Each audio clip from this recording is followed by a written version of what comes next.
What if the boy who lived stopped surviving and started thriving? This is the end game, where Harry Potter doesn't just walk away from the system. He outsmarts it, rewrites it, and leaves it in the dust. Welcome to Grimoire Audiobooks, and thank you for joining us for the final part of Screw It by mjimeyg, a story that dares to ask, what if Harry stopped being a pawn and became a player? With a razor-sharp mind, fearless choices, and a refusal to be anyone's weapon, Harry charts a future where he holds the wand and the power. Disclaimer: this audiobook is based on a fanfiction story set in the world of Harry Potter, created by J.K. Rowling. All rights belong to the original creators. Story credit goes to mjimeyg, and this adaptation is for entertainment purposes only. In this final stretch, expect resolution, revelations, and a Harry Potter who refuses to play nice with people who never deserved his loyalty. Whether it's politics, prophecy, or personal grudges, Harry's done pretending. If you've enjoyed this ride, be sure to subscribe and become a Grimoire Guardian. And if you want to help us keep producing more audiobooks like this one, consider joining the Wizard Army today. Now, let's finish strong. This is Screw It, Part 4, the grand finale. Chapter 31. Harry had done a lot for magical Britain.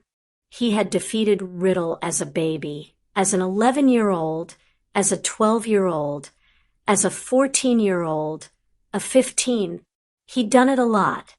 And then he'd been thrown back to his first day of Hogwarts, only to be expected to do it all again. This time he dealt with Riddle within 2 months. He had outed Lockhart as a fraud and helped his victims. He had freed Sirius. He had succeeded in breaking down the barriers between the classes. Unbeknownst to the rest of the world, magical Britain was the most advanced country on the planet. Amelia knew what Harry had done, what he had sacrificed. She wanted him to be able to achieve his dream of exploring space. Aurora Sinastra had cornered her in her office at the ministry and ranted at her for 20 minutes about the injustice this was against her favorite pupil. Amelia needed help. "Colonel, can you tell me why you were picked for going through the Stargate?" Jack O'Neill had been surprised to find the Minister of Magic knocking on the door of his quarters at Hogwarts. Harry rarely came by, and that was just to make sure he was okay. He was feeling a bit lost at the minute as he waited for instructions from Washington. Of course, what he did about those instructions was another matter. But now Amelia Bones was here and asking questions he really didn't want to think about. "I have a file that is filled with pieces of paper that have been blacked out." He saw she didn't understand. "I've done a lot of missions that are highly classified." She shook her head. "You were chosen to go through the Stargate. What is it about you that made them pick you out of all the other soldiers? Are you simply that good? Wouldn't the president have been more upset about losing you?" Jack sighed. "I am good, a good leader, and a good soldier. When I was recruited for the mission, I was told that it had a high probability of being a one-way trip. You know about the bomb we took?" Amelia nodded slowly. "My job was to ensure it went off. So you would be trapped on the other side." She nodded in understanding. "No, about a year before they called me, my son died. He was just a boy who managed to get his hands on my gun. And a suicide mission?" She was shocked. Jack just shrugged. "I had my gun to my head when they came. I just figured that this way I could do some good with my death." Amelia sat back in disbelief. "More and more I doubt the sanity of the American government. You would be the last person I sent on a suicide mission.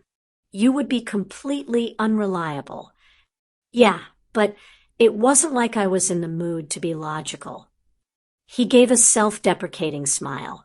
And now, do you still feel suicidal? He finished for her.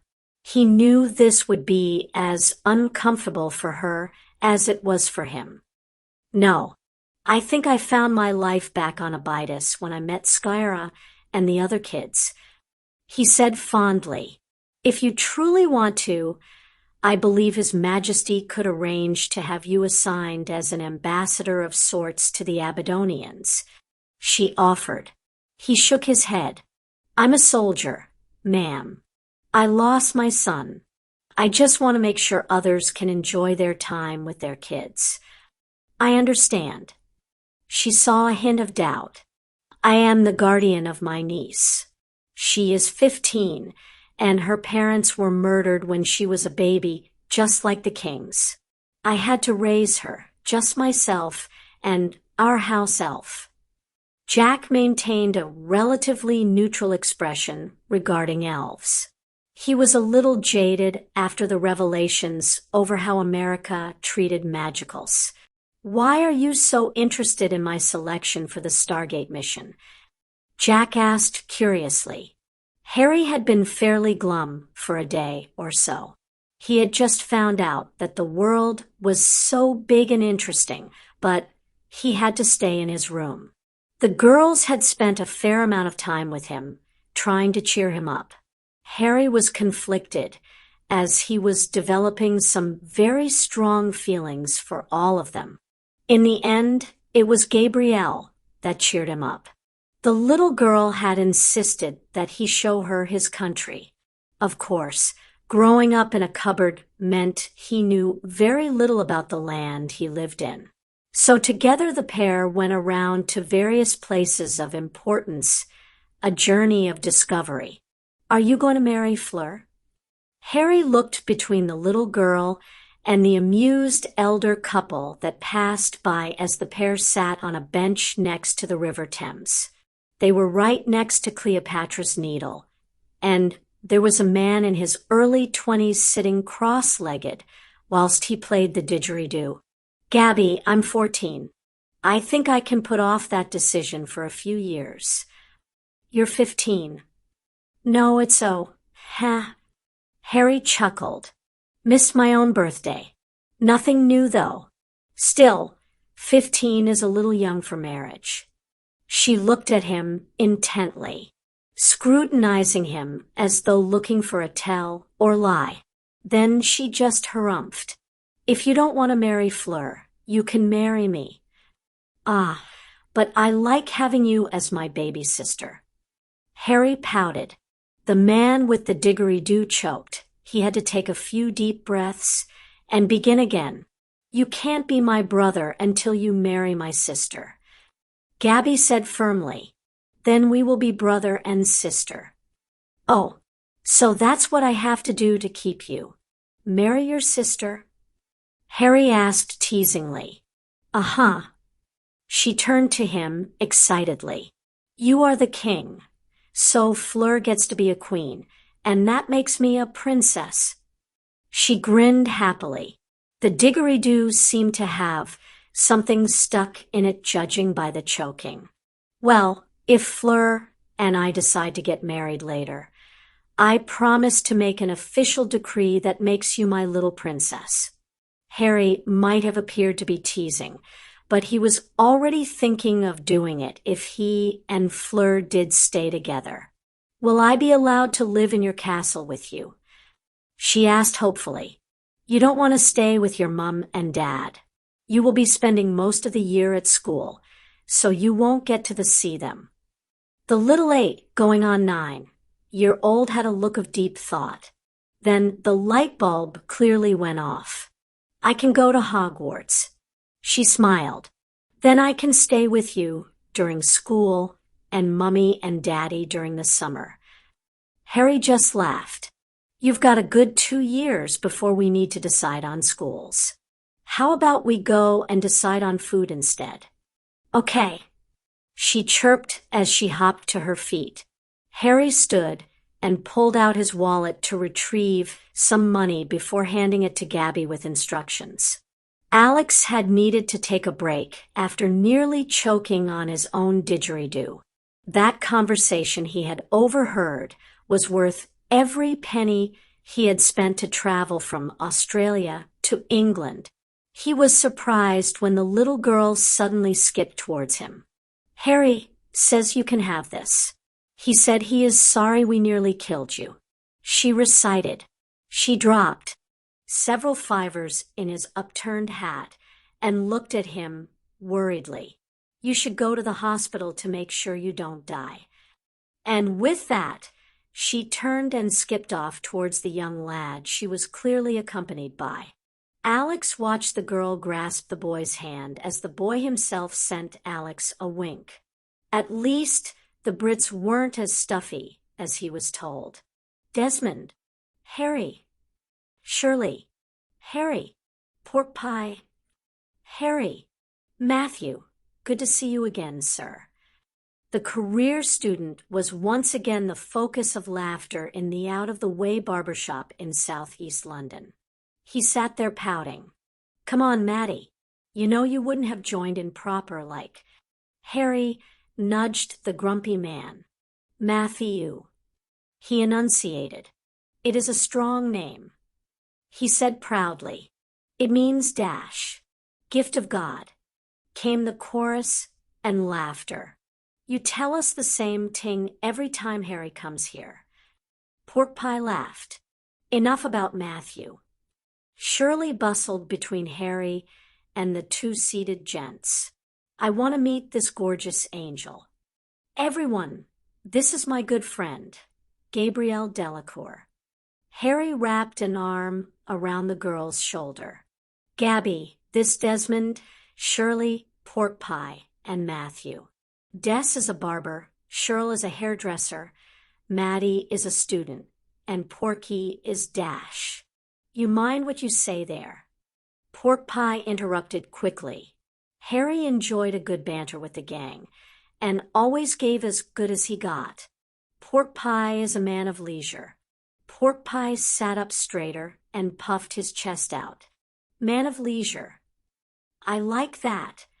He smiled. He then whispered loudly to Desmond, "What's it mean?" "You're a lazy layabout who has nothing better to do than mooch off the time of honest, hard-working people like us," Desmond retorted. Pork pie went back to grumpy pouting. "Shirley, I was hoping to have you give Gabby one of your famous hair washes." Harry turned to the older woman. She frowned at Harry. "Gabrielle is a beautiful name. Use it, young man." She admonished. "Miss Gabrielle's hair is beautiful." She smiled kindly at the clearly shy girl. "I couldn't touch that. I would hate to damage it." "Meh." Gabrielle squeaked as Harry picked her up and deposited her in Shirley's special chair. Anything goes wrong, and her mom and sister are experts at this sort of thing. "Then why you bring her here?" Pork pie asked. Matthew didn't understand either. "Because no one gives a scalp massage like Shirley." "Are you sure she's okay?" "Shirley, this is just proof that you are amazing," Harry said quietly. In his arms was completely relaxed little girl who was fast asleep.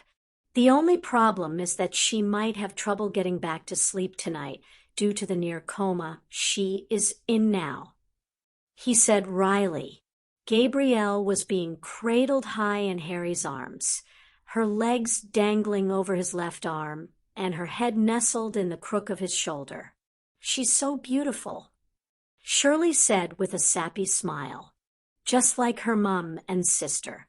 Something about those genes." Harry chuckled. "You should get her home. Don't want her mama worrying," Desmond said in a croaky whisper. Harry tried not laugh at the awestruck way the three men were staring at the little villa. It had nothing to do with her heritage. She simply looked like a beautiful sleeping child. I'll see you all later. Hopefully I can get Gabby back as well. He ignored Shirley's look of distaste. She firmly believed that a beautiful little girl like this deserved to have her beautiful name used. Harry exchanged goodbyes with the gang and headed outside. It was early afternoon, so the sun was still bright and people still traversed the streets. He got a lot of fond smiles for the sleeping beauty in his arms. He eventually reached a small alley he knew of where he called for Ember to bring them home. He wasn't going to wake his little friend with apparition. "Jack, Your Majesty, if you weren't messing around by calling me, that I'd kick your butt," Harry grumbled as he ushered the colonel into his quarters. "So what's up?" "I had a visit from a concerned citizen. They wanted to know why I was picked to go through the Stargate," Jack said as he took a seat on the sofa. "I haven't asked anyone to interrogate you." Harry frowned from his armchair. "If I want to know something, I'll just ask you myself." "Not an interrogation. It was Prime Minister Bones. I think she's feeling guilty about stopping you from exploring through the gate." "It's not the Stargate she's worried about." Harry sighed. "You remember the chaos that occurred in Britain when I was kidnapped. If I am ever contained like that again, we'll have a repeat of the event. God knows what will happen if I get killed." "What about old age?" Jack asked curiously. "Hell, what if you had a stroke, heart attack, or caught a deadly disease?" "I have absolutely no idea. And Ganos hasn't been by recently, so I can't ask her. Can't really blame her after she got kidnapped as well." "What about other countries?" Jack suggested. "Maybe they have a similar situation, and we'll know how to handle it." Harry sat forward quickly. Jack had his complete attention. "You have an idea about who to speak to?" "I've known about magic for over a month." Jack snorted. "My idea is based on the Native Americans. They were supposed to be very in tune with the earth. Maybe they had magicals or can help you. Sounds like something Albie would know." Jack smothered a smirk. It was amusing to see the 14-year-old treat the venerable old man like he did. "In the meantime, you might not be able to go off-world personally, but I've seen you recreate a lot of non-magical things with magic. Why not try recreating the MALP? It was controlled remotely and designed to interact with the world." Jack had never seen someone move so fast. Not fighters, dancers, or overconfident men spotting beautiful women in a bar. It was almost like he had been seated one moment and then standing out in the corridor the next. "Welcome to the King's Line. Is this made of glass? Please hold your questions till the end of the tour." "No, seriously, is this made of glass? I'm not boarding if it is." "Jack, you've seen what magic can do. With the right charms, this whole damned thing could be made out of paper and survive re-entry." They were standing at Hogsmeade Station, the only train that magicals used, and hence the only train to arrive at the station was the Hogwarts Express. It was missing. In its place was a long, hard glistening. "It looks like a giant glass Toblerone. Do you want to stay at Hogwarts and not be one of the first to board the Royal International ship?" Harry glared at the American soldier. It wasn't exactly like a Toblerone. It had 3 sides, but the edges were all rounded, much like the London Underground tube trains. It appeared to be made of red and gold stained glass. It had no wheels and just seemed to float next to the platform, the tracks still there for the Hogwarts Express. Jack turned slightly to Amelia, who would be joining them for the inaugural journey. Does your world have travel insurance? The King's Line was not just an expensive-looking ride between Hogsmeade and London. It didn't even travel the same route. It certainly didn't stay on the ground. It flew through the air like one of Harry's ships. It made stops at every major city, and even a few out-of-the-way places where it was difficult for parents to reach a place like Glasgow, Manchester, London, or Belfast. It was completely invisible, of course. The problem for Jack O'Neill was that it was invisible from the outside and in. It was like he was flying through the air on nothing while surrounded by chairs, tables, and other people. You look very uncomfortable.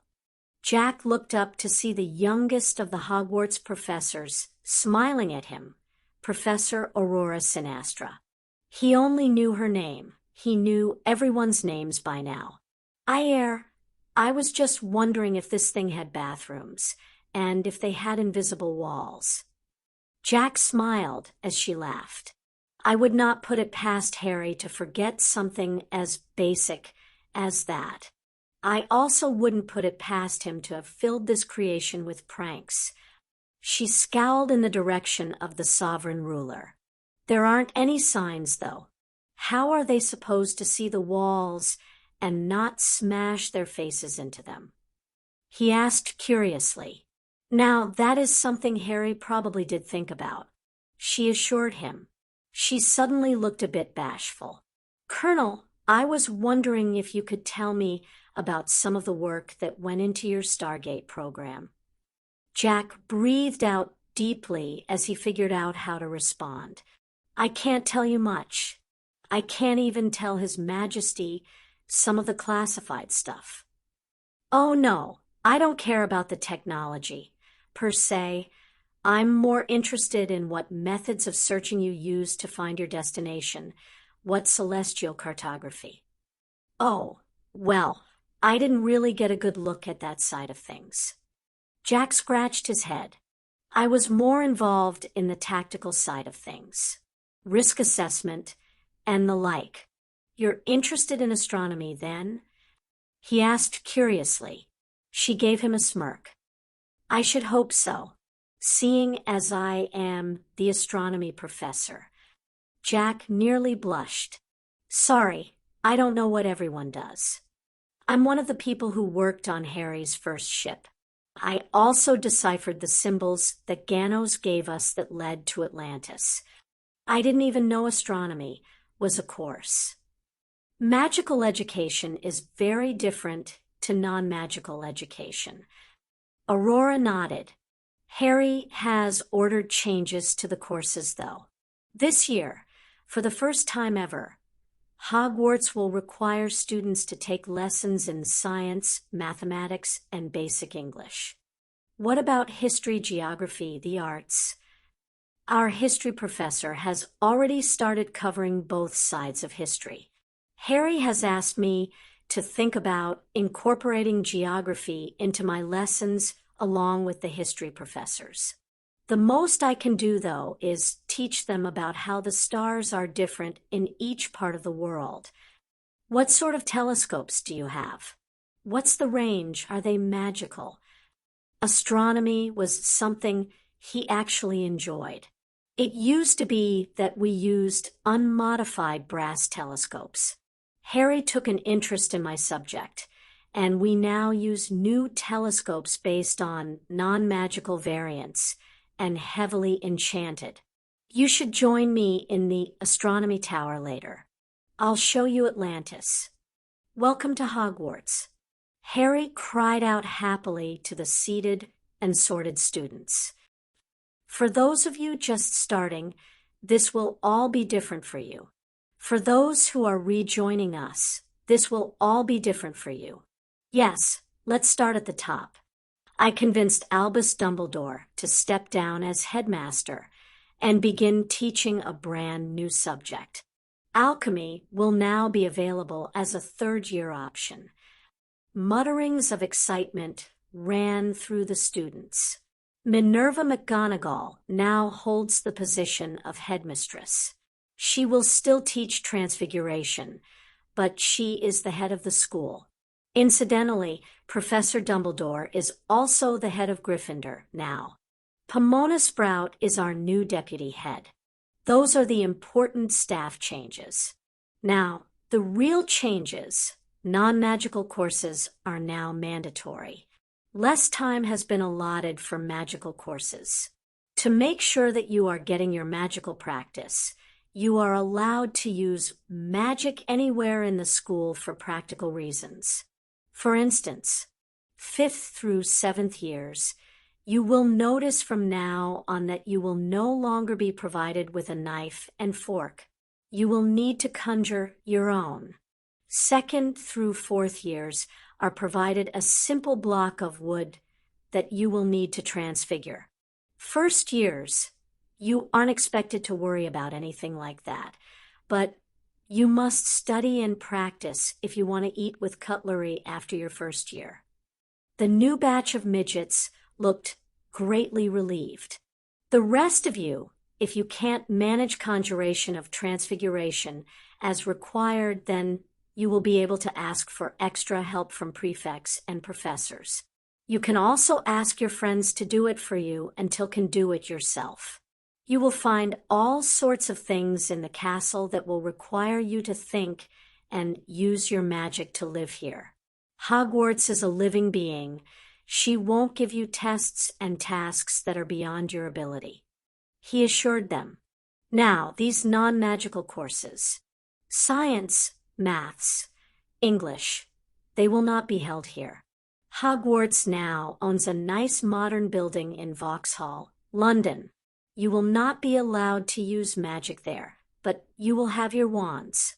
You will rely on non-magical equipment. For those of you in your last year, you may want to think about university. The King's University is located down in Dover. You have access to the English Channel, the White Cliffs, and a short apparition to France, provided you have permission to cross the borders.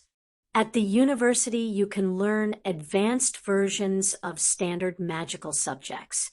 We will eventually provide non-magical courses, but for now, we simply enroll you in a decent university. These changes are being put in place so you can easily exist in either the Wiggle world or the Muggle world. He smiled as some of the new first years giggled at his terminology. But remember, magic is still a secret from the non-magical world. You cannot perform magic outside of your homes or magical areas like Hogwarts, Hogsmeade, or Diagon Alley. It was one of the laws that Harry had had Amelia enact immediately. All homes that housed a witch or wizard were given an exemption from the underage sorcery laws. The Purebloods had gotten in a snit about it, but Harry had demanded equality and threatened to make it illegal for wands to be used anywhere except Hogwarts, Hogsmeade, Diagon Alley, or other designated areas. They acquiesced pretty quick. Chapter 32. Things moved along for a few weeks.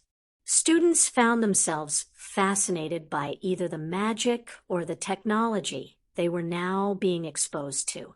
Quite a few of those raised by staunch, pureblood families felt more than a bit of fear as they looked out of the classroom windows at the Vauxhall Bridge, visible from the new building.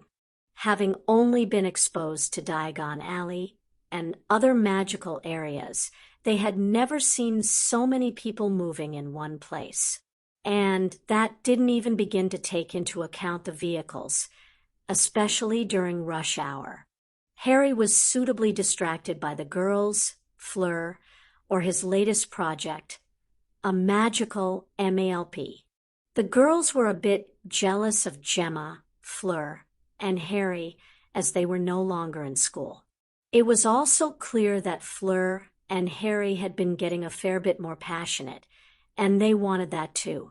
It was on Halloween that Harry's luck struck again. It was just after classes had finished when the castle went into high alert. Suits of armor stepped off their plinths and began herding the students and teachers to the Great Hall. From the Great Hall, they were all sent to Vauxhall through a portal. Down in the Chamber of Secrets, Harry stood with the senior teachers, Tonks, Fleur, and Jack O'Neill. Poppy Pomfrey was working hard on Terence Higgs, who had a large hole in the right side of his chest. That wasn't the worst part. 2 male members of the Pottery Club were nearby, dead on the floor. Several suits of armor were strewn about, twisted and melted, but it was Terry's report, given through haggard and pain-filled breaths, that held the worst of the news. Hermione, LSA gone, taken. Terry, let me see what you saw. Harry said gently as he knelt down on his left side, Poppy still working furiously. Terry just opened his eyes wide and stared at Harry. Poppy, what do you need? Albus asked calmly. Fawkes can dash. Fawkes can't repair this much damage. She snapped. She was upset by what had happened. Children killed or kidnapped. His right lung is gone. His ribcage with it.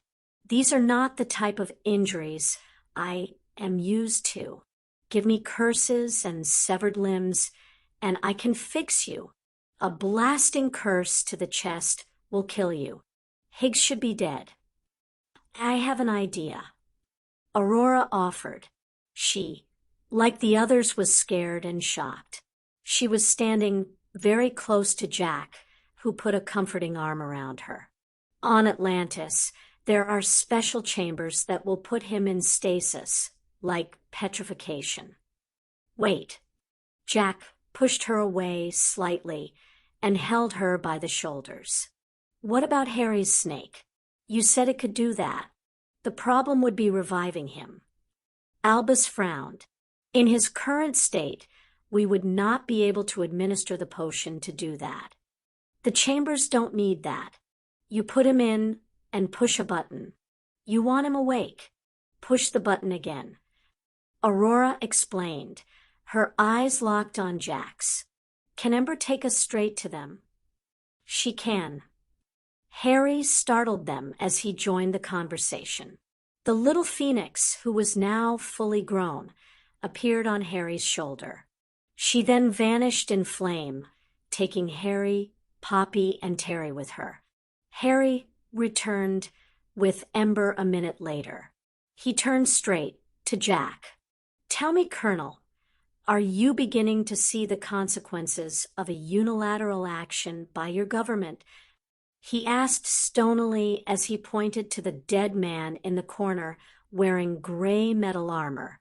I respectfully request permission to track down and return the kidnapped students. Jack stood at attention. If I need to find them, I'll just have Ember take me to Hermione. Harry shook his head. Harry, you know you can't leave Britain. Albus reasoned. In a response to an act of war, I can. I won't be going in alone, and I won't lead. Colonel O'Neill will lead my men in this instance. I would be honored, sir. Jack responded, still at attention.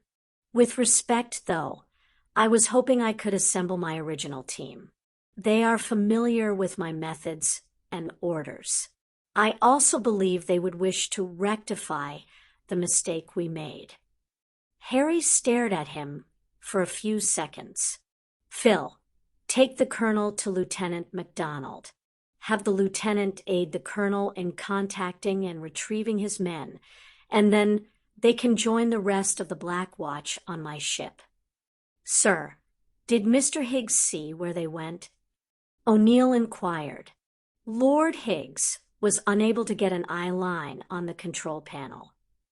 Harry said firmly, Terence Higgs had earned this honor. Harry had originally intended to knight his old schoolmate for his work in the Pottery Club. A knighthood felt like an insult now. Harry moved over to the circular dialing device for the Stargate.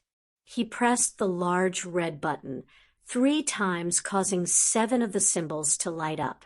The Alterans found that it was useful to have a redial feature, if you will. Harry stood on his ship with the members of O'Neill's team and the Black Watch, a single platoon of around 30 men, and their commanding officer, Lieutenant David MacDonald. Ladies and gentlemen, this is a rescue mission. Several young schoolgirls were taken from my castle today by enemy invaders. We are going to get them back.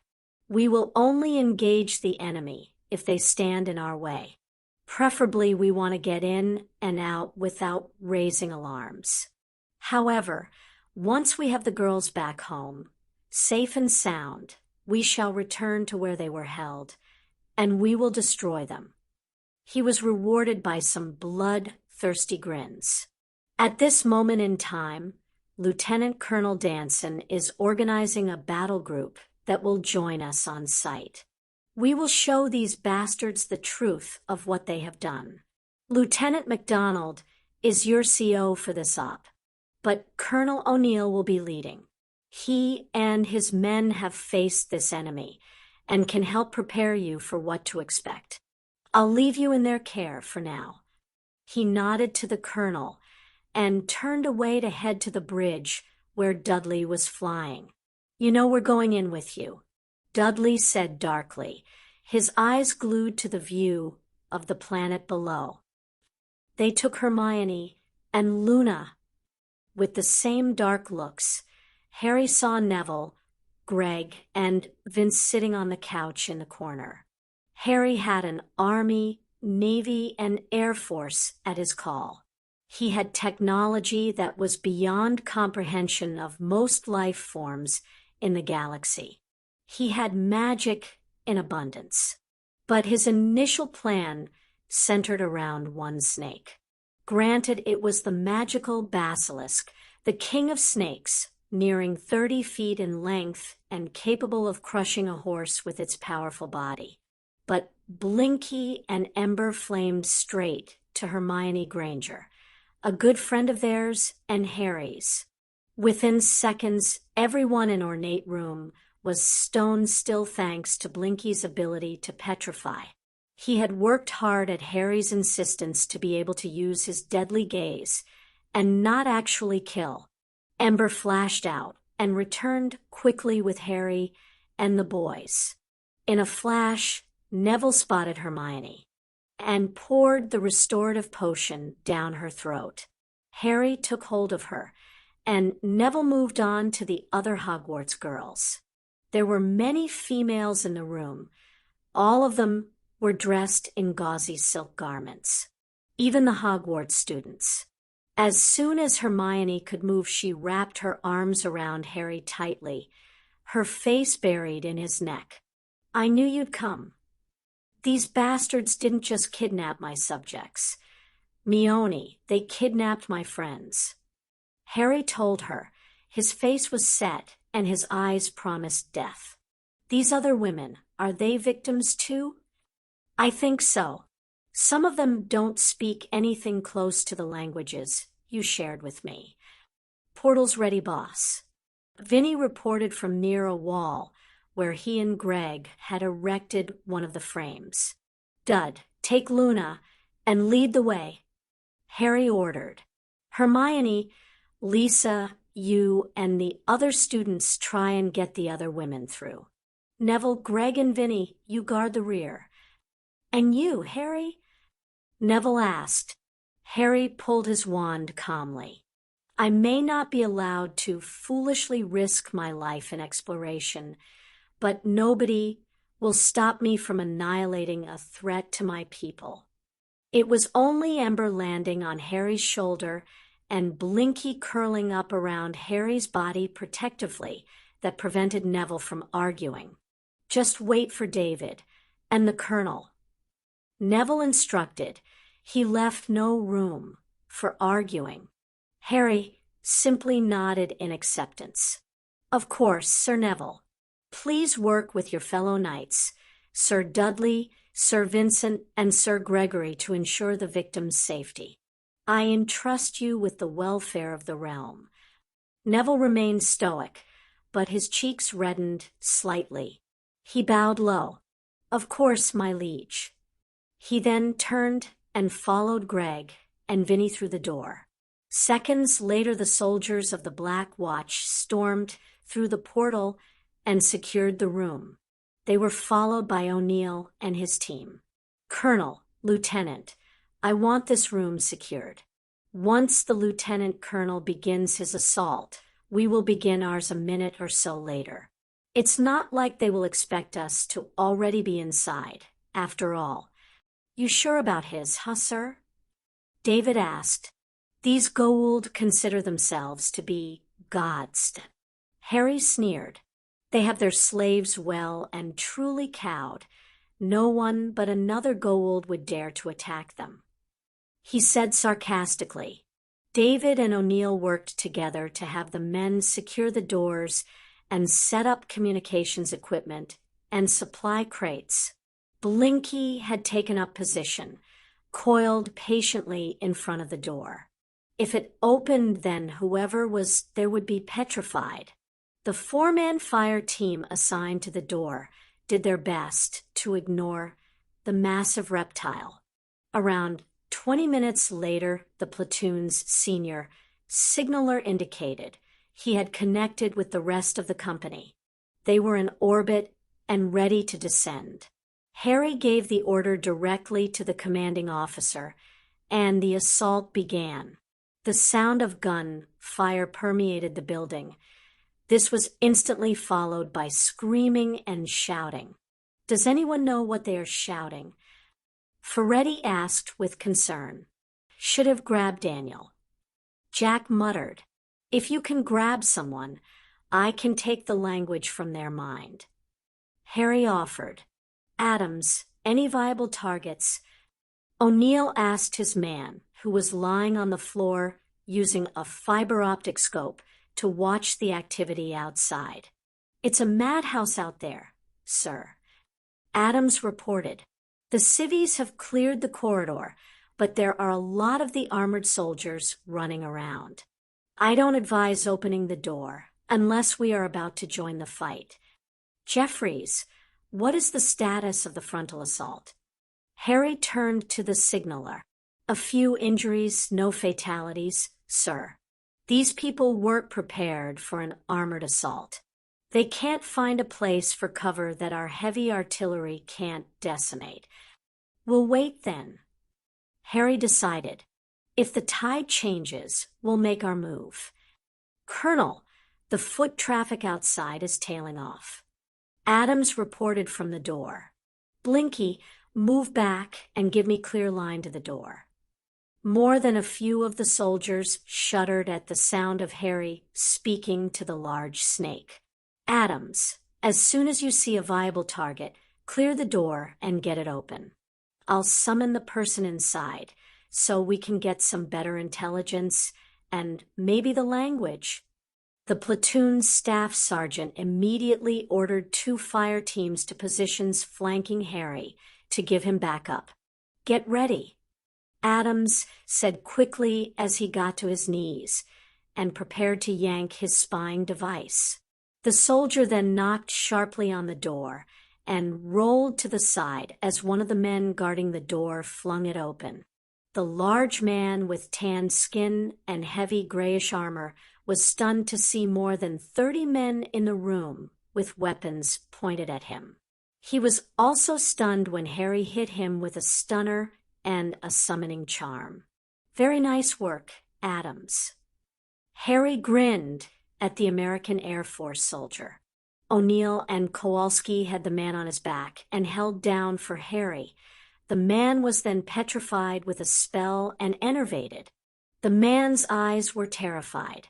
Harry didn't say anything as he stared into those wide eyes. He then stood up. "You can interrogate him now, Colonel. I gave him our language." Harry turned away from them and approached David. "Lieutenant, who would be the best people to give this language to?" "Colonel Danson, the butcher's bill, if you please," Harry requested as he marched towards the forward command post. He mentally steeled himself for the horrible news. I have 3 soldiers in critical condition, 6 with severe injuries, and 10 removed from the battlefield for treatment, sir. The man turned and saluted. No one died. Harry was shocked. Danson just grinned. Plenty died, sir. Just none of ours. I think this is the first time His Majesty has been in a major battle and not suffered Allied casualties. Lieutenant MacDonald offered his superior. Must have been a hell of a battle, sir. The colonel frowned. It was, imagine your men, all untrained, armed only with pistols. They didn't even think to use physical combat. Harry shook his head. It was civilian against terrorist, Colonel. Jack spoke up quietly. He had seen the memory's courtesy of Severus, who felt they needed to understand the situation better when they had first come tumbling through the Stargate. The civilians were fighting to survive, and the terrorists were maiming and killing for pleasure. You doing okay, Hermione? The 15-year-old schoolgirl was still a bit shaky, but she gave a firm nod. All the Hogwarts girls were in the hospital wing under Madame Pomfrey's care. I'm really sorry, Harry said. I should have just destroyed that damned thing as soon as we got it. Hermione wrapped her arms around her friend as she sat in the bed in her pajamas. You couldn't. It had to be active, so the Americans couldn't use theirs. Yeah, but that thing is now lying flat on the ground with a slab of enchanted metal over it. He growled.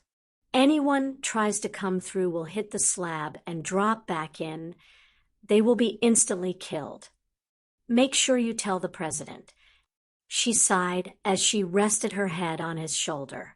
What were you girls doing in the chamber, anyway? Harry asked curiously. We were working on your MALP. We wanted to see you use some of the equipment that wasn't in the lab. He kissed the top of her head. Thank you. I'm going to clear the chamber of everything but the Stargate.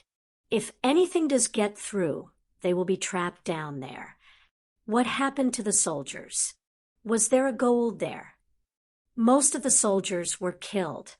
Incidentally, they are called Jaffa. Hermione giggled. Like the biscuits? Harry just grinned in that mischievous way of his. I bought shares in McVitie's and stocked the castle with them. She whacked him playfully on the arm before her smile dropped. Goa'uld. Apophis. Ra's brother. She breathed. Whiny little pissant. Language. She suddenly looked very small and scared. Harry, how many people died trying to save us? 0. She looked at him in shock. We had some major injuries, and a few are critical, but the British Army is a well-oiled machine. Tell them, thank you? Absolutely. Harry met with each of the girls personally. It went pretty much the same. Some of them would need to be watched, as David, and Jack agreed they were showing signs of PTSD. The other women that were rescued were scared. They were in a completely foreign place where very few people understood them. Harry requested a special team that consisted of Grandfather Albus and Nicholas and Perenelle, who were the most experienced with slaves, and the like. At the moment, the platoon was building a foreign base back on the planet they had come from. Jack had been opposed to the occupation, specifically a unilateral one by a non-American nation, but Harry had refused to leave the power vacuum there where another Goa'uld could turn up and start over. The planet's Stargate was dismantled, and Harry tested the address to make sure it didn't have a second one. The only way off the planet was through one of Harry's portals or spaceships. The portals currently led out into the Chamber of Secrets. Harry was making use of the portal at that very moment to travel to the prison he had commissioned. Azkaban had been emptied. The Dementors were now the only residents and seemed quite content. Harry stepped out to a view of deep space. The galaxy was filled with unused real estate, and he had decided that he would no longer clutter his country with the monsters and criminals that society wouldn't let him kill. So he built a new prison on the dark side of the moon. The portal was locked to the one in the Chamber of Secrets. If anyone tried to break out, they would be trapped in there until Harry could deal with them. Harry wasn't alone for this particular interrogation. He brought a friend. Apophis, meet Jack. He killed your big brother. R.A., Harry said cheerily as he sat opposite the wannabe god. The alien's eyes glowed with a light, and he spoke in a deep, unnatural voice. Release me, and I will make your death quick. Been there, done that. I would have bought the t-shirt, but they didn't have them in my size. Harry shrugged. For this I will ensure you live forever, my own personal toy to torment. Apophis smirked. Harry turned to Jack. Well, at least I won't be bored. You doubt my power? The alien scoffed. One of us is a prisoner. The other is not. Harry smirked as he raises his free hands. Apophis was chained to the table and chair with shackles made of the same material that goblins used on their dragons. But his mouth was still free. Jack didn't have time to react as Apophis opened his mouth wide, and a large alien worm shot out and straight at Harry's face. He barely registered Harry's hand flick up and catch it mid-flight. By the time Jack realized what had happened, his own body had instinctively reacted, and he had his only weapon in hand, his combat knife. Jack, meet Apophis. Harry grinned. The colonel looked in shock between the slimy work and the unconscious humanoid. He had no idea what to do. Clink. Do you recognize this? Harry asked the large man on the opposite side of the table as he gestured to the glass container filled with liquid and worm. It is a Goa'uld, a mature one. The man said with a frown and a deep voice of confusion. You should be careful. If it enters your mouth, you dash. Yes, yes. He will try and control me. He already made his attempt. Let me make formal introductions. Mr. TLC, meet Mr. Apophis. Harry grinned.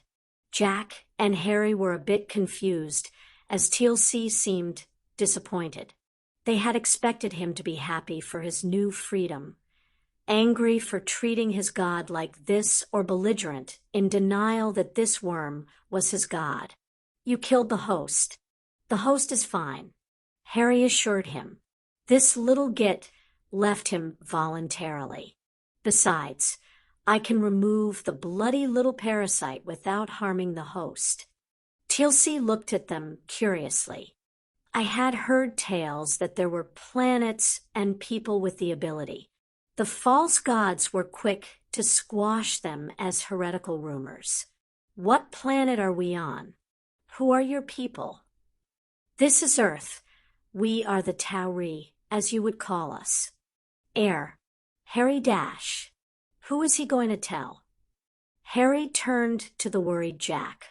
It's not like he knows the coordinates for this planet. Still Dash. I have many crimes for which I must pay. TLC said solemnly, if you will not keep me prisoner here, then I will search for those willing to hear the truth about the Godstuff. He sneered at the worm in a jar.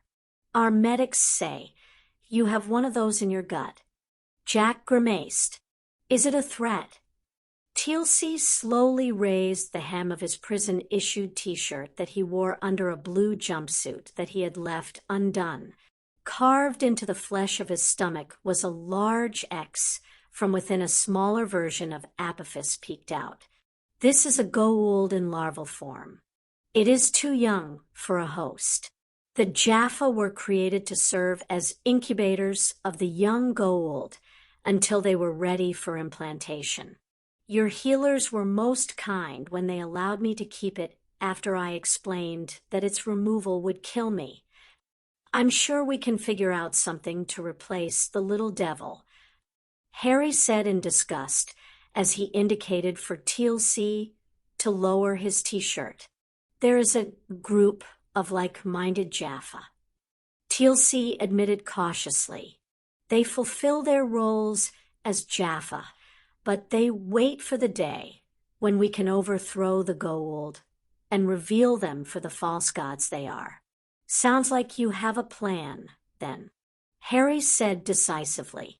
Harry and Jack arrived back in the castle and headed straight to Harry's quarters. You idiot! Ow! Harry was jumping around on one foot whilst holding the shin of the other. 6 angry females were glaring at him. I am your bodyguard. Tonks growled. It is, however, impossible for me to guard your body. If I'm not with it, I was surrounded by more than 30 of Britain's finest. Harry protested. And how many of the universe's scum were surrounding them? Pansy demanded from where she stood with Gemma, Tracy, Daphne, and Fleur. I don't know.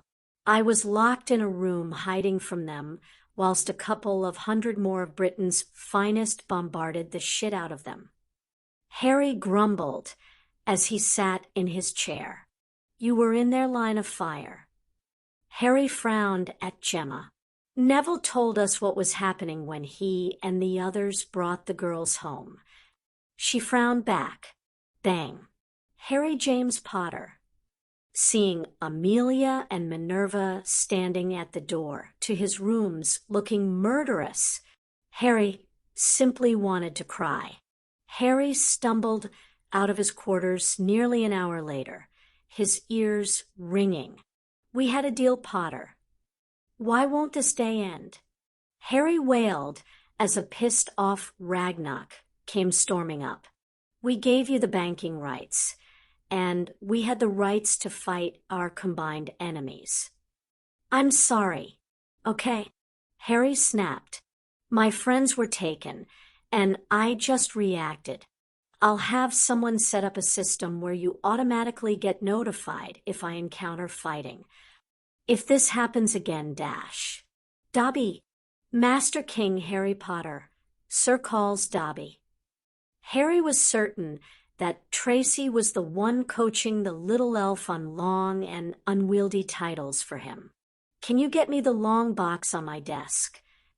Dobby vanished and then returned with a foot-long thin wooden box. Thanks, Dobbs. The elf vanished. Here. He thrust the box lengthways to Ragnarok. I haven't forgotten our arrangement. I've even been working on weapons for you. Ragnarok looked at the box eagerly. He never noticed Harry had left. It was a short sword, made in the style of Gryffindor's sword, but scaled down for a goblin. But it wasn't just a sword. Ragnarok could feel his magic flowing easily through the blade. Harry had given him a focus, a wand. Ragnarok frowned. Why would the boy give him a powerful? Right, Britain's magic couldn't hurt the brat. Still, the thought was nice. What you did was very noble, Harry. But more importantly, it is simply a part of your nature. And yet, I still get told off for trying to do the right thing. Harry grumbled to Phileas as they sat in his honorary uncle's rooms and sipped butterbeer and fire whiskey, respectively. You need to consider things from their perspectives. Seeing Harry about to protest, he held his hand up. I'm not saying they are right to berate you in such a manner, especially for these types of action, but you have to realize that they do not understand. They have no frame of reference. Gemma was nearly claimed as a sex toy by Flint. Tracy, Pansy, and Gemma were used by their fathers to seduce me. Daphne was kidnapped and is technically a slave. Harry retorted, "Incidents that happened several years ago, and which you yourself have ensured had no impact on their lives. To be honest, it would appear that they are using their circumstance to their benefit." Phileas futilely tried to hide his smirk behind his goblet. "Watch it, Uncle Phil. I'll start attending all of your classes, 1st to 7th years." Phileas actually paled a bit. The thought of what his rapscallion of a nephew could do in his lessons was not something he wanted to contemplate. They sat in silence for a few moments, sipping their drinks. "I can't tell them to stop. I can't tell them off," Harry said in a quiet and forlorn manner. "I swore I'd never treat them like slaves or possessions dash." Phileas stood up silently, his wand in hand, as his nephew finally succumbed to the sleeping pills he had spiked his drink with. Magic and potions didn't work on the king. It took a lot of non-magical drugs to have an effect. Phileas knew his little Harry needed a break. He had the weight of the world on his shoulders, the weight of the universe even. He levitated the sleeping king to his own bedroom. Harry would sleep soundly tonight without distraction. Phileas needed to have a talk with a few people. Harry was moved to his own bed. Dobby and Ember had helped Phileas move him so that he didn't wake up and get worried. The girls and Fleur spent a lot of time talking about the lecture that Phileas had given when he laid into them, and people like Tonks and Amelia. They had never realized that Harry's position as their master was causing him so much conflict. They hadn't realized just how much Harry had to censor his wording around them to prevent himself from inadvertently giving them orders. Potter doesn't realize that, although Miss Greengrass and myself are bound to his will, our opinions and personalities are not. Severus explained. The girls had asked him to come and help them figure things out as he was in a similar position. Yoshiko had tagged along. Sev loves to moan and complain about Harry Cowan. Yoshiko grinned. But then I just strip and remind him that he's the reason we're married. The girls giggled as Severus blushed in mortification. Can we please stay on topic and away from our personal life? He begged his wife. Yoshiko ignored him and addressed the girls. The best way to deal with this situation is to say that Harry is the slave and you are his mistresses. Treat him like he treated you. He gave you complete freedom. He encouraged you to follow your dreams. He defended you with his very life. Harry's dreams come with the risk of a painful death. Pansy scowled. And what would Potter do if you had a dream like that? Elephants are known to stampede, after all. Would he forbid you from being around them? Severus asked. He'd build Pansy a suit of armor and probably a way of communicating with elephants just so she could be happy. Daphne sighed. So we need to find a way to make Harry's dream less of a risk to his health. Gemma said thoughtfully. Chapter 33. When Harry woke up, Fleur and the girls whisked him off to Atlantis. Gemma assured him that Hermione, Lisa, and the other rescued girls were well taken care of. There was no sunbathing this time. Instead, they were exploring the city. Harry was getting a bit annoyed, though. She's literally got nothing to do. She's the one who pushed me into this whole deal. She's the reason we came to Atlantis. Harry said irritably as the group of 6 walked down a deserted corridor. Harry, Ganos wouldn't do this intentionally. Gemma tried to reassure him. I agree. Harry said firmly. That is what worries me. She has no commitments on her time and no dislike for me, which means something is preventing her from coming to me. Could she have been kidnapped again? Tracy asked. It is possible. Harry nodded. I will have to try and reach her myself. You've learned how to ascend already? Daphne was amazed. Nah, well, I suppose I could, if I wanted to. Harry said, thoughtfully, what I really do is more like astral projection. Toyota Maheim has been teaching me. Can you teach us? Pansy asked excitedly. Harry smirked at her, planning on visiting certain long-nosed quadrupeds. She managed to scowl and blush at the same time. The following day, Harry was seated, cross-legged on the floor in one of the bedrooms at the Muggle house in Glasgow and attempting to reach Ganos. The girls were also in the house, but they were downstairs watching some movies. You can stop trying. You won't reach her. Harry opened his eyes to see a white man in his 50s, dressed in white, standing in front of him. And you would be the one telling you that Ganos will not be returning. The man appeared emotionless. Why? It is not your concern. Ganos is my friend. It damn well is. Harry responded, emulating the man's calmness. If you continue to try and reach her, we will take more permanent steps. Nothing you say will stop me. Only Ganos herself can tell me to stop. Very well. The man raised his hand, but Harry simply turned and walked out the door, locking it behind him. The man actually showed a bit of surprise when nothing happened. He tried to leave but found he was trapped. He couldn't leave the mortal plane. Ah. Harry ignored the disappointed groans of the girls as he turned off the TV. He pulled up the ottoman and sat on it to face them. They were instantly alert and attentive as they recognized Harry was serious and something had happened. Caught myself an Alteran. He informed them without expression. Threatened to do something permanent if I didn't stop trying to reach Ganos. How dare they? Pansy was on her feet for half a second before she was pulled back down by Fleur. What is your next move? Fleur asked. My new prisoner is going to stay where he is for now. I, on the other hand, need to go wake Merlin up. Needless to say, a statement like that meant the girls followed.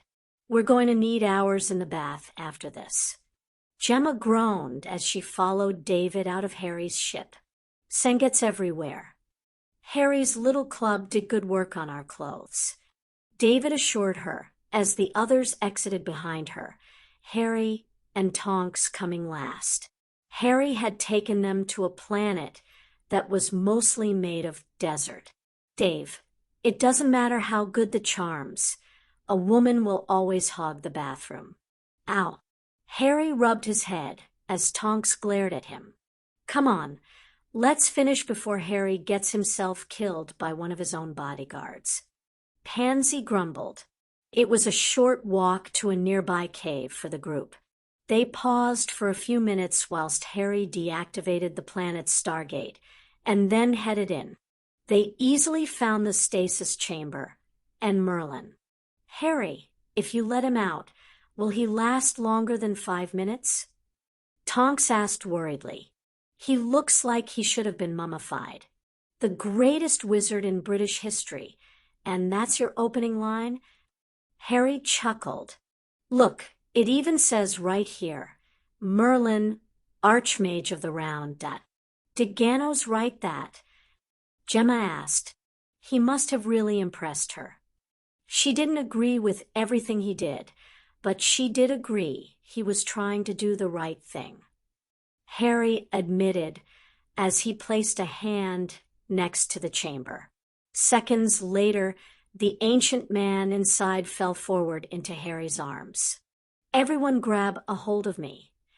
Harry instructed before calling for Ember and vanishing in flames. Morning Morrows. The old man cracked his eyes open cautiously. Who are you that you know that name? He asked croakily. A friend of Ganos, lol. And unless you want to be mobbed in public, then I suggest you don't go by Merlin. The old man gingerly sat up and took in his surroundings. He was seated in a bed in a very opulent room. Well, opulent compared to his last bedroom, which was bare stone. This room had an exceptionally soft bed, carpeted floors, wooden bookcases, and a young boy with a phoenix on his shoulder. You know my name, but I do not recall being given yours.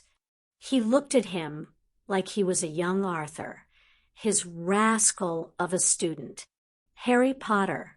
My full title is High King Harry of Albion. Something like that. Harry shrugged. Chirp. And this is my little bud, Ember. He turned his head and nudged her playfully with his nose. Tell me what events so dire are approaching that Ganos would see me freed. Harry picked a cup off the side table and handed it to him. Ganos didn't send me. She told me about you and how to get you if you were needed. I freed you because I need your help to rescue Ganos. The other Alterans are holding her captive. And what is your relationship with Ganos, lol? Friend, student, personal attack dog. Harry said the last one grumpily. Morrows clearly didn't believe him. Ganos was assigned to stop me from interfering on this plane. She is the one who imprisoned me. But she didn't kill you. She met me when I took my first space flight. As I was young and inventive, she decided I would be the one to defend the planet and galaxies from threats like the Goa'uld, Wraith, and Ori. Morrows swung his legs out from the covers and sat on the edge of the bed. He was now very attentive. You cannot be even 20 years. If you still have the Goa'uld to defeat, then you cannot have encountered the Wraith. The Ori would make both of those enemies mood. I'm 15. I haven't started to deal with the Goa'uld or the Wraith. The Ori are just reports to me. Never met or seen evidence of them for myself. Like I said, I woke you up to help me free Ganos. I would have to ascend. Morrows scowled. That would put me at the mercy of the other ascended. I don't want you to mount a rescue mission. Harry shook his head. I need your advice on how they will react and respond. I want them to free her. Morrows looked at Harry with disgust. You want the Sangreal? Harry just rolled his eyes. Advice. You senile old fool. Harry yelled as he stood. I have captured one of the Alterans. He threatened me, so I imprisoned him. You captured an ascended being. Morrows scoffed. Harry dropped onto the chair in defeat. Are you going to be of any use, or should I just shove you back in the freezer? Morrows stood and raised his hand at Harry as though grasping his throat. Do not think you can use me or command me like a lapdog boy. Hi, King of Albion. Harry gave him a dry look. He then held his hand and summoned Caeldfike. British magic doesn't work on me. You pass my tests? Morrows asked with wide eyes. You mean the brain teasers? We use those things to entertain kids. Hell, the room to one of the school. Dorms in this castle requires you to answer them just to get in. But the night dash. You came from a time when all the nobles were trained with the sword. Where exactly was the challenge? Morrows sat back down woodenly. How long was I asleep? Nearly 1,000 years. It is currently 1995 Anno Domini, or Year of Our Lord.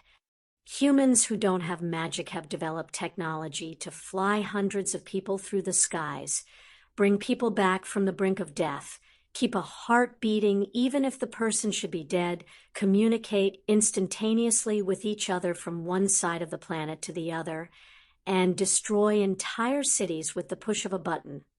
Harry finished with distaste. And the rest of the galaxy? How much have you reached and explored? Non-magicals haven't made it past the moon, and they've only done that once or twice. I have been to 1 or 2 planets in this galaxy, but I mainly focus on the Pegasus Galaxy. I use Atlantis as my second home and explore the planets and systems there whilst learning about the Wraith. They are sleeping at the minute. Sleeping. They have some sort of hibernation cycle.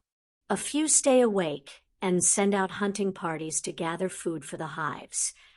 Moros laid back on the bed, his feet still on the floor. Harry thought it was an amusing sight, as it wasn't something he saw people like Albus do. Of course, he was glad the man was wearing pajamas. Why am I not more tired? Moros wondered, not moving from his new position. I am old, nearly 90. I was headed for my deathbed when Ganos caught me. One of my friends and advisors is pushing 120. Another is over 600.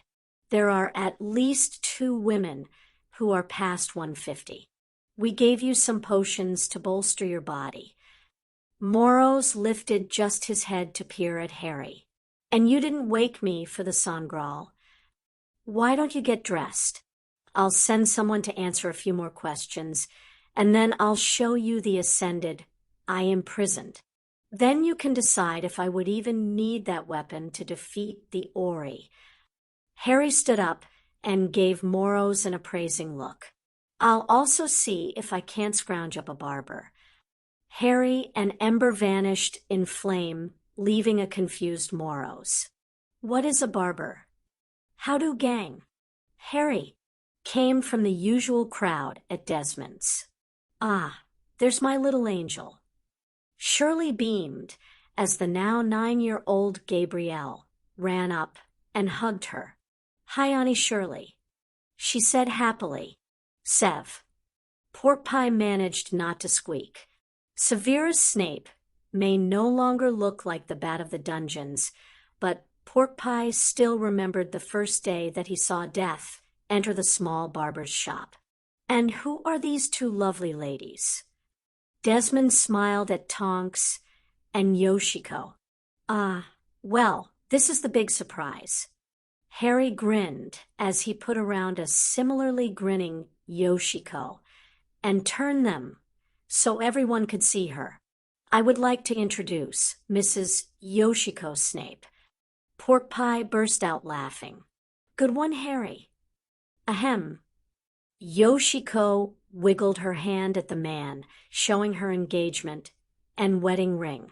The engagement ring was really a wedding gift from Harry and a pointed reminder to both Severus and Yoshiko that he was still miffed at not being invited to the wedding. Pork Pie paled. It's the end of days. Shirley, could I use your phone? Matthew asked calmly. I believe a call to Maudsley would be prudent, just to make sure they aren't missing anyone.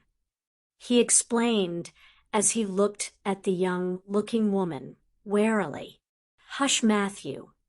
Shirley was a bit embarrassed. She certainly didn't want to explain that Maudsley was the name of the local mental hospital. So, Des, I have a business proposition for you. Harry smiled at the older man. You haven't worked through that down payment you made when we first met. Desmond chuckled. We worked it out to at least 100 visits, and only if we overcharged. Shirley added, well, how would you like to be on retainer as my official barber? Harry Cowan, you are doing this backwards. Yoshiko sighed as she pushed him to the side. Husband. Severus pulled his wand and began placing privacy wards. Is he conducting? Pork Pie asked. It is secure. He nodded to his wife. In short, magic is real. Yoshiko grinned before morphing into her kitsune form. I thought it'd be years before I was here again. You could live here and commute to London or Scotland. Harry smiled at the awe and wonder on his little group of friends' faces. They were standing on one of the beaches of Guyana, the sea behind them, the sand beneath their feet, and the rainforest in front of them. You could retire within a decade or hire an assistant and be a manager. Harry Cowan, give them some time. Yoshiko said as she sidled up to him. Go back home. Sev and I will take responsibility for them and Gabby. She looked to where Shirley was holding the girl at her waist. Even though she was nearing 10, she was quite dainty. Harry looked at the kitsune and nodded. Yoshiko had become something of big sister to him. Toyotama was happily filling the role of eldest sister for both of them. In other words, they liked to mock and tease him, especially about his terrible Japanese skills. Harry returned to Hogwarts only to find Moros sitting grumpily in an armchair, with Fred, George, and Sirius bound and gagged on the floor. Did you have to assign these sycophants to me? Harry looked at the 3 captives with confusion. I didn't. I asked Nick and Albus to talk to you. Harry waved his wand at the 3, and they were free. He looked to Sirius for an explanation. The old marauder just shrugged and plopped on the couch. The old coot managed to annoy Albus. The only other person to do that is you. Nick sent us in as punishment. You were acting? Moros sat forward glowering. Fred laughed as he and his brother joined the senior prankster on the couch. His godson is the King of Britain. He knows at least 3 phoenixes. His old headmaster was the highest-ranking wizard in the world. You might be a legend. George continued, but you were never a living legend like His Majesty. I am not a legend. Harry grumbled as he conjured a chair for himself. George was about to argue, but a quick look from Sirius silenced him. Harry didn't notice. Did you manage to learn anything from Albus and Nicholas before you managed to annoy them? Harry asked. Moros held up a piece of wood that was wrapped in leather around the sides and back, and had a glass front. It looked like an empty picture frame. In reality, it was the latest gadget from the Pottery Club, the equivalent of a laptop. Flammel gave me this. I have been reading the current news reports. Nothing I've read says you have been past your moon. You barely understand the nature of the atom. You are embroiled in war and persecution, and you have only just determined that half your chemicals are destroying the planet's atmosphere. He recited snarkily. Okay, Harry said calmly. So what can you tell me about the Ascended Alterans? Do you know anything that will help me get Ganos back? You have a severe case of narcissism. Moros said in disgust. Because he wants to help his friend. George asked, looking to his brother in confusion.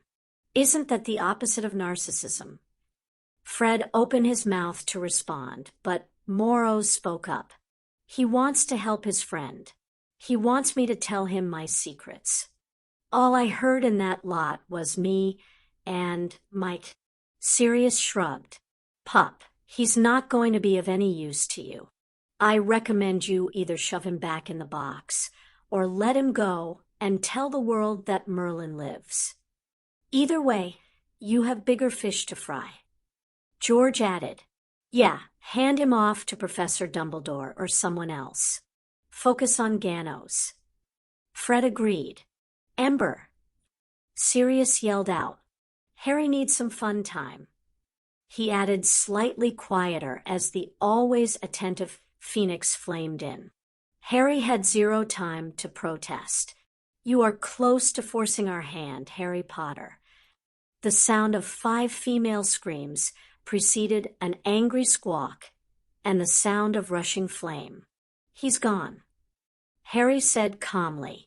The naked girls were breathing heavily as they tried to calm themselves. They had been relaxing on Atlantis on the balcony of their private apartment, just sunbathing, when a strange black man appeared. I want wards around our apartments, Harry. Gemma snarled furiously. And I want 10 minutes alone with that pervert. Pansy looked murderous. But so did the other girls. Harry wasn't sure it mattered, considering how angry Ember had looked. I don't really need you anymore. So here's the deal. You use your powers and heal my friend. Then you can leave. Harry was standing in front of one of the cells in the prison on the moon. Its occupant was the first ascended that threatened him. We do not interfere in mortal affairs, came the frequently repeated response. Then consider yourself imprisoned for life for threats of war. The other ascended will come. They will deal with you and free me. They don't even know where you are. I doubt they know what happened to you. Besides, you weren't much of a threat, so why would they be? And what will you do when the Ori come? When the Wraith awaken and learn of your planet full of food? The Wraith are still asleep. I'll have them sorted long before they next wake up. As for the Ori, they don't know about us and probably won't for thousands of years. Considering I can match you now, do you really think there'll be a problem later? The man smirked. We made plans of our own. By now, another of my people has approached you. When he does not return, my people will awaken the Wraith and provide them, and the Ori, the location of your planet. Harry looked at the man and sighed. He was only physically 15. He felt like he was 100. He turned and walked off. Severus Snape had to fight to keep his calm and unconcerned expression as he sipped his tea. He was sat in the king's private rooms. Not really a rare occurrence. But the reason he was here was Harry had requested his most trusted advisors. Nicholas Flamel, Perenelle Flamel, Toyota Maheim, Albus Dumbledore, Phileas Flitwick, Sirius Black, Yoshiko Snape, and himself. Harry had sent out handwritten requests.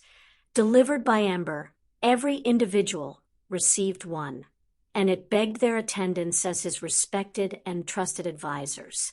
It was a position Severus would never have believed he would be in. Trusted and respected by a Potter. Once they were assembled, Harry had several others brought in. There was Prime Minister Burns, President Lancet, Taylor Emagon, Kasuf, and Moros, otherwise known as Merlin. A dangerous threat of war has been leveled against me personally, Harry said gravely as he paced. But the beings that made the threat, the ancient Alterans, have no care for collateral damage. They have threatened to awaken the Wraith and turn the Ori on us. Both are beyond the current means of Earth and this galaxy to defend against. Burns spoke up first. If I may, a threat usually comes with a demand, one that will possibly prevent the threat being enacted. Could you tell us what the threat is? They simply said, I should stop looking for my friend Ganos. I believe they have imprisoned her, so she cannot reach me. Harry scowled. Lancet frowned. Without meaning to sound callous, is there a reason for this woman to be so important? He saw the outraged looks on the others' faces, despite Harry's one of understanding. If she is not family, and not of vital importance to the safety of the people, would it be possible to agree to distance ourselves from her so long as they can provide and prove assurances of her own freedoms and safety? It's not that simple. Phileas said grimly. He had been Harry's first port of call after he arrived back at Hogwarts. The only real information Ganos gave His Majesty was the location of Atlantis. In reality, she has only discussed abstract concepts with him and pushed him to reach beyond his current abilities. For all the information and technology in Atlantis, Harry uses a negligible amount. He has created spacecrafts and portals that are beyond anything the Alterans made. He has already defeated the most powerful of enemies in this galaxy, and he isn't even 15 yet. Whilst I will withhold judgment on the superiority of your ships and portals until I have seen them, I have to say that the attitudes and actions you have reported are not consistent with the people I knew. Moros frowned. Granted, they were arrogant and self-righteous, but to actively threaten the innocent of an entire galaxy. 2 galaxies. Tala spoke up. She had a look of fire in her eyes. The Wraith will tear through my galaxy before they come for this one. It just seems so. Moros growled in frustration. We made humans. He said angrily, You are our children. It was the very reason I became mortal again. To protect you. It makes no sense to me. Harry Cowan is a threat to them. Toyata Maheim spoke up quietly. He can imprison them. If he can do that, he can kill them. I need to speak to the Ascended you captured. Moros decided. I won't have them destroying our legacy like this. Thank you. Harry said gratefully. But we need plans and contingencies to deal with the Wraith and the Ori. These Ori, do we have anything that could harm them? Lancet inquired. Magic, Nicholas said bluntly. The Ori are merely another faction of the Ascended Alterans, just like the British and Americans are 2 factions of humans. This means we can use magic to defend against them, but not necessarily their followers, who are mortal humans. Moros quickly added, How quickly could the Ori reach us? Tala asked. The Wraith are already in my galaxy. They would send their mortal slaves in first. Moros nodded. This would give us breathing room, as they will need to build a fleet capable of intergalactic travel. Your Majesty. Severus spoke up hesitantly. The Wraith are asleep. Simultaneous covert strikes would mean near 0 losses on our part. I'm not sure what the other governments would have to say about that. David Burns breathed out. He sipped his tea, wishing for something stronger. They wouldn't have anything to say if these Alterans unleashed the Wraith on us. Yoshiko scoffed. They would be dead. I really don't want to go down in history as being guilty of genocide. Harry sighed as he dropped into his armchair. Negotiation is not really an option. Moros mirrored Harry's defeated demeanor. Once the hive detects us, they will all wake up. They will simply see us as food and eat. Hive mind.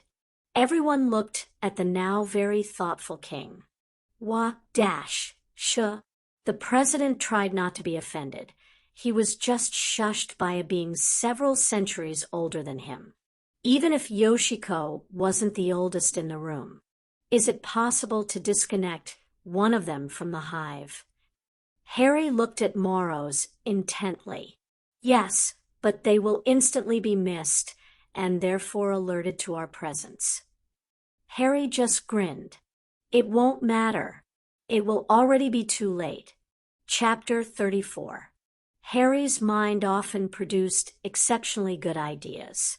Occasionally, those ideas weren't feasible due to a lack of resources. Such was the case this time. More men were needed. Several more regiments and battalions were briefed on magic and the wider universe. Everyone from the SAS to the Territorial Army. If they had the skills required, then they were recruited for this mission. In the meantime, Moros had a few more suggestions for Harry. This led them to the Stargate in the Chamber of Secrets. If you have one of the power cells, we can just use it to boost the range of the Stargate. Stargates are only to be used for the transport of inanimate objects.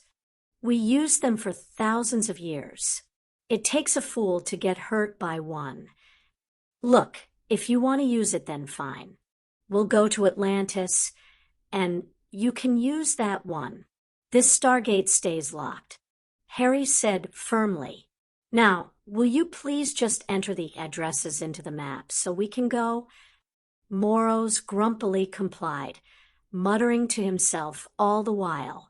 He managed to hide the fact he was impressed by the intergalactic map Harry and his team of professors had created. There. He finished waspishly. Right, let's go, Harry said as he marched over to the portal. Forgetting something? Harry looked over his shoulder to see David and Tonks glaring at him. Tonks had a firm grip on his shoulder. Dave, you take the lead, Gemma instructed as she tried not to laugh at the sight of Harry, trying not to fall over as Tonks pulled him back. Wait. Everyone turned to see Hermione come running down the stone pathway from the massive doors to the chamber. She was completely out of breath when she reached them. She couldn't talk and had to just grab Harry by the arm and sluggishly dragged him off. Nobody paid attention to the grumbling Moros as Tracy shut down the portal. Lieutenant, please fire on the mannequin. David rolled his eyes as he hefted his weapon. He had made it clear that the kids didn't have to use his rank, but Hermione still refused to call Phileas or Minerva by their first names, or even Yoshiko. She always curtsied when she found herself addressing Toyotama. Firing 3-round burst. David shouted before pulling the trigger. B-A-B-A bang. As everyone lowered their fingers from their ears, they let out various impressed noises. The mannequin, at the end of the special firing range of Wanabin's classrooms, was untouched, unmoved, undamaged. Man on the range. David shouted before gesturing to Harry and Hermione to lead the way. That's a hell of a bulletproof vest, Hermione, David commented as they drew closer. All it is a bulletproof vest charmed and inscribed to act as a portal. A lot like the one in the Chamber of Secrets. Hermione smiled. Wow. Harry grinned. Where do the bullets go? Hermione removed a pouch from the side of the vest and handed it to Harry. We don't have any uses for it yet, but if nothing else, they could be used for transfiguration in the field. In the little pouch were the distended and squished projectiles. The major downside is that the portals currently require a flat surface. They don't extend to the arms or sides.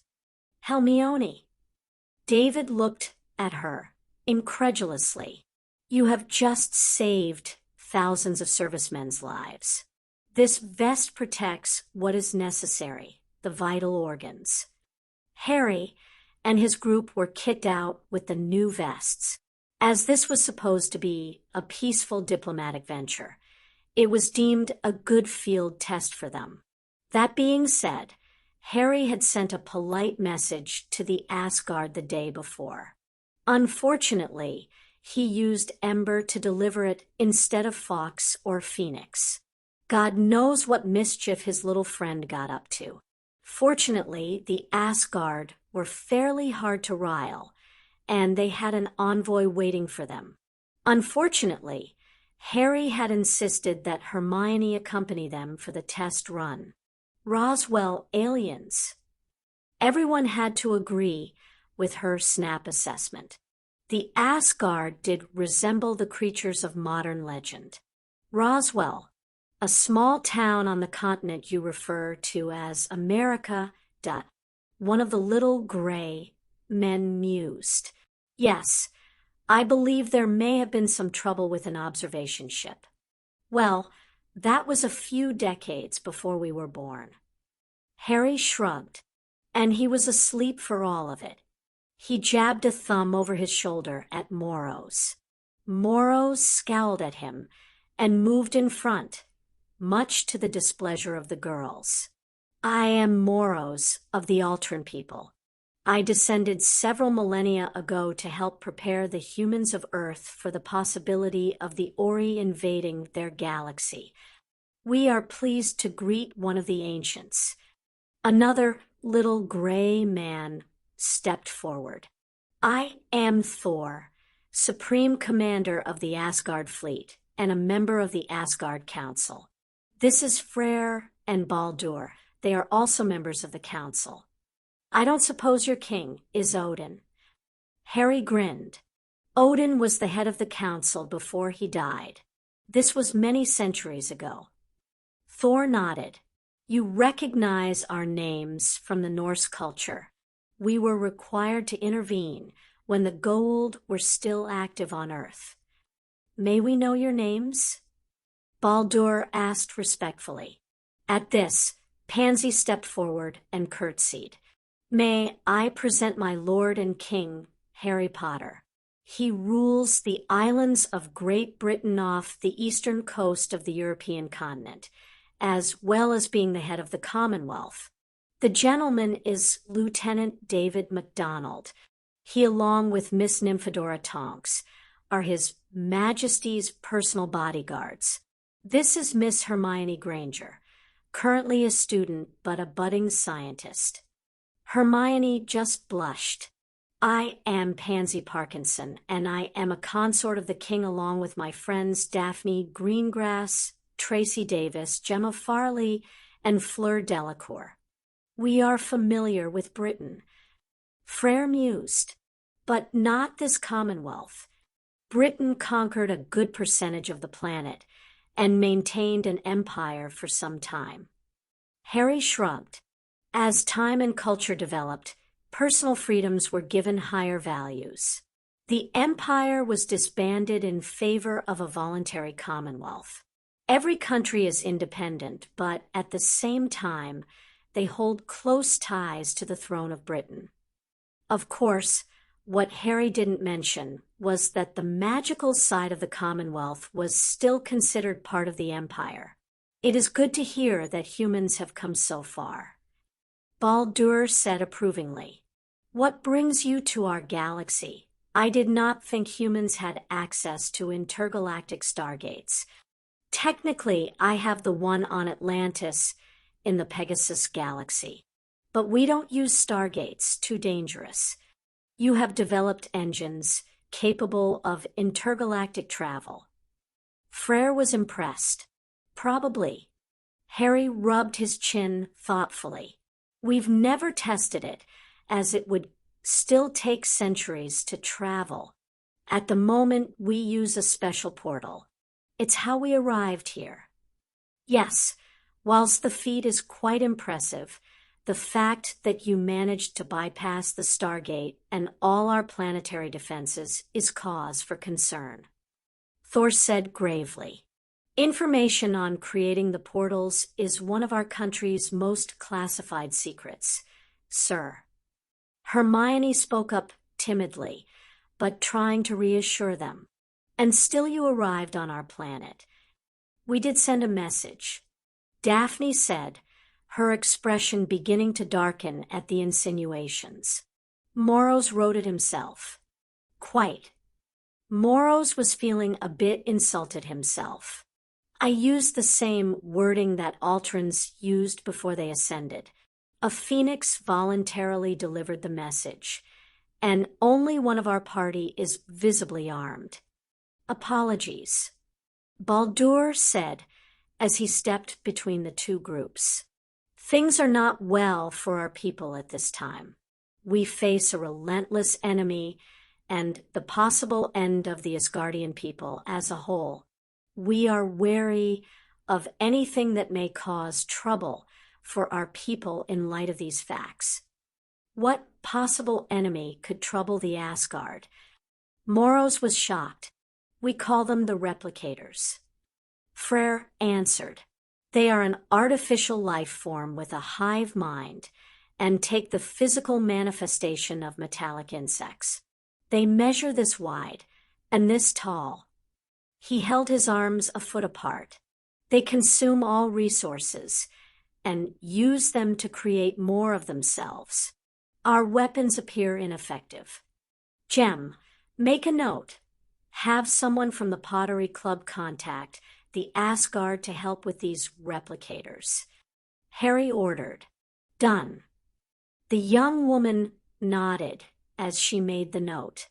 What is the, thing that could end your people? It sounds like that might be more pressing. Harry asked.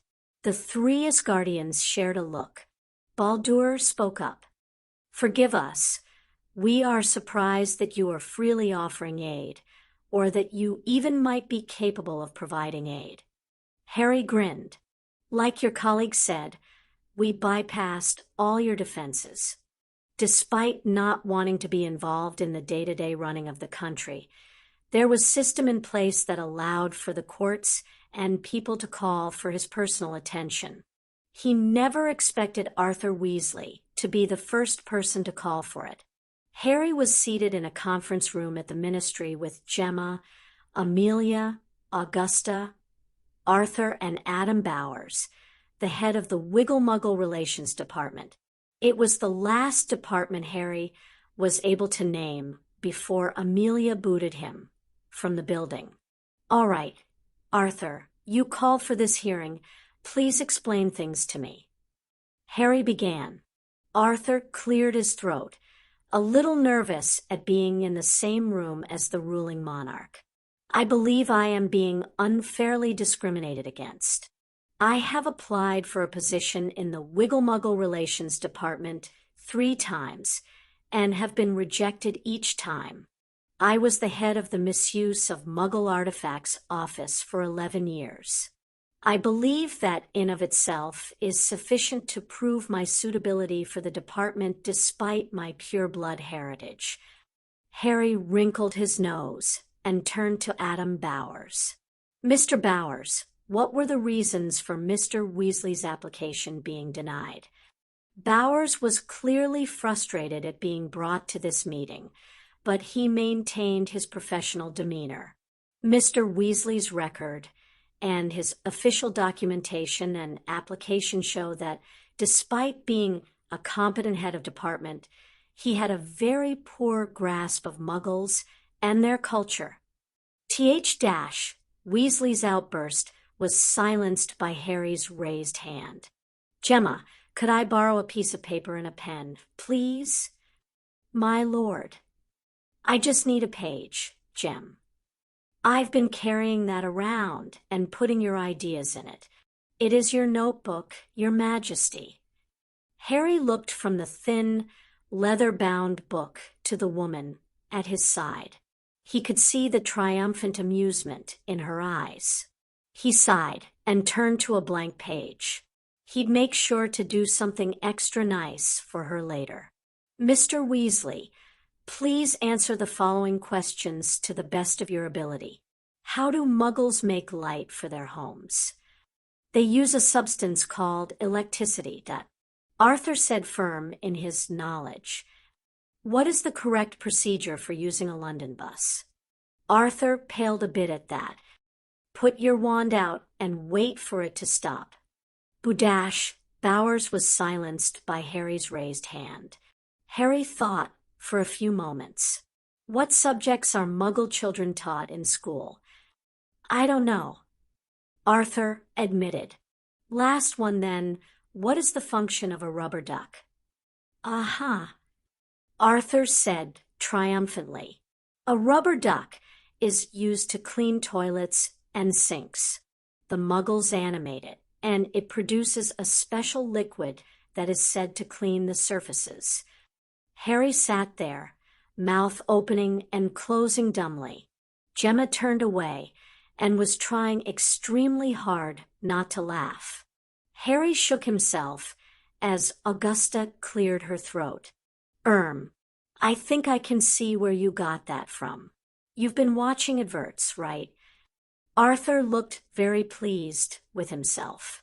Yes, on the TV. Harry put his pen down, closed his book, and sat back. Mr. Weasley, your knowledge of Muggles is so bad that I will have to ask Minister Bones to give your department a serious investigation. Arthur looked mortified. You can't even pronounce electricity. You've mistaken fiction for science, and quite frankly, if you attempted to catch a bus, you'd be dead, or in prison for breaking the statute of secrecy.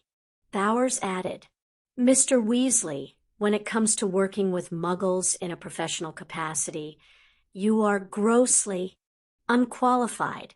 My advice is that you stick to what you know when it comes to your career and learn about Muggles in your own time. Just make sure you have a Muggle raised with you if you head into the Muggle world. But I used the tube before, he pleaded. Harry had flashbacks to his first time through. He remembered having to pry the Muggle coins out of Mr. Weasley's hand to pay for the ticket. How many times before? He asked cautiously. At least 10. Arthur said proudly, Arthur Weasley, you will present yourself to the Orse. They will need to investigate whether you have broken the statute of secrecy and if you have broken any Muggle laws. Amelia, Augusta, work with Mr. Bowers. I want everyone in the magical world to be able to pass for non-magical.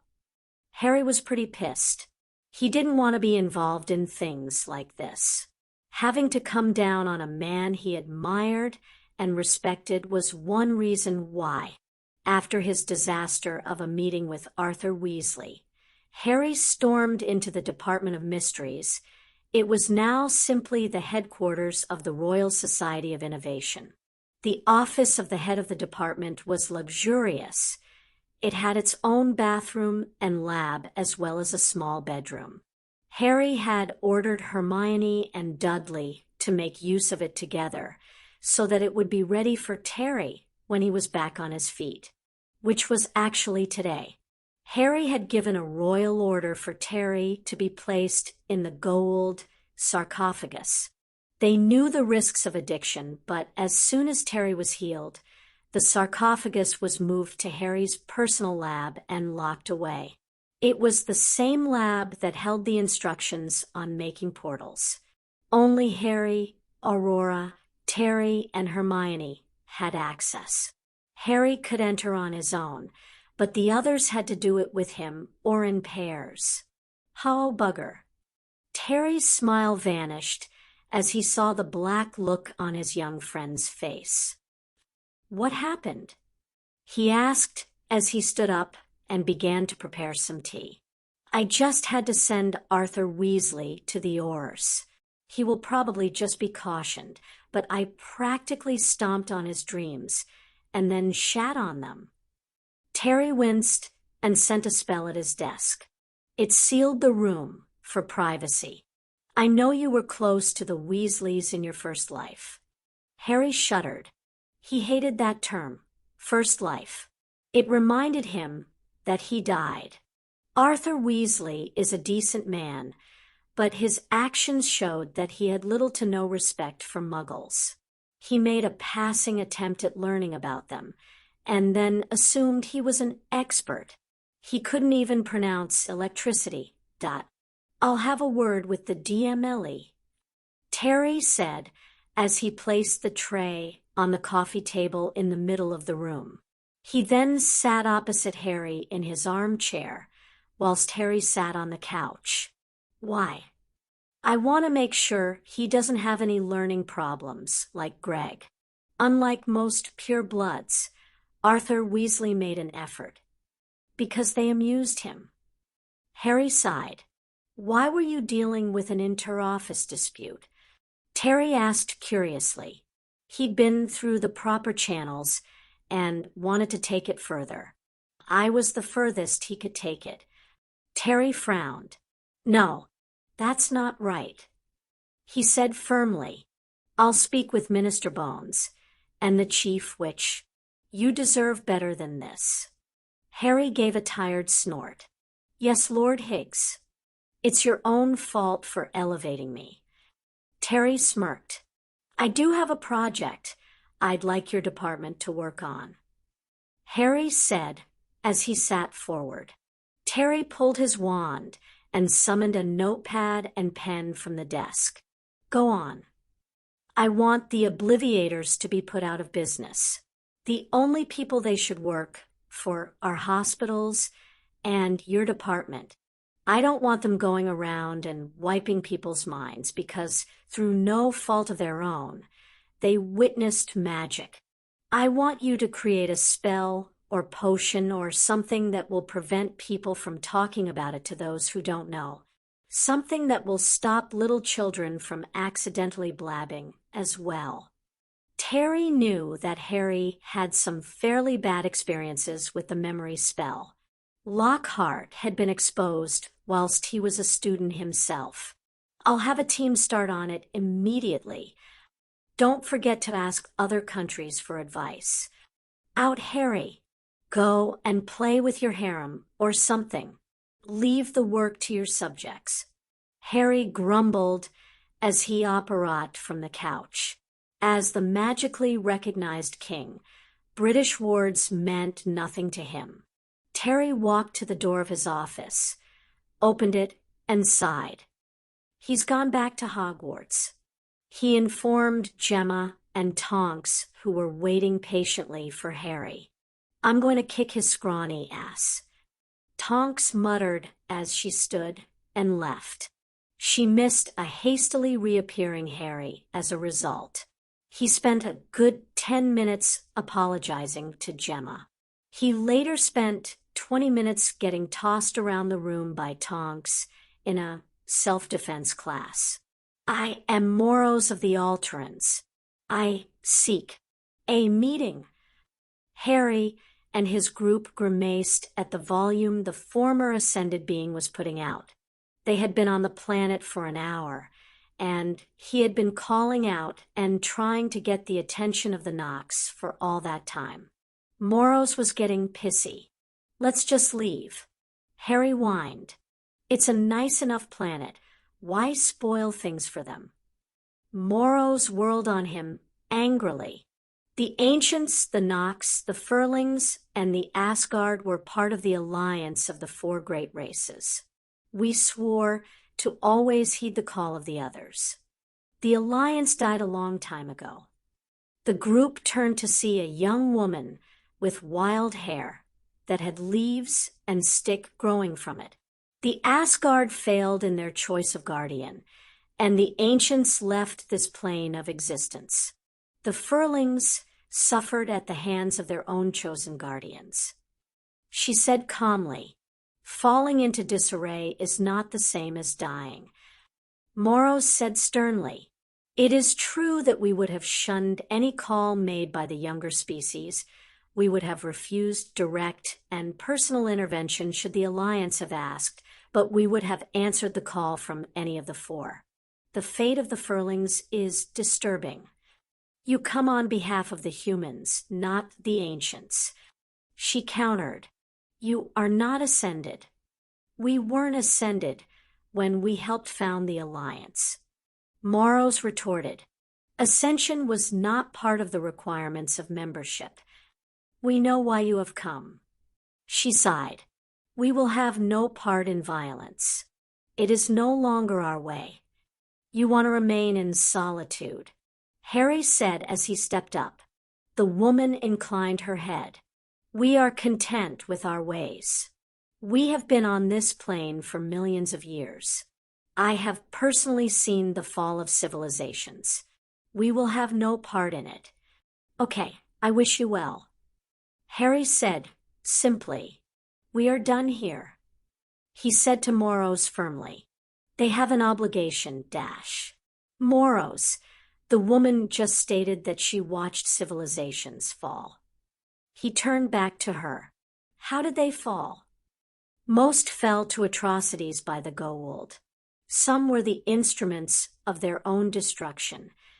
See, I don't really care to associate with someone who can sit back and watch others suffer.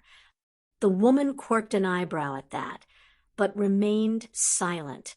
Incidentally, the violence you want to avoid, it will come for you, regardless. I've read about you in the archives of Atlantis. You left your own imprints on my planet. I know of the magic of the wood nymphs.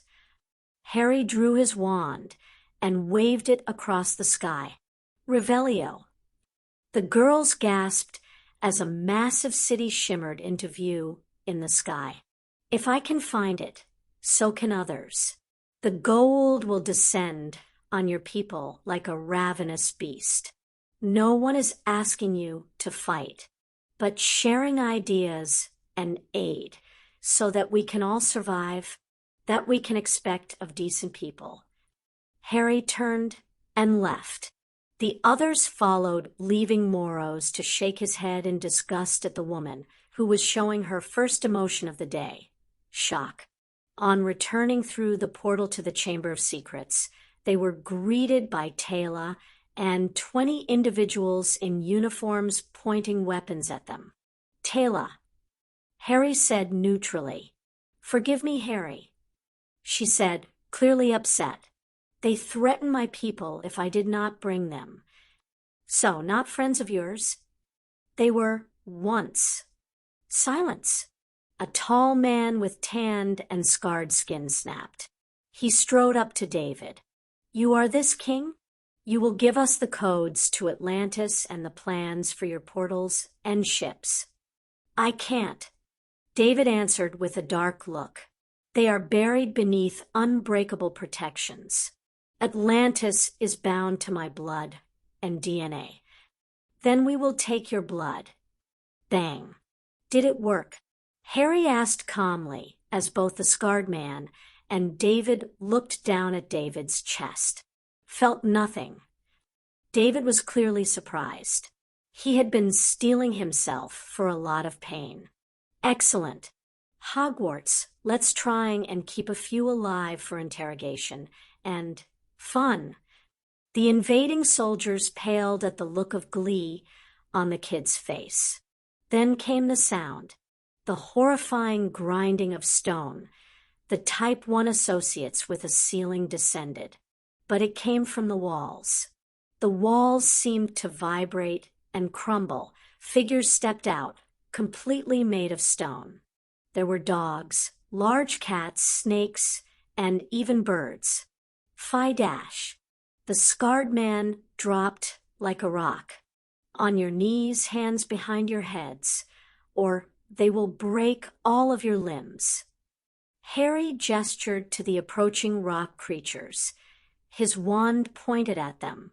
The soldiers shared a look and began firing at the figures. Harry closed his eyes and concentrated before Ember flamed in, dropped off Blinky, and then flamed out with Talen.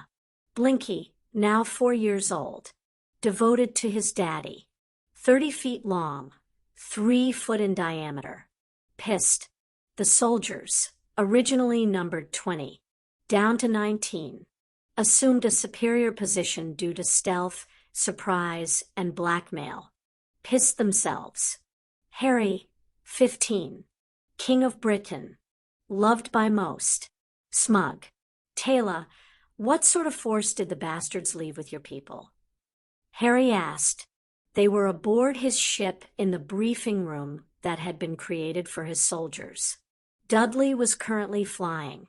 They came with 50 men and women. They had weapons like Lieutenant MacDonald's, but, as you saw, they were different. They are called the Genii. We always believed them to be simple people like ourselves. Farmers, merchants, we never saw any signs of technology like this. Tala, what sort of defenses did they set up? David asked kindly. Have they been hurting your people? I did not see much. I only came after they killed Ginto. Harry growled. Ginto was Howling's son, a young boy who was barely 3. He turned to the soldiers. Bury the Stargate.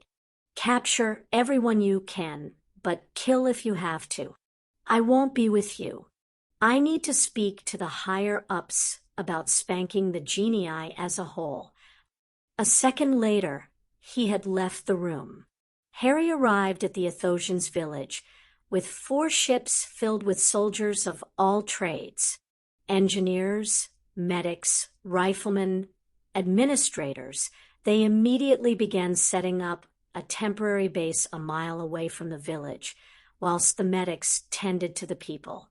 Harry had sought out Howling and found him being consoled by his brother, Jalin.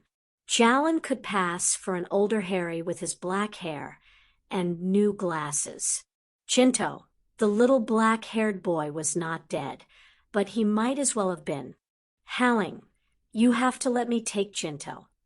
Harry said earnestly, I might be able to save him. Tonks was running healing spells on the toddler.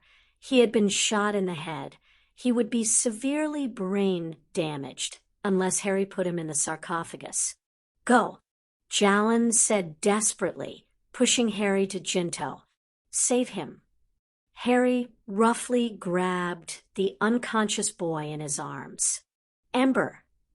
Tonks was just fast enough to grab hold of Harry. Tonks, here. Harry handed the toddler to his bodyguard as they arrived in his lab. He quickly moved to the sarcophagus and opened it. Put him in. Tonks carefully laid the boy down, and Harry closed the lid. Harry, I thought you put a ban on that thing. She pointed out worriedly. If you use it often, you can become addicted to it. But I intend to see that Ginto never needs it again. One time won't hurt him. Tonks let the issue drop. She only ever gave him a hard time about when he went off without her. He had certainly earned her trust and respect by virtue of how he treated everyone. What's the plan for the genii? She asked. We interrogate the ones we captured. Learn the names and locations of their leaders. Then we invite them to have a chat. Tonks was pretty sure that Harry had a different interpretation of invite than she did. So, Mr. Cowan, how have you enjoyed your stay so far? Cowan looked up at the boy standing outside the bars to the cell, smirking at him. Informative. He replied evasively. Harry just leaned in closer. You do realize that you admitted to us that you intend to steal all our technology? The truth serum we used is foolproof. I don't steal. Cowan shrugged. But I will acquire and confiscate on behalf of the genii. Not to mention murder, threaten dash, simply removing obstacles and convincing people. Cowan sat back. And what did 3-year-old Ginto do to be an obstacle? Perhaps he didn't do enough to get his parents to obey. Harry just nodded thoughtfully. Right, so you are completely irredeemable. You're gonna die. Question is when, where, and how painfully. You don't have what it takes to be an interrogator. Cowan chuckled. You give up too easily. Oh, I'm not the interrogator. I just wanted to meet the monster who sanctioned the murder of my friend's son. Harry held up his hand to stop Cowan from talking. Save it. I'm not interested. Like I said, you're irredeemable, and you're going to die. You okay, Harry? Harry was sat at his desk, staring blankly at the paper that rested there. It was filled with details about the raid made by the SAS and their new magical technicians. They had gutted the Genii government. It was practically a military dictatorship. Yep, hands. Just tired. You really should try not to get involved so much, she said as she walked over and perched on the edge of the desk. You have a whole army and government to do it for you. I don't really have a choice. These things tend to fall right in my lap. Well, we have been talking to some people. Colonel O'Neill, Morrows, David, Professor Dumbledore. We've come up with some ways to make it easier on you. Such as... He sat back and gave her his full attention. We are finding a secluded area away from civilizations and important places where a base can be created to house the portals and the Stargate. That will mean you aren't so close to it if more people like the Genii try to pull anything. I'm going to have to go through so much paperwork every time I want to go off planet. He groaned. No, but you will have to let people know you want to go so they can add to their schedules. She said teasingly, Pans, tell me the truth. Do you think I should dismantle the portals and bury the designs? We're talking about the ultimate weapon here. He elaborated at her shocked look. Imagine if China, North Korea, or Russia got their hands on them. What if the Genii or Goa'uld did? They would be able to send a weapon, a bomb, an army to any location. Imagine we were sitting down to dinner in the Great Hall when all of a sudden a nuclear weapon appeared on the staff table. Bloody hell. I just used it to overthrow a whole planetary government. Harry. Pansy put her hands on his shoulders and sat on his lap. She needed to break his current tirade. Harry, she said softer, I think you are looking at this in the wrong way. She took a deep breath and continued. Instead of trying to destroy this amazing work because it could be abused, why not focus on methods of preventing it from being used against us? Harry was confused. What I mean is Pansy paused as she gathered her thoughts. Ascended beings can't get into Hogwarts because of her wards, right?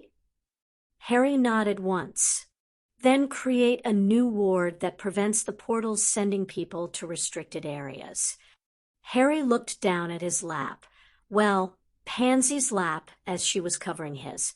His brow was furrowed in thought. He eventually began to speak, but it was clearly he was talking with himself. Wards are lifelong. He muttered, I can control Albion's wards easily. Pansy's eyebrow rose at that. She didn't even know there were country wards in the first place. She remained silent, though. But wards are just energy. I could also use a shield, a disruption field. No. That would be unnecessarily messy. Shields are strong and sturdy, but they are fairly blunt in what they do. A ward could be used to redirect in case someone made an honest mistake. Pansy quietly spoke a request. Dobby, please get Harry's pensieve. 2 seconds later, the little guy was standing there with the massive bowl. On the desk, please, Dobby. She requested as she slid off Harry's lap. Harry, put your thoughts in the pensieve so you can remember and focus on them later. She gently instructed as she pulled him forward in his chair. When Pansy and Harry left the room, they joined the others and headed down for dinner. Harry was accosted by Morrows. Those golems that came out of the walls downstairs, what are they? He asked curiously. You know how Hogwarts can control the suits of armor to an extent. It's similar to that, except that she can make them when she wants. I taught her the runes, charms, and so on, and now she can walk around her own body. And she is very appreciative. The occupants of the great hall gasped as a 6-foot-tall golem walked in with the sorting hat on its head. Hogwarts made this on her own? Harry asked in surprise. This and so much more, my young friend. The hat said happily. Harry closed his eyes with a beatific smile. That a girl. Just how sentient is this castle? Morose asked in wonder. As sentient as you or I, young man. The hat said sternly. Sentient enough to be able to identify as a female. I'm sorry, I fail to understand. Morose was confused. Hogwarts is female. She has a name. It is polite to refer to someone by their name or gender, especially when they are in earshot. Morose finally understood he was being admonished and merely ducked his head in acknowledgement. Chapter 35. Wakey, wakey, princess. Her eyes snapped open, immediately aware that something was wrong. Her mind was silent, the sound of her children's thoughts no longer there in the background. Then she realized that she was not in her sleep pod. She was lying on her table in her personal throne room. Just so, you know, we are on a clock. You've 60 minutes to decide if you want to die or adapt. The Wraith Queen sat up sharply and locked her eyes on the source of the voice. Young male, human. The name's Harry. I don't exactly care if you have a name. I might, though, depending on your choice at the end of the hour. Harry shrugged.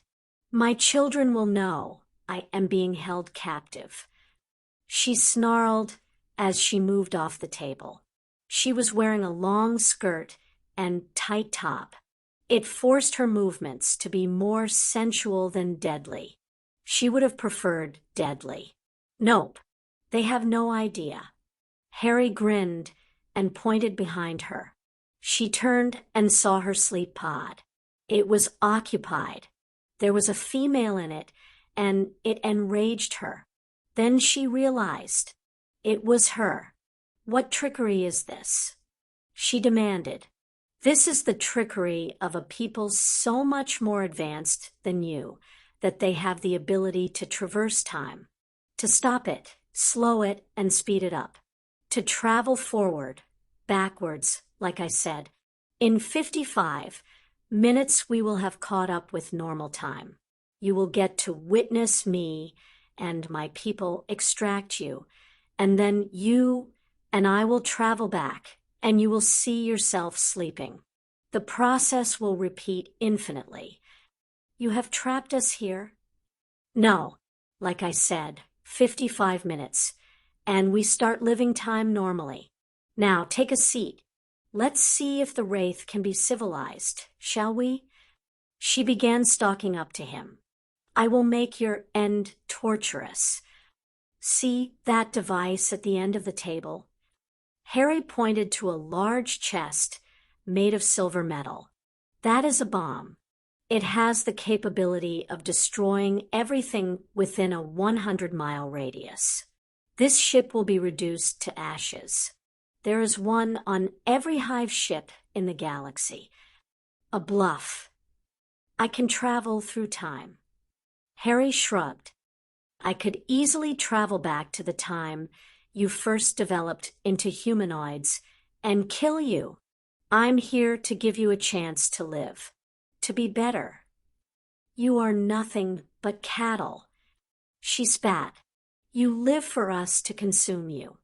Then you aren't going to be much of a problem for me when the timer runs out. Harry sighed.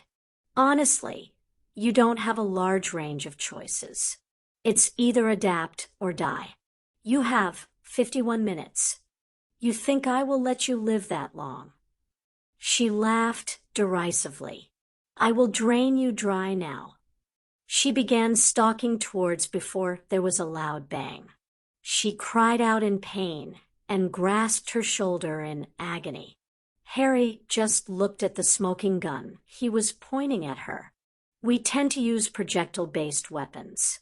I have access to energy ones, but they don't leave you bleeding. He said disappointedly. You will pay. If you want, I can end this now. I don't want to destroy your people. My own people would consider genocide to be one of the worst crimes possible. But they'd consider slavery right up there too. You said I had an hour. She said through gritted teeth as little rivulets of dark, almost black blood began trickling through her fingers from the wound beneath. Well, sure. But if you attack me again, then I stop the timer and detonate the bombs. You claim to offer a choice of life or death. All you truly offer is a quick death or a long and agonizing one. You would starve us to death. Horse hockey. Harry snorted. I've read the Altron's reports on your physiology. You don't need to kill the source. You don't even need to leave them weak and aged.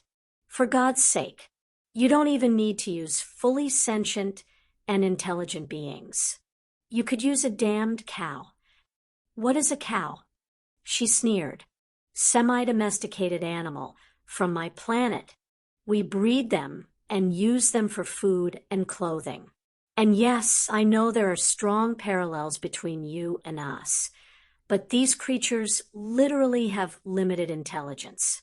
Also, we take good care of the creatures. The men and women who tend to them usually feel they are like family. And still you kill them. Yep. Harry said simply and unrepentantly. But we aren't here to discuss the ethics and philosophies of my people. We are here to discuss the future of yours. At the moment, it only has 46 minutes left before it comes to a rather dismal end. You expect humans to let us feed off them willingly? She scoffed. No, but like I said, you can feed off other animals. I'm sure I can probably find a way to create a source of food that doesn't require a living creature. Harry went back and forth with uppity female for most of the hour. He could tell there was a chance she would cave. It was just that she did think he was bluffing. Her attitude changed after 45 minutes when she saw a second Harry enter the room with a team of men. She couldn't hear what was said, but she could tell that Harry was arguing with their leader. Time's up. Harry stood abruptly as his past self started to open her sleep pod to remove her past self. Make a decision. Live or die. Harry had marched over to the bomb at the end of the table. He placed his hand above a shiny panel. 10 seconds. The device began to beep. You'll die too. 5 seconds. 4, 3 dash. Live. We'll comply. She screamed in fear. Harry lowered his hand, and the device stopped beeping. Do not awaken the rest of your people. Harry ordered as he began fiddling with the device. The Queen was more interested in seeing their past selves. As past, Harry placed a chain around both their past selves and vanished. Suddenly, the minds of her children reconnected with her. She briefly entertained the notion of waking them and killing the boy. I will be sending an envoy soon. They will begin working with you to establish a feeding pattern. You intend to feed us like your cows. She sneered weakly.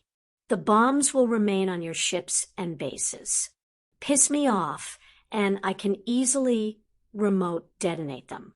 But if your attitude and behavior improves, well, one day you might actually sit at the table with myself and my allies and friends as an equal. Harry turned on the spot and vanished. The bomb went with him. Harry reappeared in the dungeons of Azkaban Castle, the new location of the Stargate and portals. He had Apparat out of the ship, and then called for Ember to pick him up. What's her response? Harry asked without preamble. He was standing in a room filled with computers and magical screens. They were manned by wiggles, muggles, goblins. There were representatives of all Britain's citizens, except those that couldn't be around them, like mere-people and dementors. She ordered a search of every ship for the bombs. Major Danton, a member of the British Army, reported. She suspects we have bugged her ships and is trying to be careful. She has refrained from awakening the rest of the hives. That's fine then. Harry said. He was relieved. As long as she doesn't start mobilizing. The rules remain in effect. Any ship that sends out hunting parties gets blown to bits. Yes, sir. Anyone have anything to add? He asked the room. If they manage to send out raiders before you blow the ship, what will you do about their potential targets and victims? Colonel O'Neill asked. I'll leave that decision in the hands of Admiral Roth. He has command of this base and the Royal Naval Space Fleet. I'd like to save everyone, but I am frequently informed it just isn't feasible. Harry clearly hated admitting that. Your Majesty, rest assured that if we find ourselves able to respond, we shall, Admiral said proudly. You have my trust, Admiral. Harry nodded. The Admiral was a long-serving member of the Royal Navy. He had been recommended by the Muggle government to take command of the new Royal Naval Space Fleet. It was currently under the auspices of the Royal Navy, but that was simply until it had enough personnel to justify it as a separate branch of the British military. So, gentlemen, having considered your warnings and threats, I have taken steps to neutralize the Wraith. They will no longer be hunting humans. If they do, they get wiped out. One of you gets to go back to your people and have them release Ganos Lal and warn them that they should avoid our plane of existence unless they want to have a civilized meeting. You can consider there to be a border between our worlds. You need permission to cross into ours. Harry was seated in one of the meeting rooms on the prison on the moon. Morrows and Nicholas flanked him. Opposite him were the two ascended Alterans that had leveled threats against him. Your arrogance will be your end. The older white male scoffed. The Wraith will never capitulate. You are nowhere near as advanced as we were when we faced them. Avada Kedavra.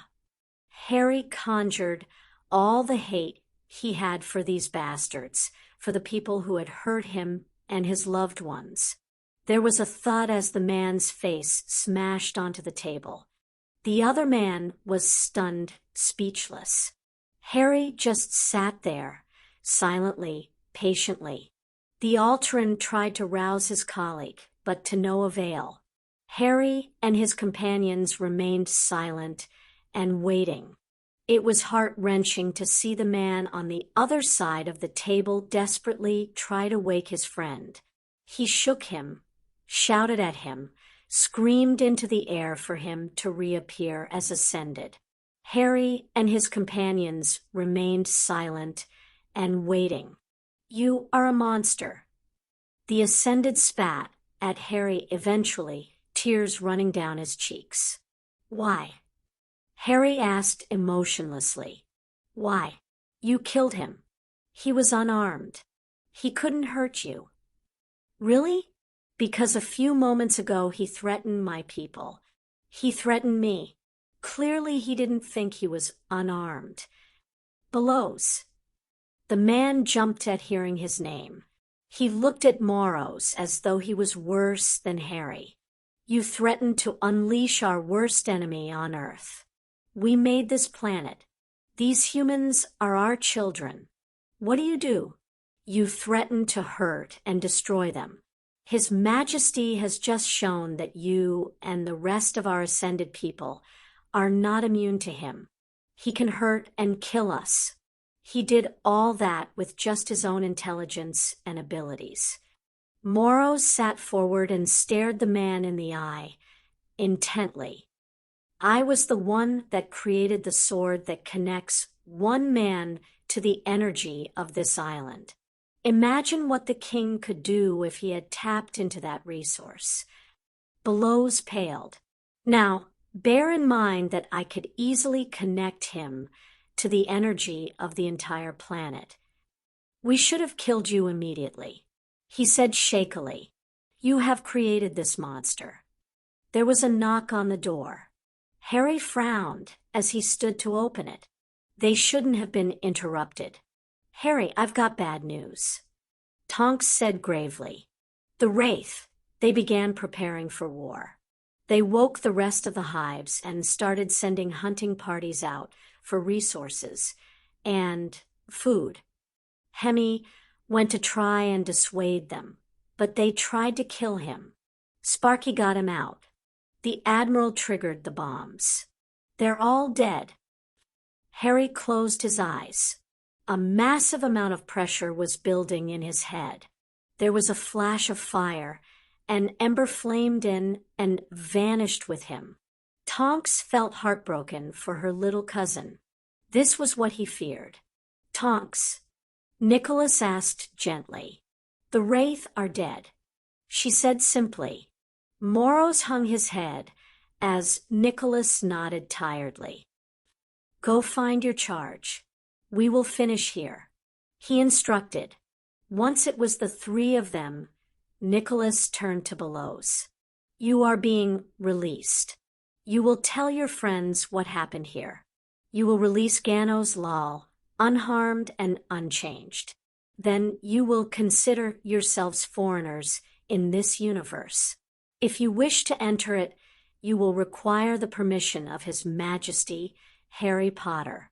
Ganos Lal will be assigned as the envoy of the ascended Alterans. You may relay messages through her. Harry marched calmly through the stone corridors of Azkaban's dungeons. This was not unusual, as he was often there.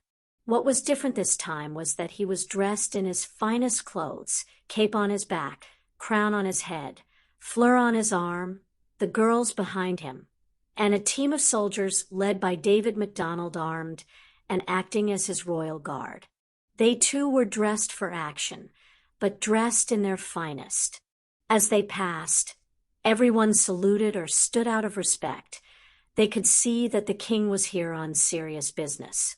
This was one of the few times Harry had warned them about, the time to call him by his title and bow in deference. The atmosphere was already tense on the island. It was barely 2 hours ago that the signal was sent and the Wraith were wiped out.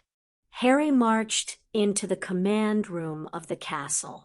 From here, the Admiral and his personnel oversaw all traffic and operations through the Stargate or portals. They also managed the flight patterns of the Royal Naval Space Fleet around the universe. Attention, David barked. All rise for His Majesty, King Harry. Only a few individuals didn't move. There were rules set that meant they were to ignore everything if they were engaged in delicate operations, such as guiding a spaceship in for a landing. Harry stopped in front of the Admiral. His face was set. Admiral, I received word that the Wraith made aggressive moves, and our devices were activated. Yes, Your Majesty. I pressed the button myself. The Admiral was not the sort to condemn another to handle the responsibility for what amounted to genocide. Harry nodded slowly. Pending a full review, you are relieved of duty. There were a few gasps. You may consider yourself on paid leave. The Royal Council of Great Britain and her allies will convene next week, and you and I will present ourselves. As I said before, Admiral Roth, you have my trust. The Admiral saluted. Thank you, sir. Your second will take command until your return. For now, Allow myself and my ladies to help you gather anything you might need from your office." The Admiral nodded and led them out. David stayed behind momentarily. His Majesty wants to be clear about this. He is not looking to press charges or make life hard for the Admiral or anyone who has served under him. This review is going to be standard procedure from now on. Harry intends to see Admiral James Lord Roth, returning to duty within the month. Eyes widened in surprise and backs straightened in pride. They wondered if even the Admiral knew he was about to be elevated. Finally, counselors are being assigned to this base. You have all been either witnesses or participants to genocide. Did you really destroy the Wraith? Harry jumped up from his armchair and pulled Ganos into a crushing hug. "Thank Moros you're safe." She pushed away to hold him by the shoulders. "Moros?" she asked with a hint of amusement. It pisses him off, especially as everyone swears by Merlin. Harry grinned.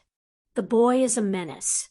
The aforementioned Moros grumbled as he trudged in behind Ganos and sat on the couch. Arthur could be reckless. He would charge in and give no care or thought to his own safety, but at least he was sensible and level-headed. He didn't go around jesting and pulling pranks. He glared at Harry, probably because you were responsible for him becoming king. Harry retorted. Like most of the Wiggles, he probably thought of you like a god. You don't treat me like that. Ganos looked at him archly. I started working on ruling this country years ago. It was the only way I knew that I could deal with the bigotry. I had Nikki churning out gold faster than a volcano does lava. I made sure that there were no problems between myself and the goblins. I never really expected to be a king. I thought I'd have to be the minister for magic. Harry grimaced at the thought. And people have the audacity to claim their glorious king is the most humble of kings. Moros scoffed. Harry looked at him worriedly. They don't really call me glorious, do they? Ganos laughed and sat on the couch, leaving Harry to find his way back to his own seat. Moros, have you given any thought to ascending again? The old man sighed. I am living on borrowed time. It is only Sir Nicholas Elixir that has allowed me to live this far. You've got a standing invitation to live on this plane, regardless of your state of mortality. Harry assured him, as far as I am concerned, Moros, also known as Merlin, known as Murden Emrys, has been and will be the Archmage of the round. Despite how annoying he found the young king, Moros respected the young man for all he had achieved and sought to accomplish. Thank you, Your Majesty. He said respectfully, I believe I shall prevail upon Sir Nicholas until at least the end of the coming summer. Then I shall reascend. Hopefully, I will still be able to serve you in that form. So, Ganos, what happened whilst you were gone? Harry asked his mentor. Ganos looked murderous. I was treated better when I was captured by the Americans. At least they were honest about their intentions. Are we going to have problems with them in the future? Ganos paused, weighing her words. There is a minority faction that supports a more open dialogue with this plane. They range from observing the development of technology and civilization to actually walking amongst you and teaching you. What do they mean by observing? Harry asked suspiciously. They simply mean to step in to prevent mortals from destroying themselves. Ugh, we've seen that happen far too often. Moros said in disgust. He turned to Harry. It isn't a bad thing at all. They merely want to ensure that if you are going to build a nuclear weapon, that you are experienced enough to do it without blowing up the whole planet or anyone else's. Ah, I can see the sense in that, especially as I have Terry working on weapons, especially one capable of blowing up a planet. Why the devil would you want something like that? Moros demanded. Asteroids. Oh, he didn't actually have a comeback for that. Now you see what I have had to deal with. Ganos smirked at him. Moros glared at her for a moment before he turned to Harry with a devilish grin. Would you like to hear some stories about the infamous Morgan Le Fay? Careful, Merlin. I was watching you for far longer than you knew. Ganos calmly warned. Once again, Moros was shut up. Fortunately for him, Dobby popped in. King Harry, sir. Missy Toyotamaheim is here. Also, Missy Hermy B's needing you in U's lab. Send Toyotama up. Tell Hermione I'll be there in 10. Yes, King Harry, sir. The little guy bowed and popped out. Seconds later, the petite Japanese water dragon in human form burst into the room. She ignored everyone and made straight for Ganos, whom she hugged tightly. Ganos, you are unharmed? She asked. I am fine, Toyotama. Thank you.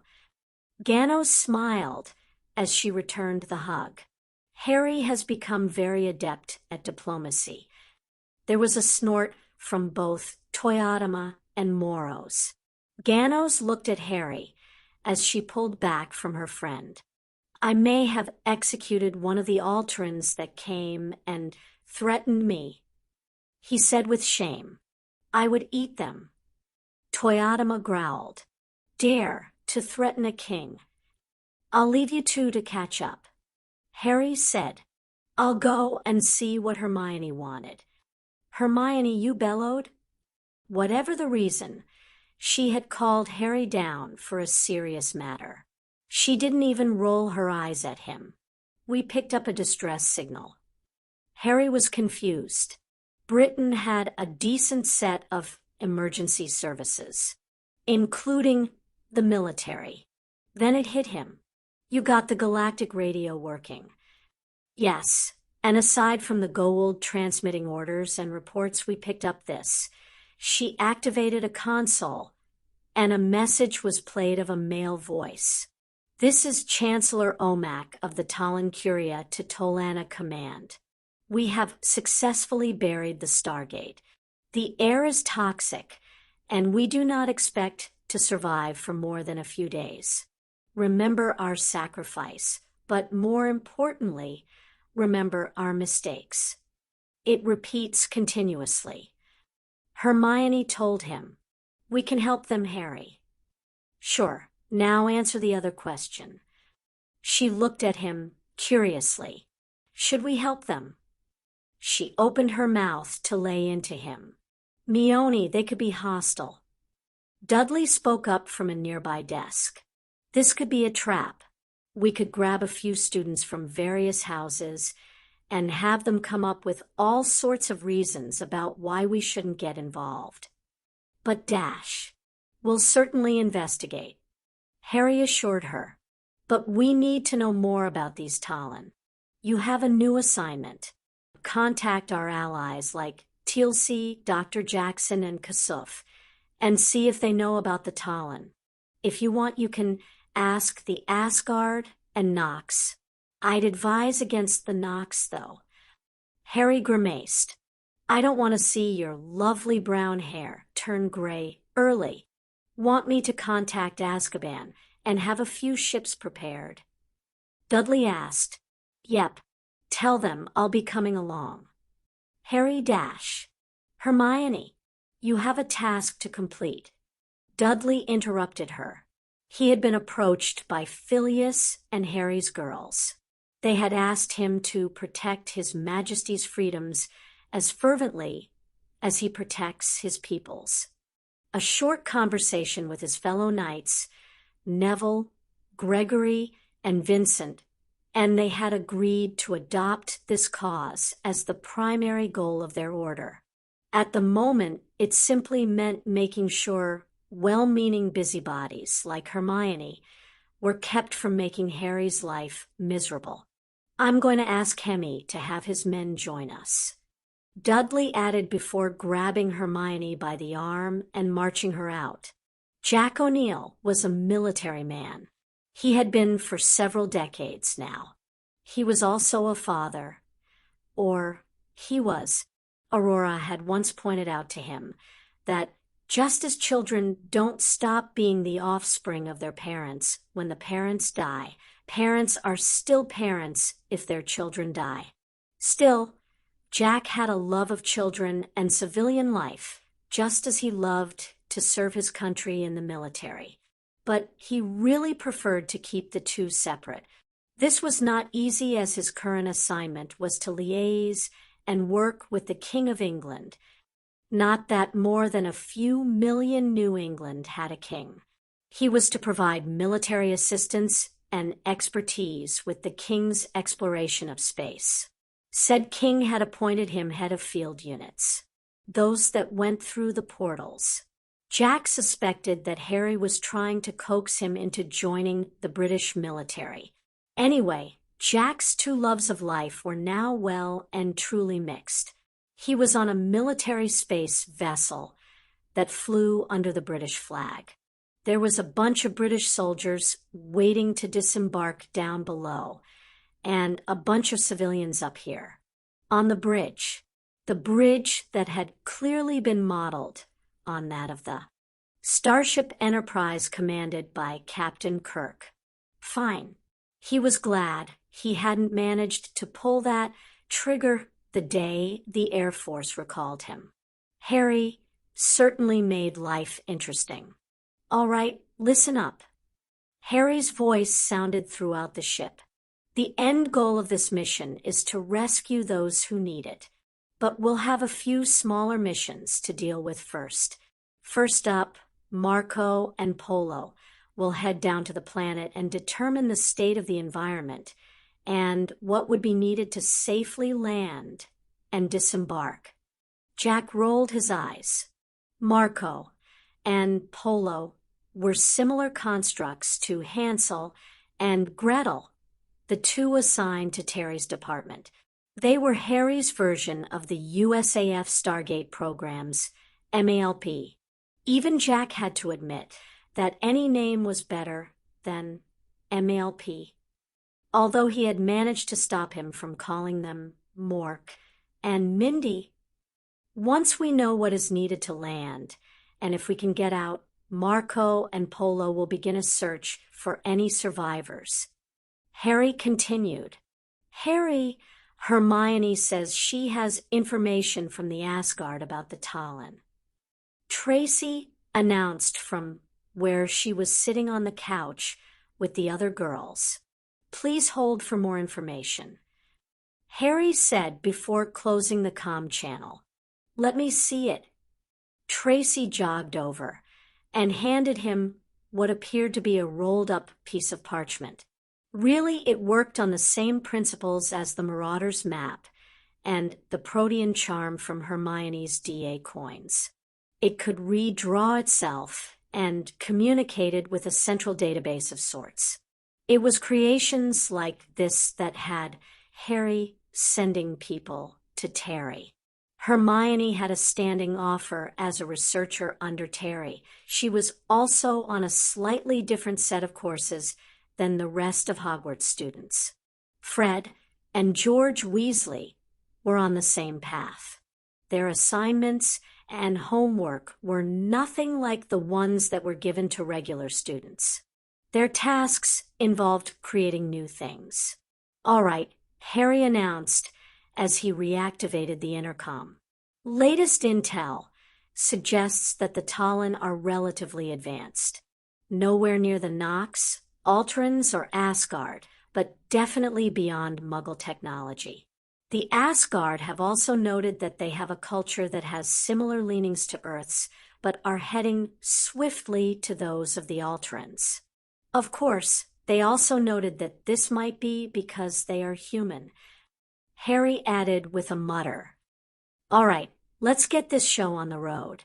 Despite the initial misgivings that the 3rd Battalion, Royal Regiment of Scotland had, they thoroughly enjoyed working directly for the new king. Short of working for the Eode Regiment of the Army, you didn't get to wear full-blown medieval suits of armor in the field. The 30-man platoon assigned directly to the command of the king had stormed out of the ship at the location indicated by Harry's new scouts. The suits of armor that had been forged by the goblins came with many enchantments. They could be as quiet as a mouse, or they could sound like tone of metal shipping containers rolling down a hill. They hadn't bothered with the silencing charms, so that's what they sounded like. The planet of Talen was burning up. It had been knocked off course and was drifting closer and closer to its sun. The air was thick with ash and heat. The ground was melting. The men of the Black Watch had the survivors back on ship within minutes. Harry had them all in Azkaban seconds later. The survivors were being treated by Wiggle and Muggle healers within 20 minutes of Harry arriving in orbit. There was nothing that a few potions couldn't fix, so an hour later they were in what was once the castle's throne room. "All right, which one of you is Chancellor Omak?" Harry asked from the minimalistic throne on the dais. Immediately, a tall man in his 30s stepped forward. "I am Chancellor Omak." Harry looked to Dudley, who was clearly struggling to keep a straight face. This man had dark hair and a sturdy build, but he sounded nothing like. "This is Chancellor Omak of the Talen Curia to Tolana Command. We have successfully buried the Stargate. The air is toxic, and we do not expect to survive for more than a few days. Remember our sacrifice, but more importantly, remember our mistakes. Please don't insult the king." Everyone on the dais looked at the fairly irritated Hermione Granger, who was holding up a recording device. He did just save your lives after all. An older man stepped forward and gently pulled the first man back. "We did not ask to be rescued. We had our mission, and we accepted our fate. So, Mione, maybe you should put this down on the list of reasons we shouldn't have rescued them." Harry teased her. "Should just send them back." She muttered murderously. She took their slight personally. She had been the one to receive the message. She had been the one to beg Harry to help them. Harry stood up and moved to the right wall. There was a door frame with no door. He activated some runes, and a panel lit up on the side. He fiddled with it for a moment before leaning casually against the wall next to the door. "All right, if you prefer to die needlessly, walk through there, and you will be back on your home world. You rescue us simply to condemn us to death." The man asked with a raised eyebrow. "Nope. I would be quite happy to send you straight to wherever the rest of your people are. At this point in time, you've managed to piss off the person who wanted to help you." "Language, Harry," hissed the piss person. "Omak, they are not threatening us." The first man reasoned. "We are better than this. We shouldn't be so suspy-dash. Do you remember why we were willing to die back there, Narum?" Omak challenged the man. "Our lack of suspicion is what caused our planet to be destroyed. We cannot assume that everyone is the same." Omak scoffed. "Look at this place." He gestured around him. "They live in buildings made of stone bricks. They have barely harnessed electricity. They carry weapons in plain sight, ballistic weapons. But what is worse is they suffer under a monarchy, a child monarch. Permission to punt this bastard back to Talen, sir?" Dudley growled. "See, they are barbaric.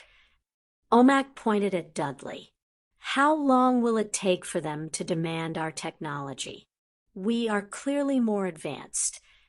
Wow, you really want to die, don't you? Harry chuckled as he tapped on the keypad again.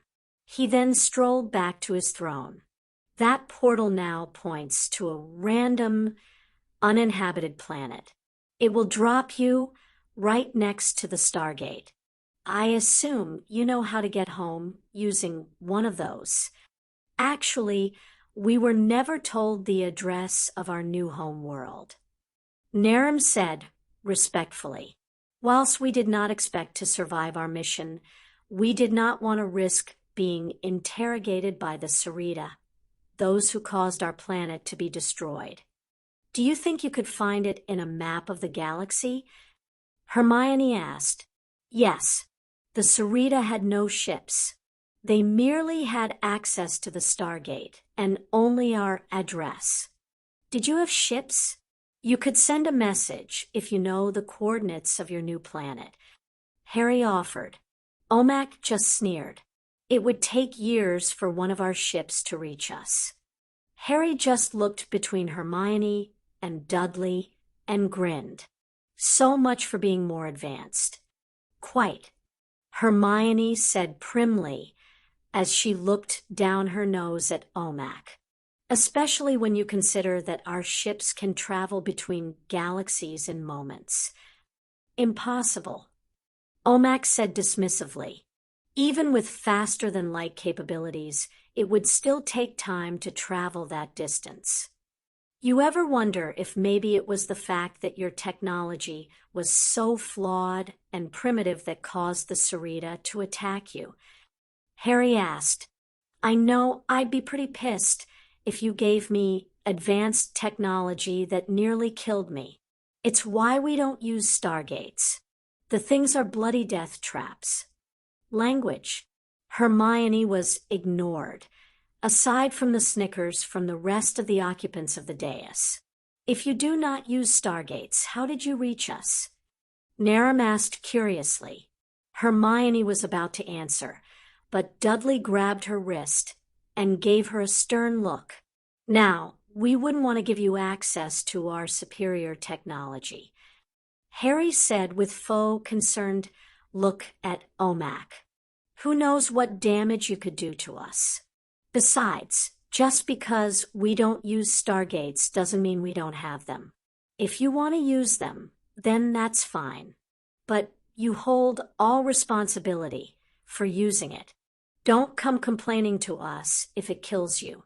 Kills us. Narum looked amused. 6 people walk through the Stargate. The first one through trips on a rock and falls to the ground. The following 4 tumble into him. The 6th bounces off the pile of bodies and back into the Stargate. The Talen grimaced at that thought. Death trap. Harry said with finality. Then perhaps you are too clumsy to use a Stargate if you can so carelessly kill people with it. Omak taunted. Nowhere near as clumsy as you were for sharing advanced technology with untrustworthy people. We haven't blown up our world yet. Dudley countered. Please, I just want to go home. Harry looked at the young Talen woman who was wringing her hands nervously. She was clearly terrified. She was probably struggling with the fact that she wasn't dead when she was supposed to be. You know the coordinates of your planet? Harry asked gently. She nodded. Harry stood up and walked towards her.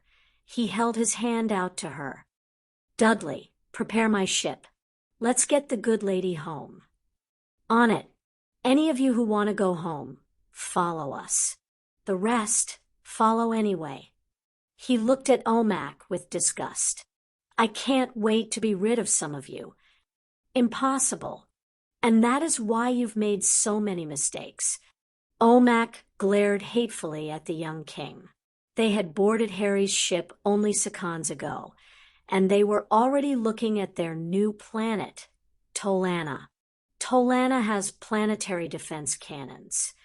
Naram spoke up quickly. We will need to announce ourselves, or they will fire on us. Jeffries, show Naram how to work the comms. Harry instructed the signaler for the platoon. Dud, take over. Harry said as he climbed out of his pilot's seat and headed to the couch where the rest of the Talen were sitting. He approached the young woman who had asked to go home. He held out a roll of parchment wrapped around a quill. Here, if you ever want to come visit or maybe join us on a bit of exploration, then write on the parchment. Hermione has a matching one, and she'll respond, provided she's awake and not busy. Harry shrugged. "Why?" she asked. She was gobsmacked. Harry smiled warmly at her. "Because you said please, Sir, we've been given permission to land, and the coordinates."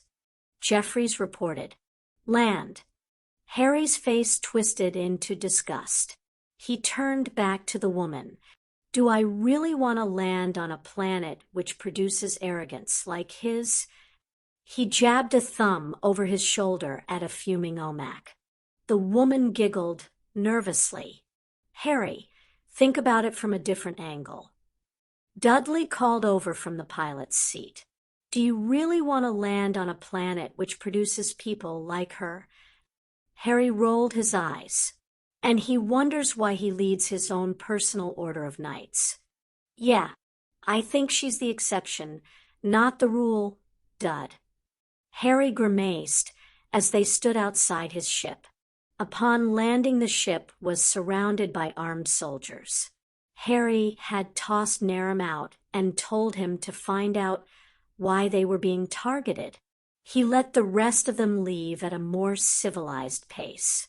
Of course, Naram was quickly sidelined as Omak began ranting and gesturing at them to a woman who appeared to be his age. "That's High Chancellor travel."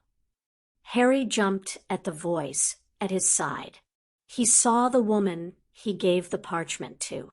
"She's the head of our government." "Okay, this is stupid. What the devil is your name?"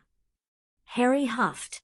The woman giggled as Dudley conspicuously turned away to hide his own humor. "My name is Hannah." She inclined her head. "Well, it was nice to meet you, Hannah. But we are going to leave now. Nothing about the rest of your planet has made me want to stay. That parchment will only work for you, so don't worry if they try to confiscate it. This box contains all the little gadgets and gizmos you were wearing when we picked you up." Dudley tapped a box with his foot. "We also cleaned and fixed the clothes you were wearing. They were a little burnt." "Thank you, Sir Dudley, and you, Your Majesty, for everything." She bowed to Harry. Harry shocked the woman by returning the bow. "It was an honor to rescue you, Hannah. I hope to see you again someday." "We're leaving Dave," Dudley said quietly to his girlfriend's brother, who was standing with Tonks behind them. Omak was putting forth the argument that they should detain the ship and its crew for interrogation. They had managed to steal the technology they were wearing, and they seemed to have the ability to travel anywhere. They posed a significant threat to homeworld security. Travel was not opposed to the idea. She just needed to consider the correct phrasing. So they didn't appear to be thieves themselves. Their discussion was halted when confused shouts sounded from around the landing area. They turned to see that the ship was closed and moving. "Stop them!" Omak screamed. "Shoot them down." Omak was a ranking official in the Talen government. He was also well known as one of those who had volunteered for what was known to be a suicide mission. The guards had no qualms about following his orders. Bolts of energy splattered against the hull of the ship, but it seemed to cause them to rebound. The ship halted 30 meters off the ground before it plummeted straight back to the ground, causing a shockwave to knock them off their feet. The airlock opened, and bolts of red energy streaked out with deadly accuracy that felled whatever it hit. Eventually, only Hannah, Omak, and Travel were still standing. Omak rushed for one of the weapons from the fallen guards. That was when another bolt flew at him, causing the weapon to go flying through the air. Harry came stomping out with a face as black as a thundercloud. Dudley was close behind with Tonks and David. He went straight up to Omak and delivered a right cross that had Dudley and David grimacing. "You have just committed an act of war, you dishonorable little shit. When the Goa'uld, Ori, replicators, or anyone else come after you, do not come crawling to us. Hannah, they give you any shit, then use the parchment. We will come and pick you up, and you can enjoy a relaxing life on our beaches or pursuing studies with any of our scientists." Harry paused in thought. "Dud, got your lunagogs?" Dudley carefully pulled out a pair of sunglasses from his jacket's inner pocket and handed them to Harry. "Here, hold these." He placed the glasses in Hannah's hand and then quickly pulled his wand and tapped them. "These will let you see into the world that is parallel to ours. It can't touch you, but it is an interesting subject." Harry looked at Travel and Omak with disgust. Omak was cradling his heavily bruised jaw. "If Hannah wants us to help you, you damn well better make sure she has a good argument." He spat before spinning on his heel and marching back to his ship. "You're eager." Whatever Omak was attempting to convey to Travel was unintelligible, as he couldn't move his mouth. It wouldn't have mattered, as Travel was white as a sheet. Hannah was feeling very apprehensive. She was incredibly grateful for all Harry had done, but he had singled her out to her government and was worried what it might mean for her future. That was absolutely pathetic, Harry. Dudley scowled as he grabbed his cousin's wrist and examined the swelling knuckles. Sensei would throw a fit if he saw that punch. "Dave, what do you think? Did he break anything?" "He might have fractured something, but I'm sure Madame Pomfrey will have him sorted quick enough." David might have been annoyed that Harry had landed and put himself at risk, but it was clear from the shots the Talons took at the ship that they didn't have anything that would penetrate a standard Protego. Harry just turned his nose up at the pair. "You're just jealous I got there first." Chapter 36. A few days later, Harry was sitting in his living room reading a wad of documents. Actually, he was reading the cover letter from President Lancet. The older man knew Harry would not be interested in technical legal mumbo-jumbo, and had boiled it all down. Across from Harry in a wing-back chair was Jack O'Neill. Tracy, Daphne, and Pansy were doing their homework at the table. Fleur was engaged in a game of chess with Phileas and Gemma, and Minerva were enjoying a glass of brandy by the fire. "Is he serious about this?" Harry sighed as he waved the letter at Jack. "Yeah, he's hoping to use it to get legislation on magicals torn down, whilst appeasing the Pratts who want a piece of the Stargate." Jack frowned. "Pratts?" He'd been in Scotland too long. "I've got no problems with having scientists and soldiers from the U.S. working with my gang, but the Stargate is a death trap." Harry refused to change his tune on that one. "Even if you don't kill yourself by stumbling into the backwash or an incoming pool, anyone can come through. Anyone can come through your portals if they can reach it. We just need to take the same safety precautions." Jack reasoned. "You've never actually put any thought into securing the Stargate for use because you had your portals. Why not put that freaky mind of yours on the task?" Harry winced. "Jack, Please do not use the term freak around Harry. Phileas spoke up warningly but without malice or reproach. He has been subjected to it in the worst of ways. Jack frowned. Sorry. Sock. Harry muttered. I'm going to go and think about this stuff. Tell the president I'll have a formal letter drawn up, but he should start assembling his teams for dispatch to Azkaban. Everyone frowned as they watched Harry walk out with his shoulders hunched. We will finish later. Phileas. Fleur nodded to the older wizard. Of course, my dear. Without a word, the girls put their pens down and followed Fleur out with Gemma. For the better part of his early years before he went to school at age 5, Harry didn't know his own name. His relatives called him Freak or Boy. Phileas explained with a snarl. Shit. Language, Mr. O'Neill. Minerva admonished. She pulled out her wand and conjured a third wingback chair in front of the fire and a stepping stool for Phileas. The two males joined her as she poured them a glass. Harry will not hold this against you. He simply has to deal with memories he tries to suppress. Doesn't he have a counselor he can talk to? Jack asked with concern. He hated hearing about Harry's early life. Every time they told him something new. Phileas chuckled. He has 5 very willing and patient sets of ears that are even now attending to him. But what about a trained professional? Jack pressed. David MacDonald had him talk to an army counselor who was briefed on Harry's nature and history. Minerva answered. After a mere 2 appointments, they stopped. Harry has tried to explain, but we are observers and not sufferers, as Miss MacDonald has pointed out, so we cannot fully grasp the situation. Still, it would be better for him if he could reassociate things like freak with good things. Jack sighed. Freak is also associated with good things in Muggle culture. It's rare, but like when I was trying to joke with him just now. He trailed off. They sat in silence for a few moments.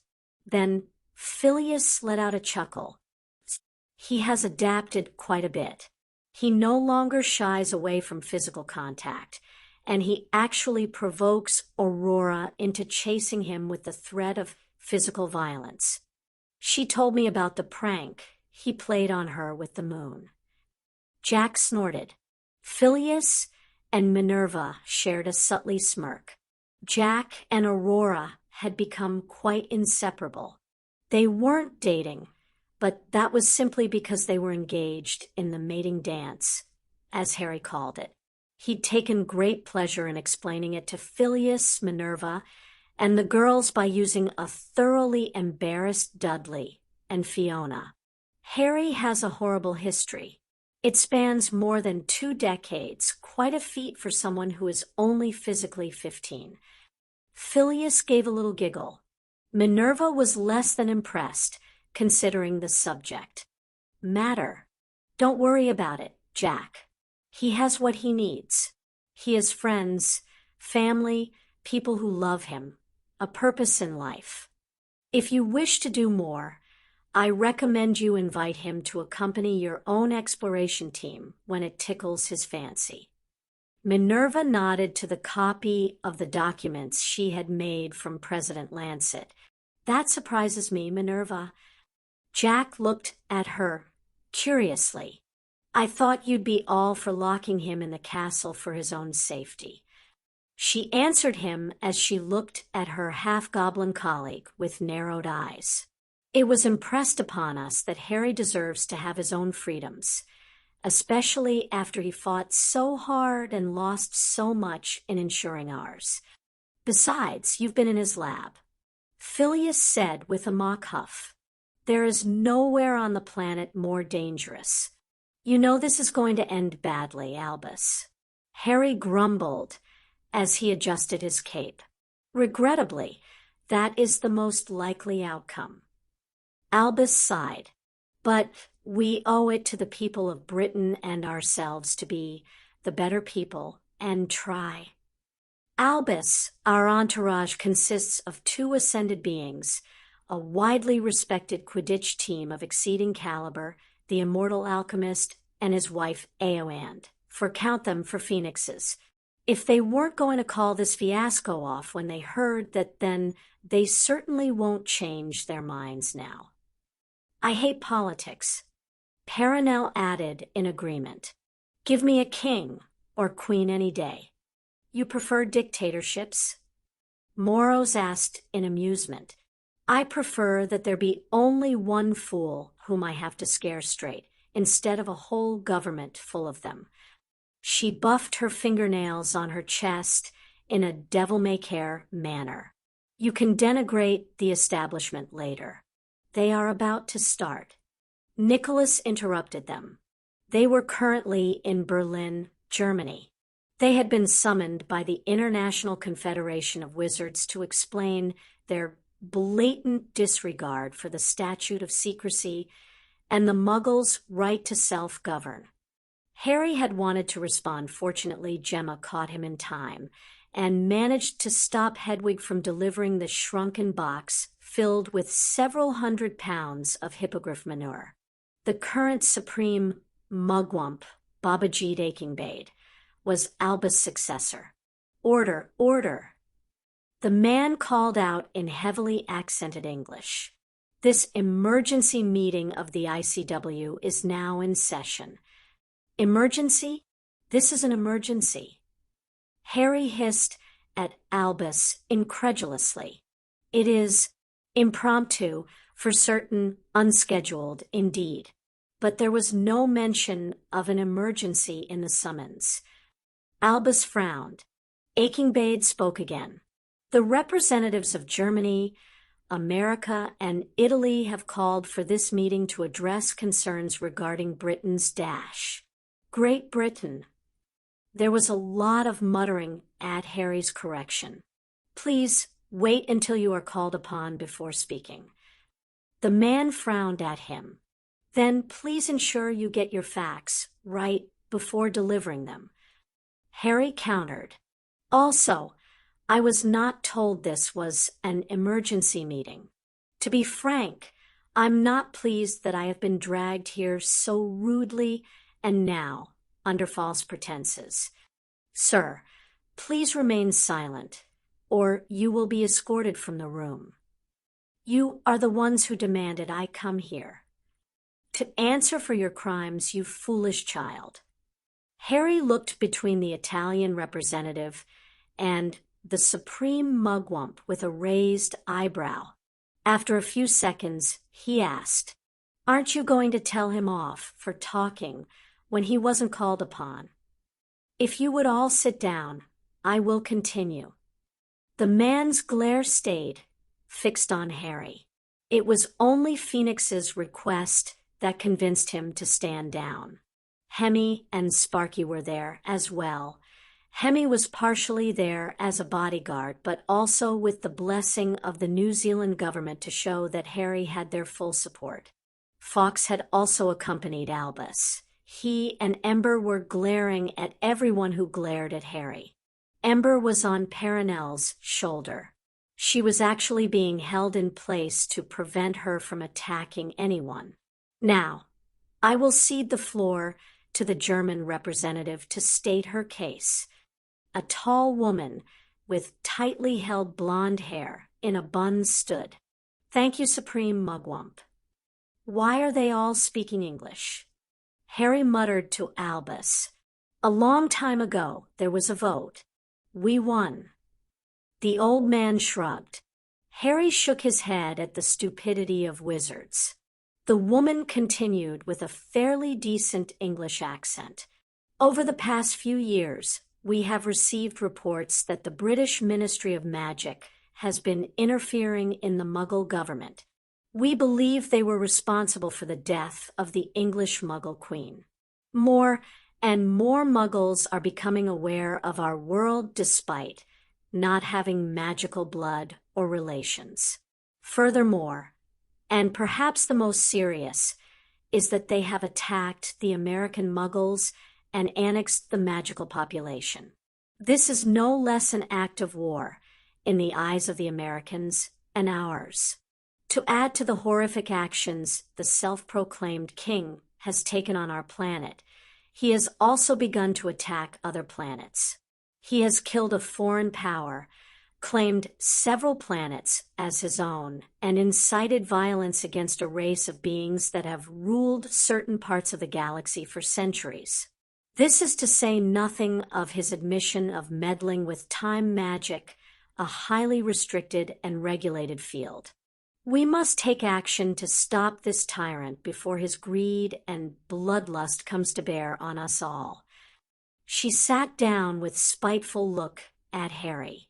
Does the British representative have a response? The mugwump inquired.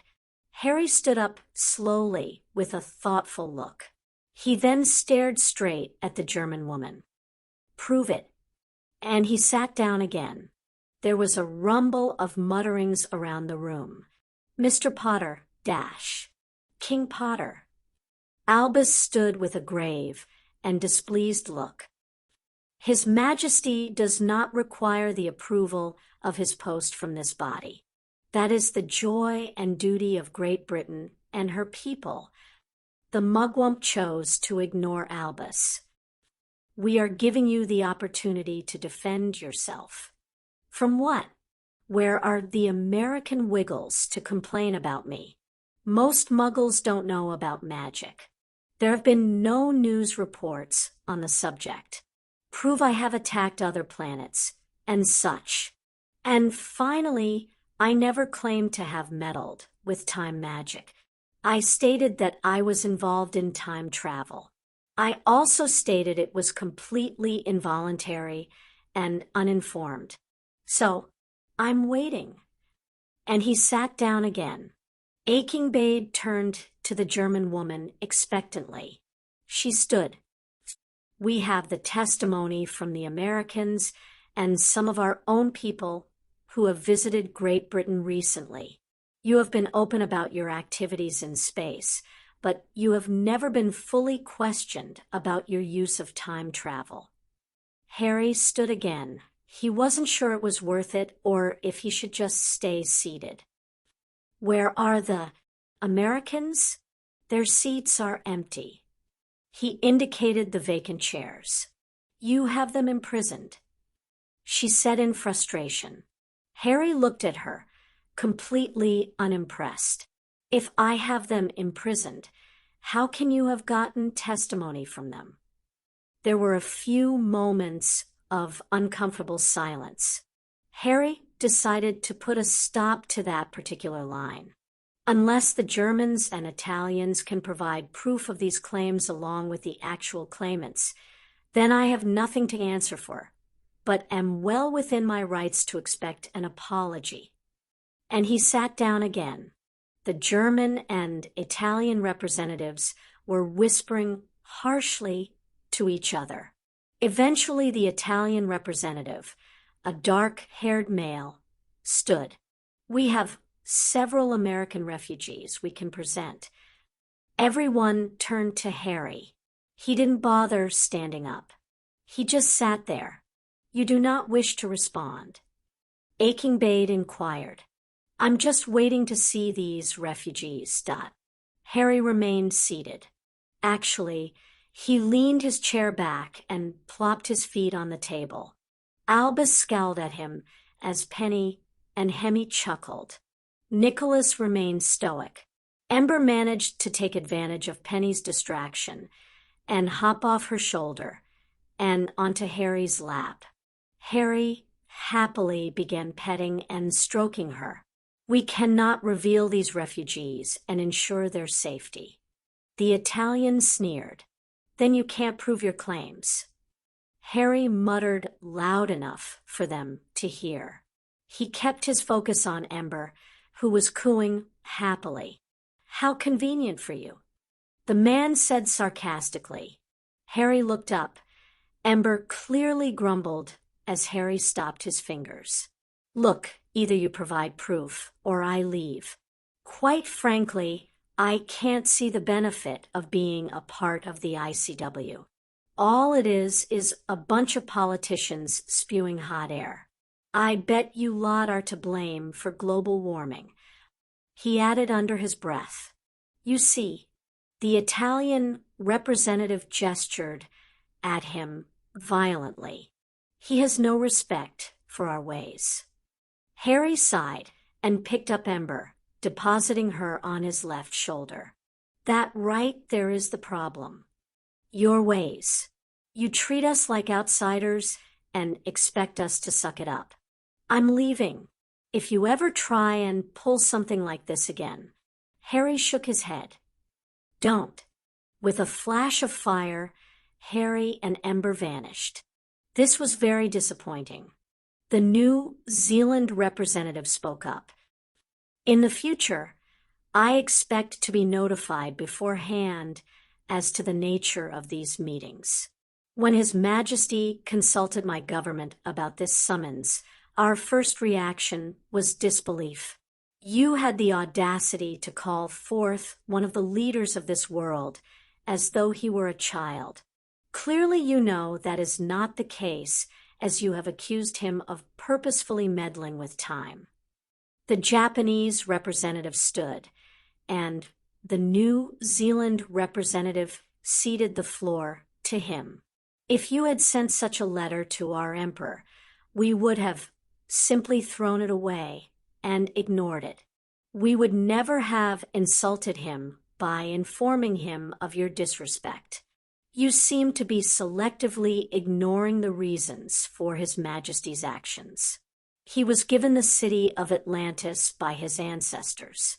He earned the throne of Great Britain by passing a series of tests that judged his intelligence, skill, and character. He attacked those aliens because they had kidnapped children from his very home. Finally, until these American refugees are presented before this body, we should remember that the American Muggle president issued an apology for his people's part in the capture of England's king. Had they tried the same thing with our emperor, we would be at war. The large room was filled with shouts of "here, here," and other sounds of agreement and disgust. And what will you do when he turns his eye to your countries? The German woman demanded heatedly. When he decides that ruling his little islands isn't enough. You mean the little islands and the various planets? Came the laughing riposte of the Norwegian representative. I believe we need a little perspective here. The Australian representative said seriously as she stood. How many countries represented here are behind the German and Italian motion? China, Argentina, and Russia each raised their hands. How many had no idea about it, or are ambivalent either way? Only 5 countries raised their hands. And how many are disgusted with this motion and the treatment of King Harry? A sea of hands shot up. As you can see, it is not King Harry whom we are concerned about trying to control us. It is you. She sneered at the German and Italian representatives. How long will it be before you try and control us? Send us insulting demands for our leaders to appear before you. The French representative stood, and the Australian ceded the floor. Honored colleagues, I believe we have settled this matter enough that we can return to our people and apologize for wasting their taxes on this disaster. However, before we do, I would like to put forth an official complaint against the Supreme Mugwump for his despicable attitude and disrespect to a nation and her sovereign. He showed clear bias in how he treated the king. Make no mistake, young though he is the final authority of his country and people. Should he choose to withdraw from this body, he can and will. There was a flash of flame back at the British seats to reveal a teenage girl with ebony hair and a look of superiority in her smirk. "Forgive my tardiness," she said in her most officious voice. "My lord, High King Harry of Albion, has just appointed me, Pansy Parkinson, as his official representative to the ICW. Oh, bugger." Perenelle laughed gaily at Albus' despair. The representative of India stood up as the supreme mugwump, and everyone else seemed speechless. "Welcome, Lady Pansy." He smiled broadly. "We were actually closing these proceedings with a complaint against the sitting supreme mugwump put forth by the Commandeur René Huppert for his disrespect towards His Majesty, King Harry." Pansy curtsied towards the French representative, who bowed in return. "Merci, Commandeur. Great Britain appreciates your efforts and your respect. We will refrain from speaking on this matter until called upon in the capacity of witness and victim. Of course, King Harry has saved a majority of the world from Tom Riddle more than once now. I'm fairly certain he has left out a few times he saved the planet as a whole." The representative smiled knowingly. "If he has, then he has kept it from everyone." Pansy said firmly.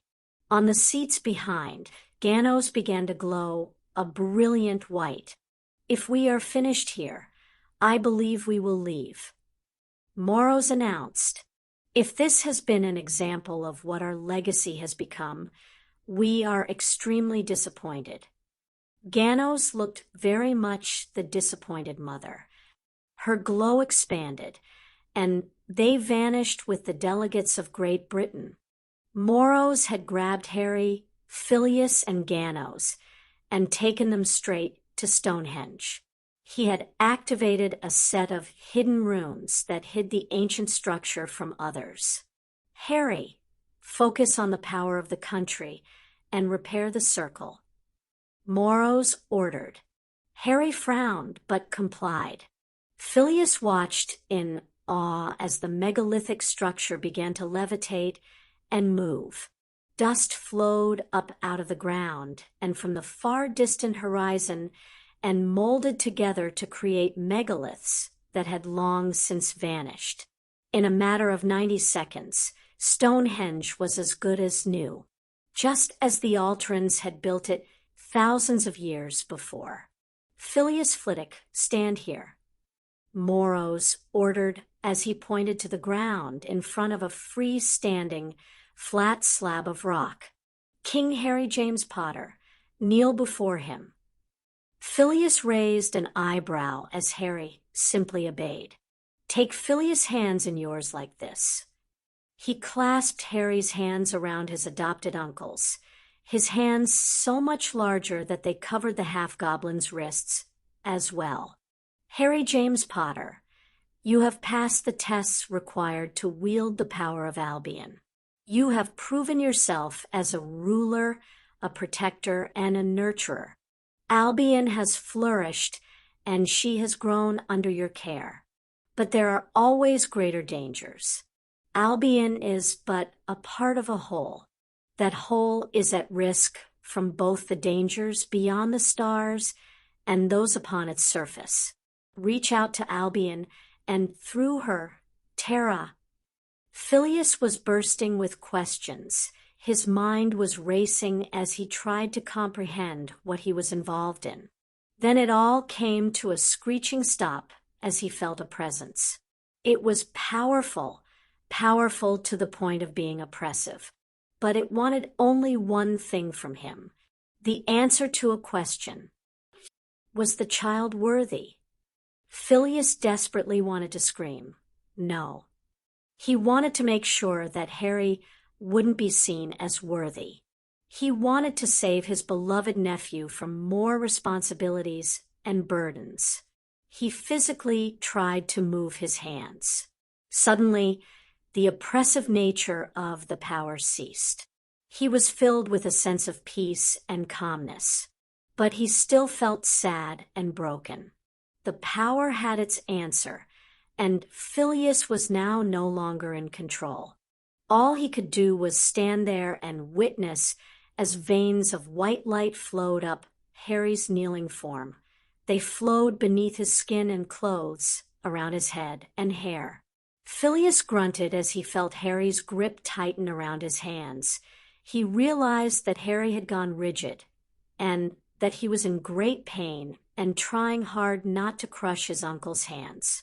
The light dimmed and faded, leaving scars where the veins had been, but those too faded after a second. Harry sagged, but managed to maintain his state of kneeling. Phileas twisted his hands to hold Harry and lower him to the ground. "I didn't create the sword in the stone legend," Moros said tiredly as he conjured a chair and sat down, Ganos copying him. "Albion did that on her own.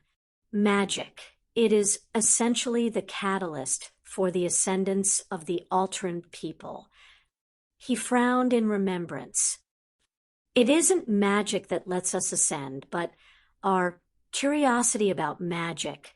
It caused us to study this strange energy that we and humans could wield, but we never managed to understand it. To this day, we still do not." Ganos agreed. She then gave an unladylike snort. "It was our pride and refusal to acknowledge that we would never understand it that made us turn our backs on it and focus on the ability to ascend, that we could understand. I was taking an extreme risk when I descended and began working with magic." Moros frowned. "I wasn't a wizard like Arthur, who used magic as an extension of himself. I was a scientist who was experimenting with a volatile substance. We created Stonehenge many millennia ago. It was simply an experiment based upon the unusual energy readings we found here. It was the early humans that erected the stones. We merely marked the prominent locations.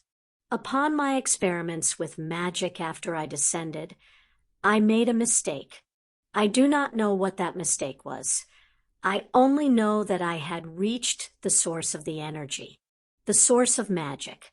It was not pleased, but it judged me, realized I was not trying to harm it, and then chastised me and sent me away." Moros just chuckled at the memory. It is worse when you consider that Moros was on the council. He was responsible for ensuring that our scientists did not breach our ethics. Ganos smirked. "I recall a report about you laying into a scientist who was working on time travel." Moros scowled. "That foolish boy." He turned to Harry and Phileas, who were still resting on the floor. "He wasn't trying to create the equivalent of a time turner. He was making a vehicle that could travel back to any point in time." "Yeah," Harry croaked, his voice sore. "I found that particular shuttle. It's locked in my private lab. I ordered that thing destroyed." Moros nearly shouted. "Harry's lab is perfectly safe for now," Ganos assured him. Moros shifted in his chair. He wanted to argue, but the fact of the matter was Harry was more thorough than any of the Altrans. "Anyway, the presence sent me off. But it couldn't stop me from thinking that the presence was probably the best way to combat any attack by the Ori. So I came back, and it kept sending me away. Eventually, it got fed up and listened to what I wanted to propose. It agreed that it would accept a suitable avatar. That led me to a young orphan, begging and stealing just to survive. Arthur. It was years later. He was a man, well, 15, so a man by the standards of the time. He added quickly as he realized Harry's physical age. "We came here and found the sword buried in the standing stone. along with about 100 men trying to pull it out. That sounds familiar. Phileas chuckled. When Harry's council announced that he was to retrieve the sword, he was challenged by most of the ruling government. Ganos explained for Moros as she smirked. But as they couldn't even find Avalon, all they managed was to drain their magic and leave Harry well rested to face your tests. Well, the sword you now wield is the second generation. Moros explained. The first was a pure construct created by Albion. The second was created from the broken fragments of the first after it was shattered in battle. That sword was made from the strongest substance on Earth and heavily enchanted. But some fool landed in Egypt and tried to claim he was R.A. He'd heard that the Goa'uld had been run off the planet and thought we were easy pickings. Unfortunately, the energy weapons he used managed to destroy the sword. It was the only time I stepped in and used my powers. It was also what revealed you to the rest of the Alterans. Ganos admitted. Moros just nodded. I had little choice. It was act or let the planet fall into slavery once again. Anyway, I took the sword and modified it with Alteran technology. I made it with the same genetic coding that all our technology uses. And I also made it so that once it was withdrawn from the stone, it would bond to the wielder. You won't be able to hand your throne to your children. You'll have to place it back in the stone at Avalon or here. If your children are worthy, they will prove it when they pull the sword. How are you feeling, Harry? Ganos inquired. Drained. Headache. Probably better to ask me in the morning. Harry sighed. What was Phil's role? It asked me if you were worthy. Phileas answered quietly. I tried to tell it no. I didn't want you to have more burdens, but the presence, it wasn't listening to my words, though. Terra. Morrow spoke. Where Albion is the magic of Britain, Terra is the greater consciousness. I cannot guide you further in this instance. Harry, I have no idea of how you will interact with her. Well, I'm conscripting you back in to the order of the round. Harry glared at him. Consider it penance for ambushing me with this. Phileas got Harry home, and he simply dropped him into bed. He was in such a deep sleep that all 5 girls had to work together to get him out of his clothes. They enjoyed every damned second. When Harry awoke, he found his bed had been enlarged, and the 5 were draped all over the bed in lingerie, which was pretty pointless, especially as they liked to torture him by sunbathing nude. He had to admit, though, they looked stunning in their nightwear. Harry silently operated out from them and prepared for his day, leaving them to sleep in. He needed to do some practice with his magic, as he could feel the energy flowing in him. Your Majesty, may I introduce you to Captain Dr. Samantha Carter. She was one of the Air Force's brains behind the Stargate program. Harry was surprised Jack had managed to say that with a straight face, especially considering Harry, Ganos, and Morrow's opinions of the American effort. Harry managed to keep his face devoid of any insulting expression, like laughing in her face. Your Majesty. She gave a small bow with her cap under her arm. Welcome to Azkaban, Captain Carter. Harry responded. Are you here for research at the castle or exploration? She's been recommended as part of my personal team. Jack answered. Harry stiffened. Define recommended. Jack allowed himself a small smile. He knew Harry wouldn't stand for Jack being foisted with someone he didn't personally choose. Her file was passed to me along with the others from the Joint Chiefs. I picked her myself. Harry relaxed. Okay. I wouldn't mind seeing the files for your team myself, if you can swing it. I'll make a request, but I would guess it is just a formality considering we are serving under you. I hate breaking the chain of command, but not chains in general. He asked teasingly. His Majesty is quite adept at that. Came the older voice of Admiral Roth. He also excels in management and delegation. Oh. Harry turned to the Admiral. Both of them had been interviewed by the Council of Britain and commended on their work. Supreme Commander Thor has sent a message stating that his people wish to form a true alliance.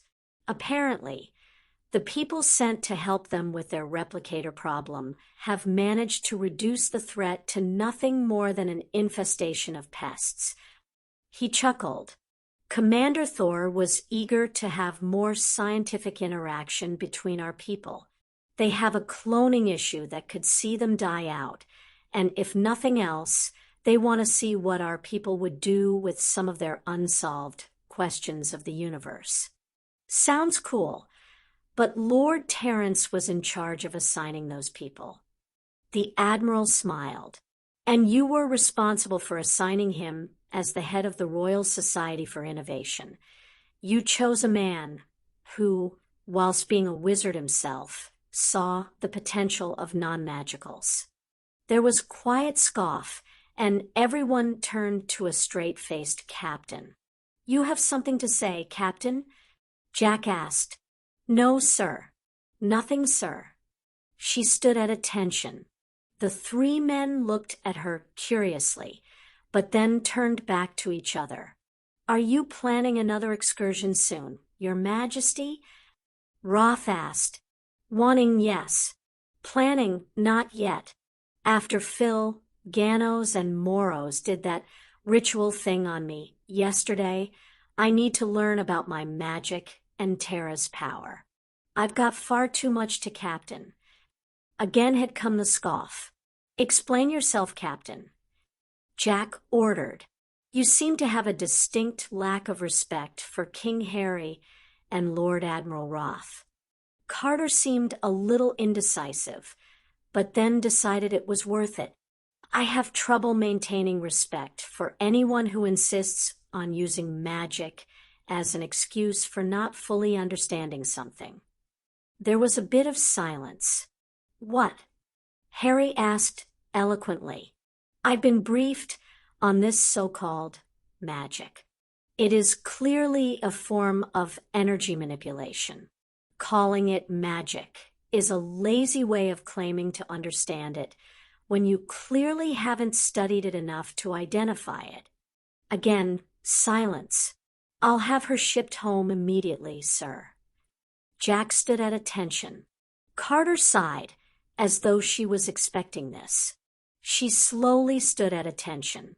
She was a U.S. soldier, and she would carry herself in a manner befitting her station, but she was entitled to her beliefs and entitled to express them. She'd just have to file a discrimination complaint later. Maybe. So, she wasn't expecting that calculating statement from the boy king. She briefly wondered if he was attracted to her or something. You don't think we understand this energy? She looked to the colonel. She wasn't going to intentionally be disrespectful, especially if the man wanted an educated debate. It may even lead to being allowed to study this phenomenon herself. Jack gave a nod. There is very little documentation on it. Harry turned and waved his hand, indicating they should follow him. You do realize that America has suppressed all knowledge of this energy, along with the subjugation of those capable of manipulating it. Again, I have been briefed, sir. She added belatedly at the colonel's glare. How much documentation is there on nuclear energy? Harry asked as they walked. It is well documented. Nearly 100 years' worth of study has been invested in its discovery and the understanding of the energy and its possible applications. And who coined the term neutron? Carter frowned. A U.S. chemist, William Harkins. Harry led them into a conference room and took a seat indicating for the rest to join him. For 1,000 years. That's how long we've been studying this energy. For 1,000 years, cultures, races, and species from across the globe, capable of wielding this energy and performing feats that the oldest of races in the galaxy have yet to duplicate without magic. Are you really that arrogant that you think only you can find unknown answers about this energy? Carter's face turned red despite her passive expression. No, I did not mean to insult you, Dash. This energy runs in my blood. It flowed through my parents, my father's parents, and beyond for generations. My entire culture revolves around it. If you are as smart as you claim, then you had to know you were being insulting. Carter wasn't sure how to respond, especially as the boy wasn't getting angry and yelling at her. Did you know that one of the projects the Royal Society of Innovation is working on is duplicating this energy and its effects using technology? I did not. She answered quietly. Harry nodded. His face clearly showed he was thinking. Let's say that you and I agree that this magic is a form of energy manipulation. Is that what you believe? She nodded. It's been documented for thousands of years. She nodded again. So, how do you explain the neutron? He asked with air quotes. Everyone looked at him this time. Nobody had any idea why the subject had taken a near 180. I don't understand. Why is it called a neutron? What is the etymology of the word? Etymology. O'Neill winced as he realized he had spoken.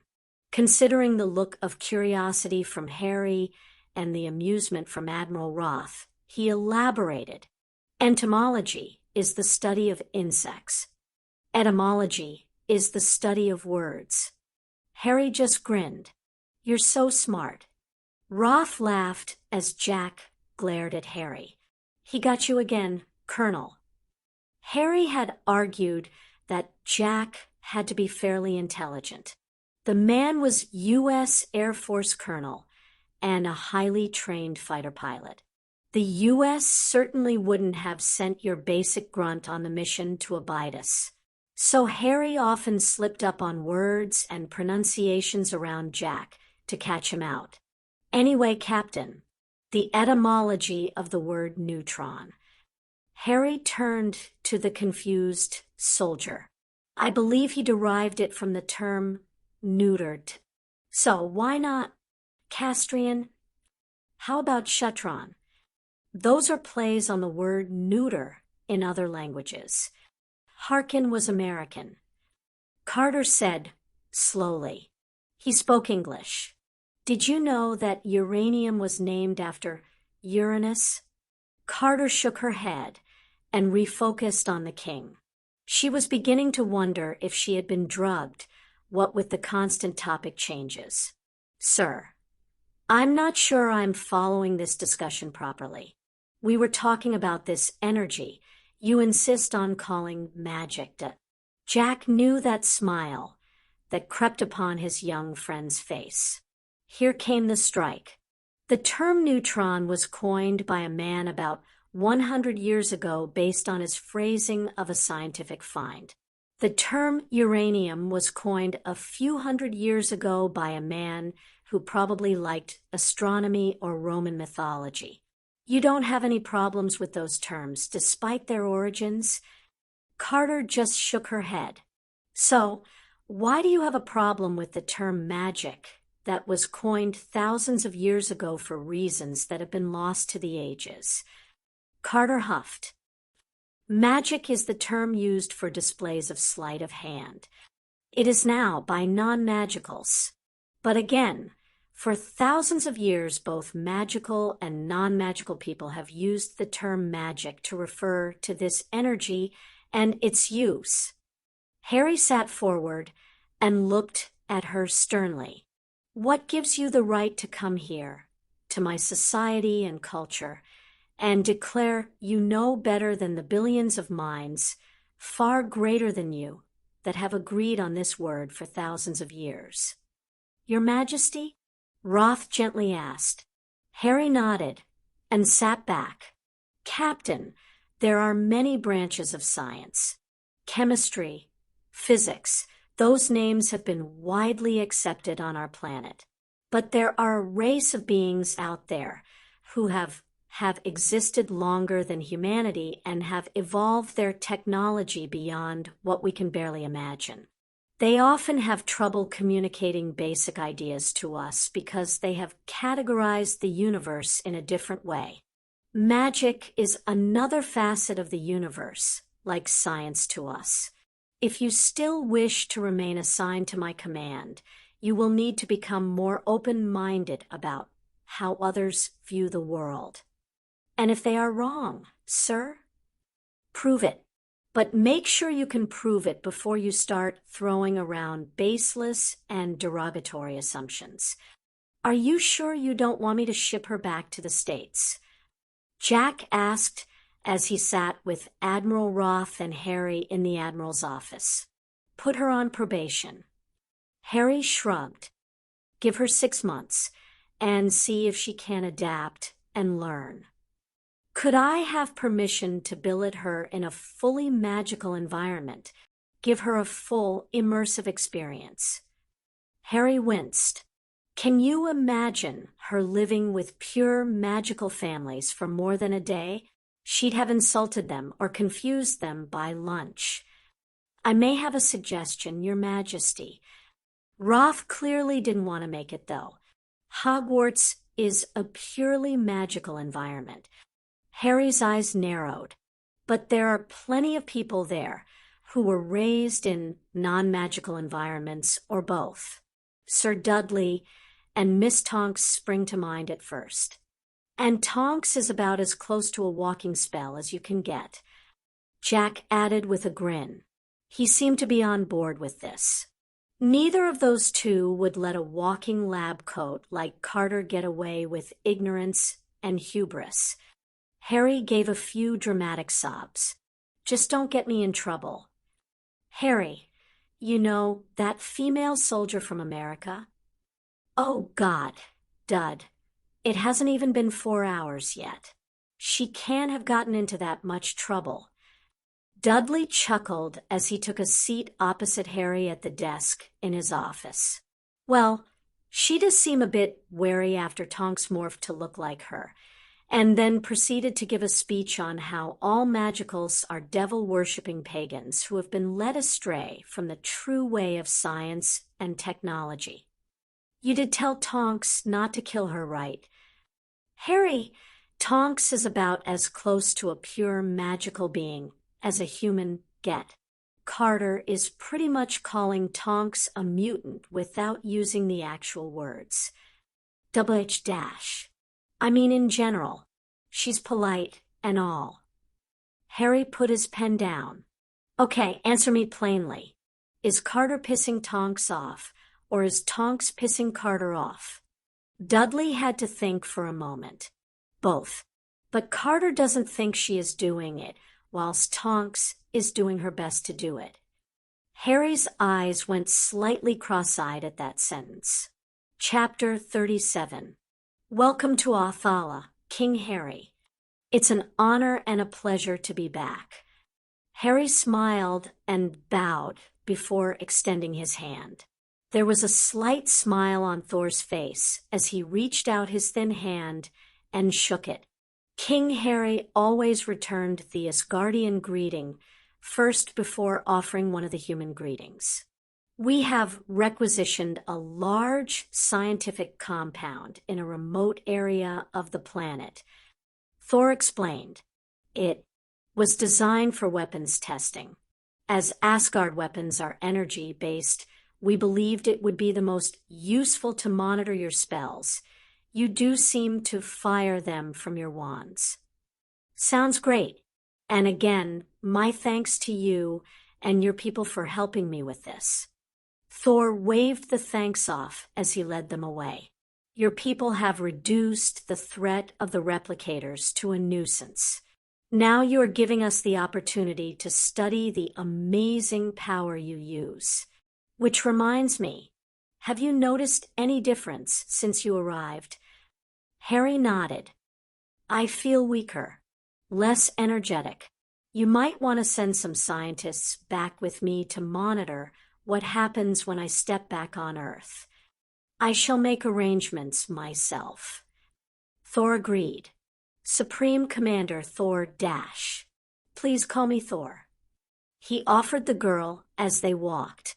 Thank you, I am Hermione. She curtsied in her school uniform.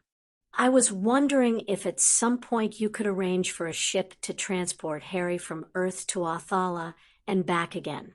That way we could measure the effect of him gradually approaching and leaving Earth. Thor stopped and smiled at her. Someday your people will be as old and experienced as mine. Hopefully you will have made less mistakes than we have, but you will come across a civilization that was once as young as you are now. I hope you will take joy in the freshness of their minds, as we do yours. My personal ship will be at your disposal, Hermione. We have plenty to spare, as your people have already helped relieve the stress on our planet and galaxy caused by the replicators. Harry smiled and patted the blushing Hermione on the shoulder. Speaking of creepy bugs, what did you all come up with to deal with them? It was quite ingenious. Thor answered. One of your people saw that the replicators were held together by energy. This energy also gave them the power to move and essentially live. They managed to create what they called wave cancellation. We have since modified our weapons to emit the required energy wave. So you are still hunting? Harry asked. Yes, but your people were also able to come up with the idea to imbue our ships with the same energy. Working together, we now have automated defense ships patrolling the galaxy. In the event that the replicators defeat the ship, they will essentially be consuming poisoned food. Jem, make sure to get the names of all those involved. This deserves recognition. Thor, I'd like to offer the same award or recognition to the members of your people who were involved as well. We would be honored. Thor inclined his head. At the moment, the teams seem to have plateaued in their research.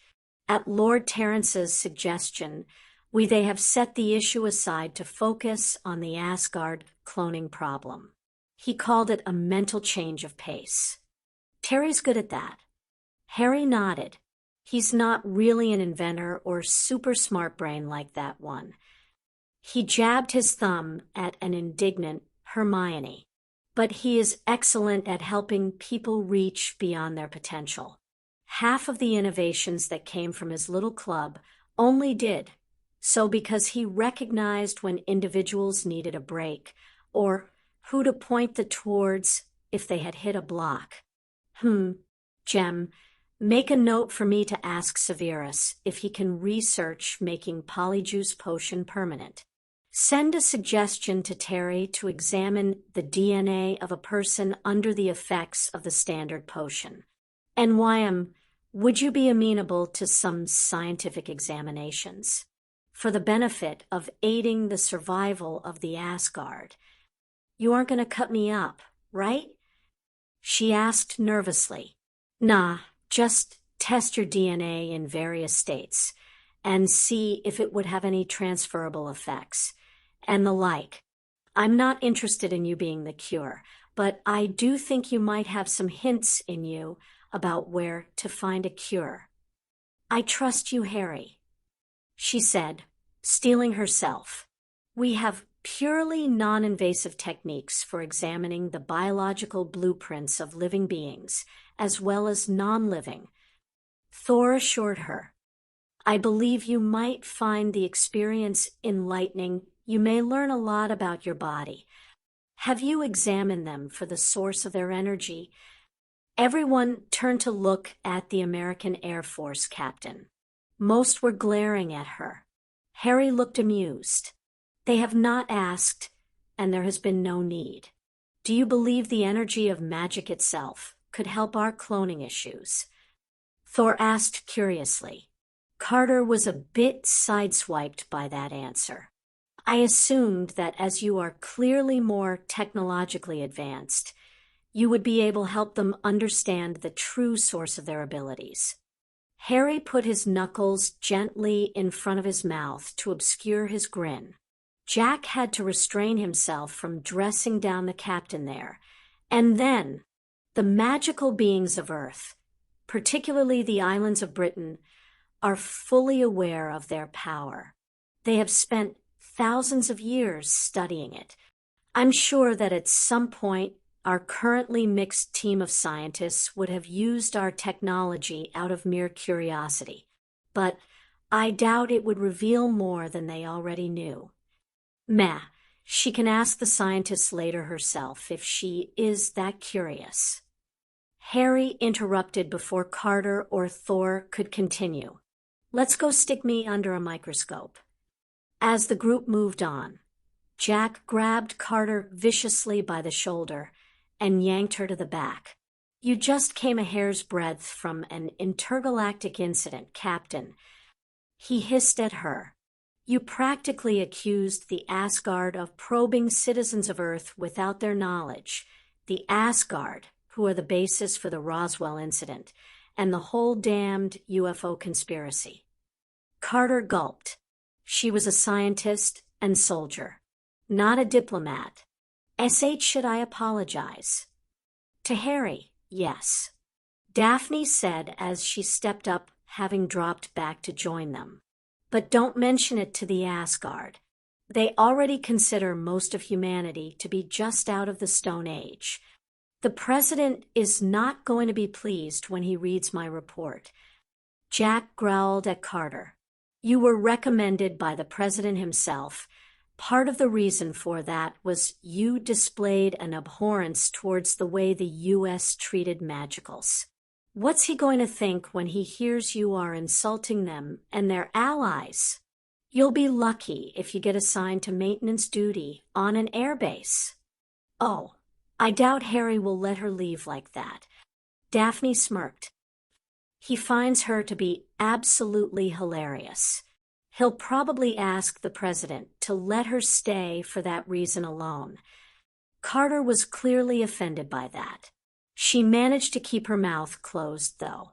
Harry was put through a battery of tests that left him exhausted. Hermione also underwent the same tests to provide a comparison.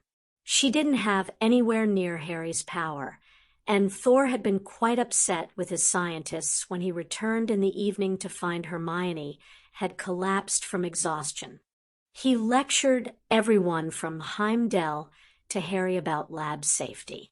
It was the most animated they had ever seen him. The group was practically thrown through the portal and told not to return for at least a week so they could recover. Thor was practically steaming and never noticed that Heimdall had gone with them. It was a credit to the personnel at Azkaban that they took the presence of the unannounced alien in stride. Admiral Roth insisted on a brief interview for security's sake, but after that, Heimdall was placed in Jack's care and escorted to Hogwarts, where he wanted to assist with Harry and Hermione's recovery as he felt responsible. It was 2 days later that his absence from Othala was noticed, and Thor turned up in his ship. The Supreme Commander was not happy with his colleague. Eventually it all calmed down. Thor availed Harry and Hermione of his ship, and they were able to discover that, whilst the boost he received from Tara was greatly diminished when he was not in physical contact with her. There was enough of a connection that meant Harry could cast for a long time in battle or a sustained spell and not wear himself out. Whilst Harry was being put through the ringer, Tonks was also being tested. Her tests were a lot less tiring, as all she had to do was sit in a fancy chair. Harry and Tonks had insisted that Captain Carter be present for the exams. They loved it when she got all flustered because the super advanced alien race was discussing magic so casually. Your Majesty dash. Oh God. I request a formal meeting. Ganos, why by Moros Sagaballs would you need a formal meeting? Or use my titles? Harry asked tiredly. Because you appointed me as the liaison between this world and that of the Ascended. She was glaring at him. That was bad. She hadn't done that since the Americans had kidnapped them. Hey, no one said you had to accept. Harry said defensively. No, you didn't say I had to accept it. The Ascended practically came begging. She said in disgust. Begging? Well, first they tried demanding and commanding. She admitted. But when they realized their bluff was failing, they switched to begging and pleading. Huh, who'da thunk it? Harry mused. So, what do the little glowworms want? Ganos glared at him. Considering they asked to open negotiations and dialogue with you, perhaps you can show a modicum of respect. I'll let you know after I hear the subject they want to discuss, and what the person they send is like. I believe they are looking for a better relationship with you and your people. She smirked. They are a tad terrified that you have the ability to hurt and kill them. Harry twisted his mouth in thought. Whilst I am relieved to hear they are showing us at least some respect, why would they want to interact with us? Why not just stick to their world and we stick to ours? Ganos fought a mighty battle at that point. She tried her utmost to repress her smirk, but it was all for naught. Apparently Moros and I aren't the only ones to want to be able to return to the physical world. Lovely, Harry drawled. Metaphysical tourism. It was days later that Harry received a call from Azkaban that he had been dreading. Apophis' absence had been noticed, and another Goa'uld was trying to claim his territories. The planet they had liberated Hermione and the others from was being attacked by 6 large pyramid-shaped ships that Jack confirmed were the same as the one RA used. The problem was that the ships weren't landing, and only 3 people could fly Harry's creations with any skill. Those were Dudley, Jack, and himself. Even Jack couldn't match Harry in them. Remind me to get a hold of one of those Harrier jump jets. Harry calmly called over his shoulder to Dudley, who was manning one of the new weapon stations. Those things suck compared to this. Dudley retorted, his eyes never leaving the screen as he fired the heavy-duty Gatling gun at the smaller flyers. But I'm the only one who can fly this thing. I don't have time to start teaching. If I get a couple of Harriers, we can give them to Terry, and he can have a team look at them. If we somehow pull this off, you might want to look at the remains of those smaller ships. Jack suggested. He was a bit tenser than the other 2. He was rotating through the various weapons available and trying to find something that would penetrate the shield around the pyramid ships. What do you mean if? Harry turned and demanded indignantly. Eyes on the road. Fiona snapped. What road? Eyes. Damned, pushy, red-headed Scottish women.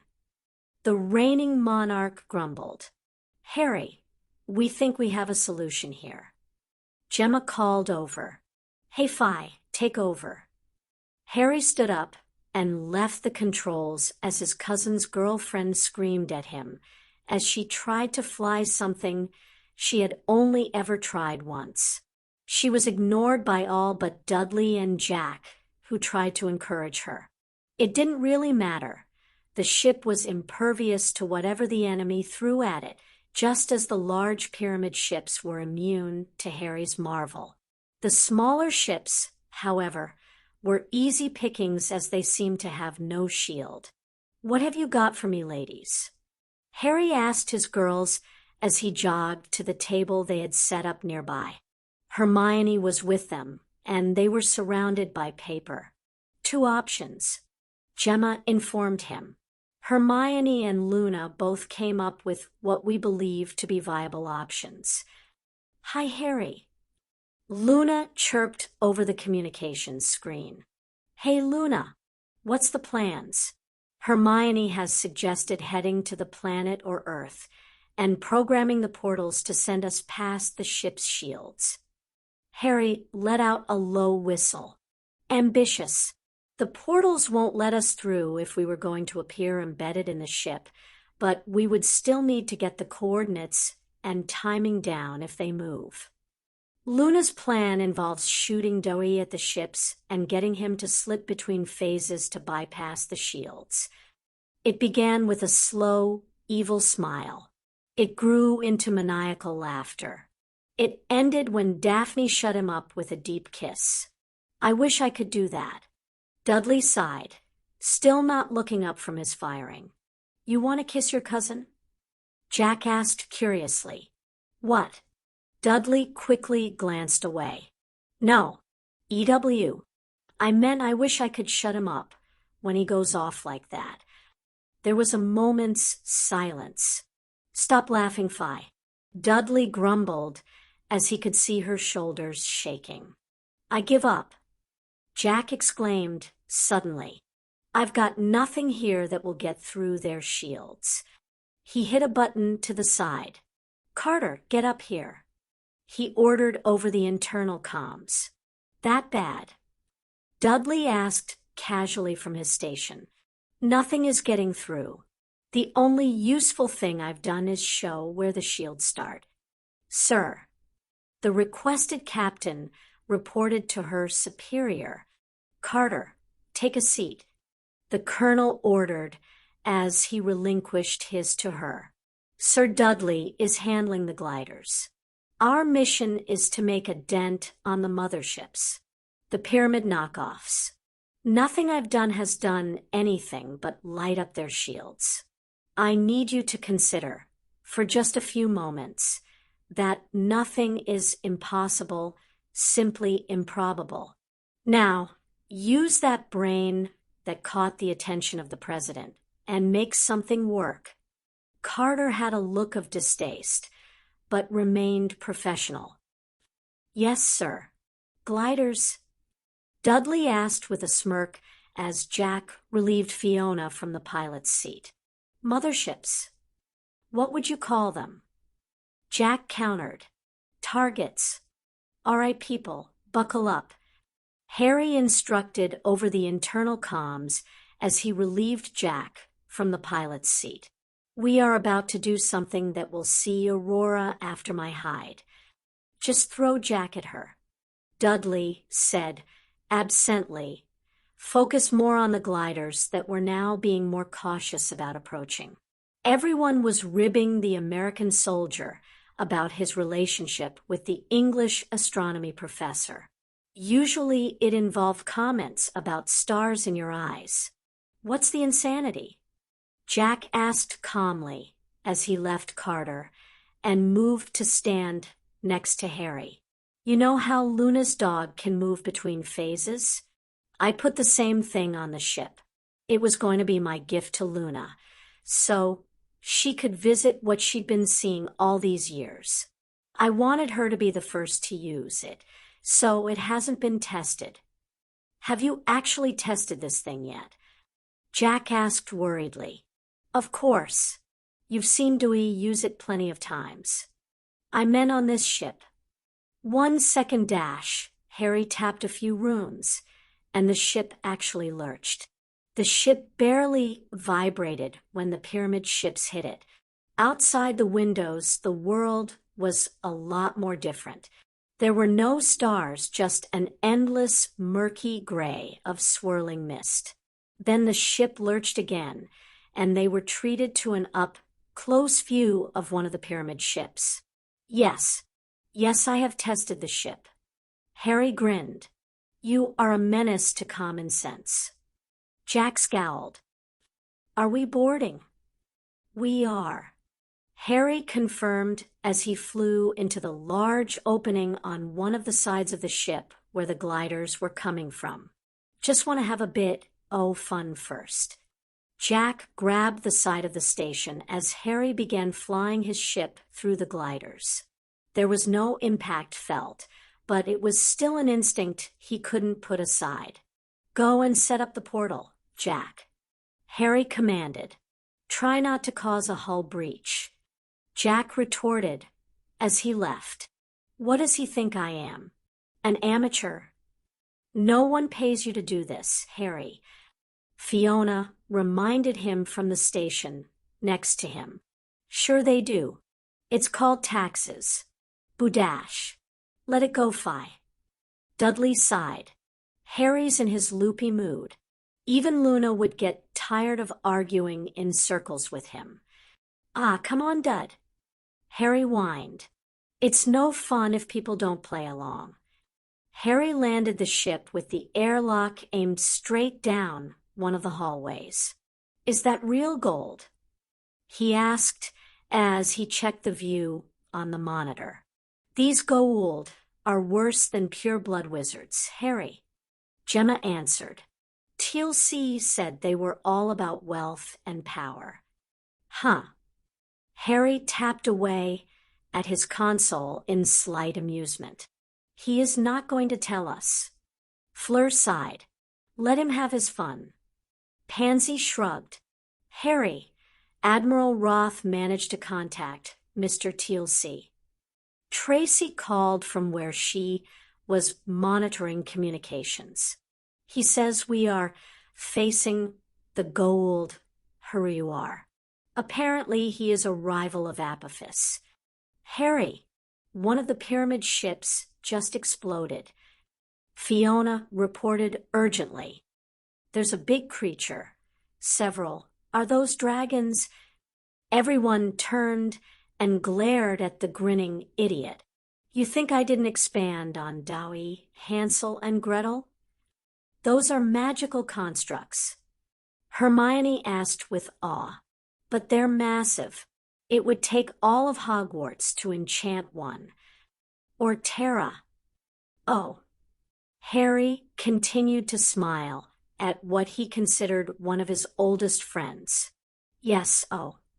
Harry, if you have the dragons, why are we sending men onto this ship? Tracy asked curiously. Intelligence gathering. I want a few prisoners and at least one working ship.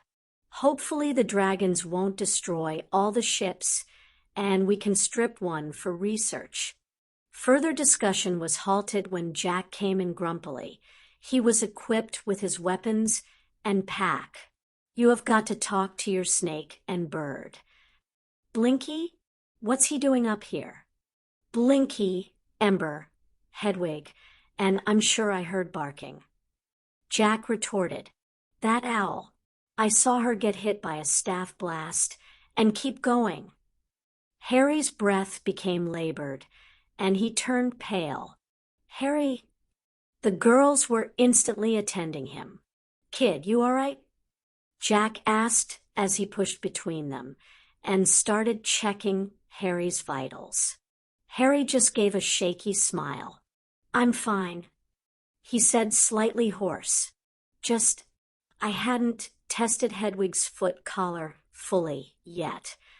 A tear rolled down his cheek, and his friends began to worry. Hedwig died in Harry's first time through.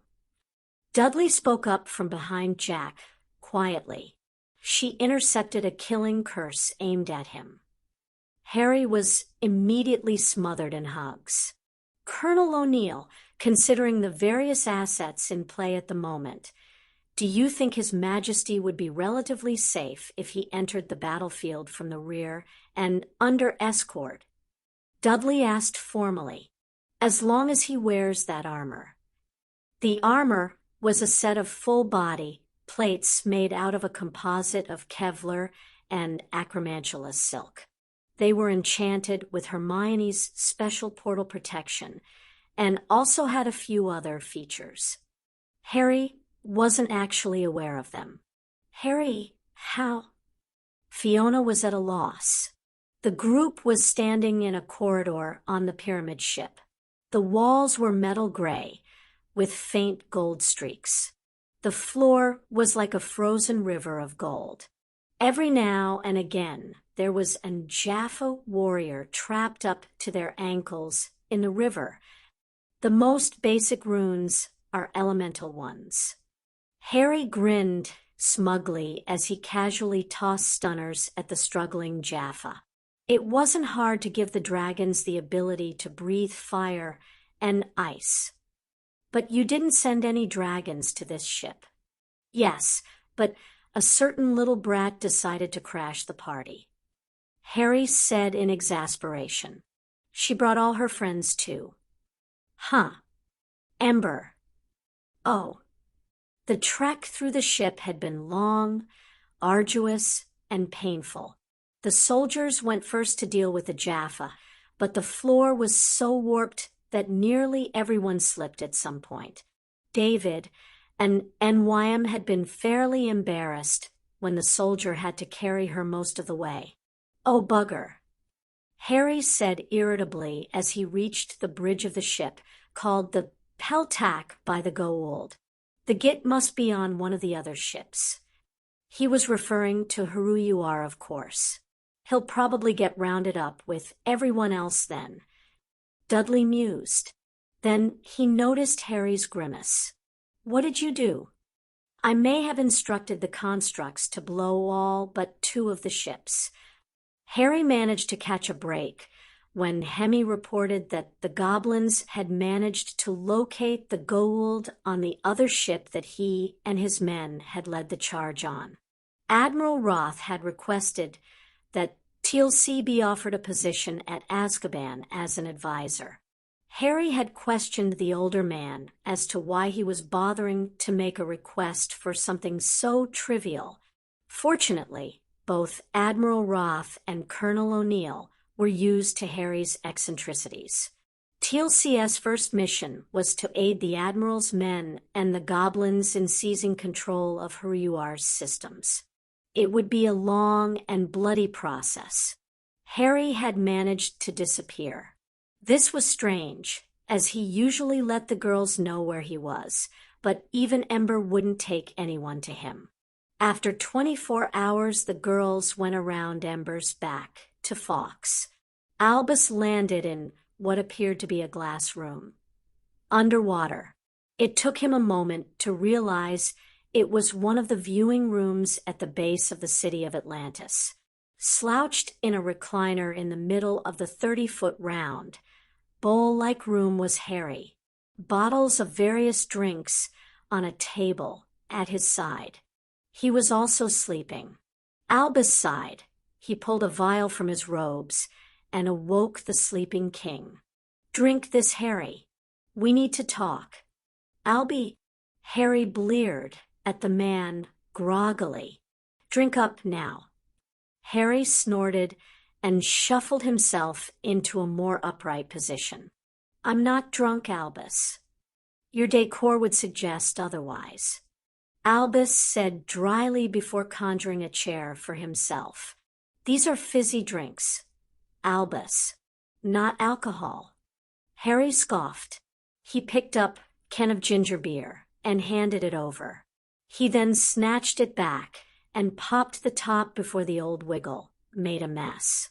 Albus took a sniff and then a sip. Then he began to choke and cough. Harry laughed and handed him a glass of conjured water. Oh my, Albus wheezed. That is quite the experience. Harry just smiled and slouched back in his chair. After a few moments' silence, mainly for Albus to ensure he would start coughing again, he broached his reason for coming. "Harry, the girls are worried." "They shouldn't be," Harry said. There was a hint of melancholy.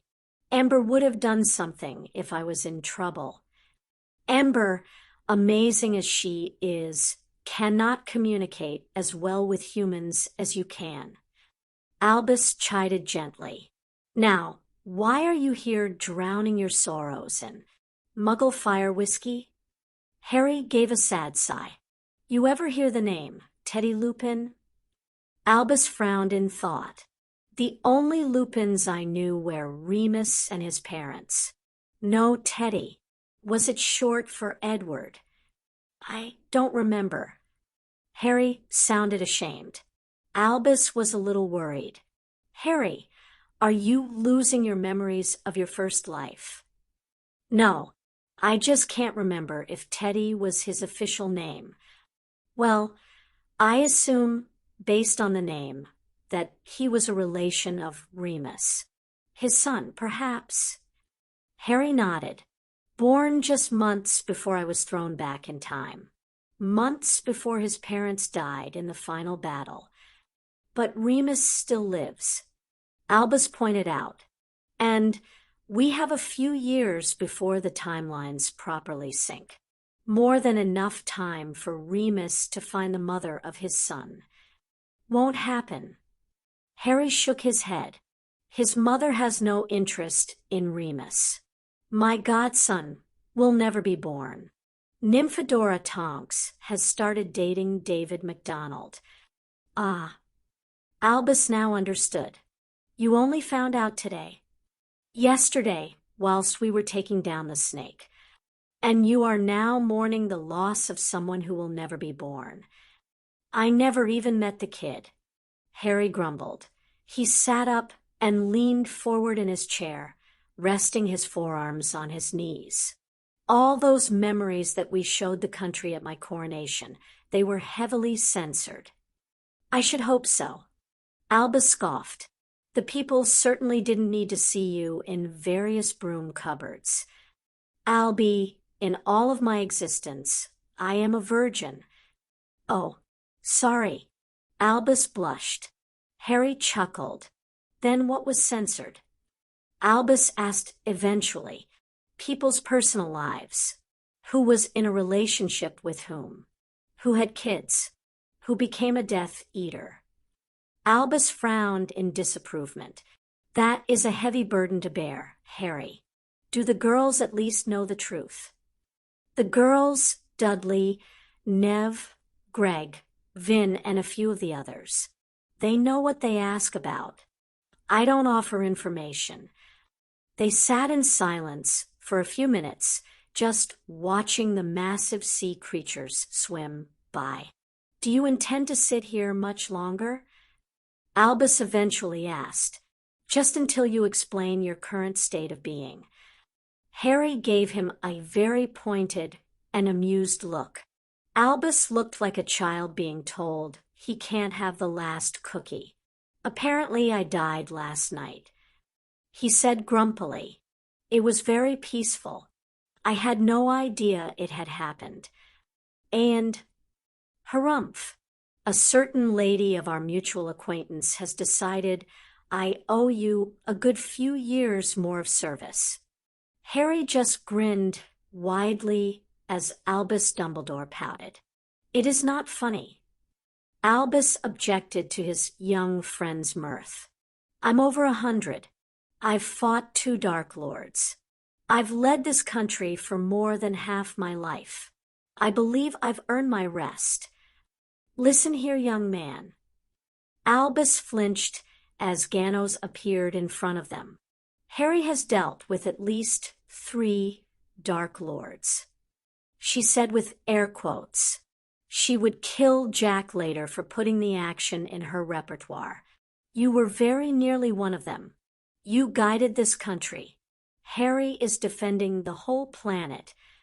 Ganos, you've just consigned him to an eternity of, shall we say, community service." Harry was enjoying this far too much. You might want to space things out so you don't run out of steam. Harumph! Give me that. She snapped at Albus as she snatched his wand and conjured a chair for herself. She flopped into it and tossed the wand back to Albus. I don't see why you don't get your own wand, Albus muttered as he surreptitiously polished his. As an Ascended, we don't have innate magic. She explained, I can only use magic when on Earth and in physical form. Ganos, we're not on Earth. Harry pointed out.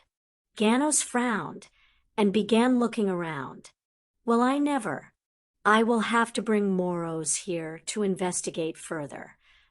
You, Albus and Harry jumped as the aforementioned Moros appeared in front of them. You have gone too far, Ganos. Really? Harry asked Ganos as he laughed. Do you intend to forcibly ascend the entire planet? She's no better than a cold-blooded murderer. Moros pointed at her accusingly. She came into my room last night and stabbed me in my sleep.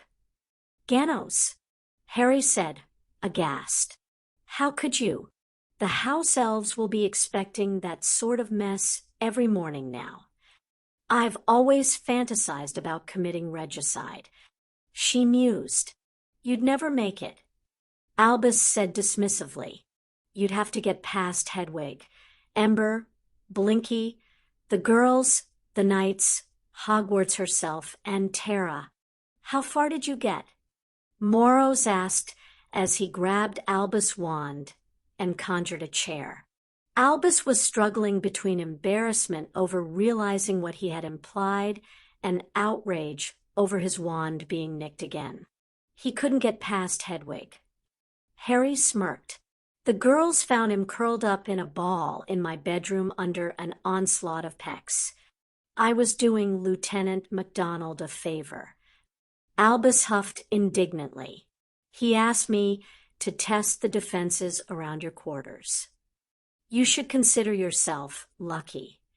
Harry said, if you had managed to sneak in on the girls when they were dressing, well, death would not be on the cards. You should have heard the plans they made for the Ascended who decided to gate crash their nude sunbathing session. He chuckled. Answer me one question dash. Albus, you've got eternity ahead of you. Harry mock chided. Do you honestly think that whatever question you ask will keep you satisfied that long? Just answer my question, Harry. Albus sighed. How did you know I had ascended? Puffed. I've been able to ascend for months now. Eventually you will learn to tell who is ascended and who is not. You died. What? No. I just learnt how to cross in the planes of existence. Ganos let out a long, suffering sigh. Harry, must you break every rule of existence? The end, for now. And that wraps up Screw It by mjimeyg, a bold, funny, and incredibly satisfying reimagining of the Harry Potter saga. Harry didn't just escape control, he reclaimed his story. No more manipulation, no more silence.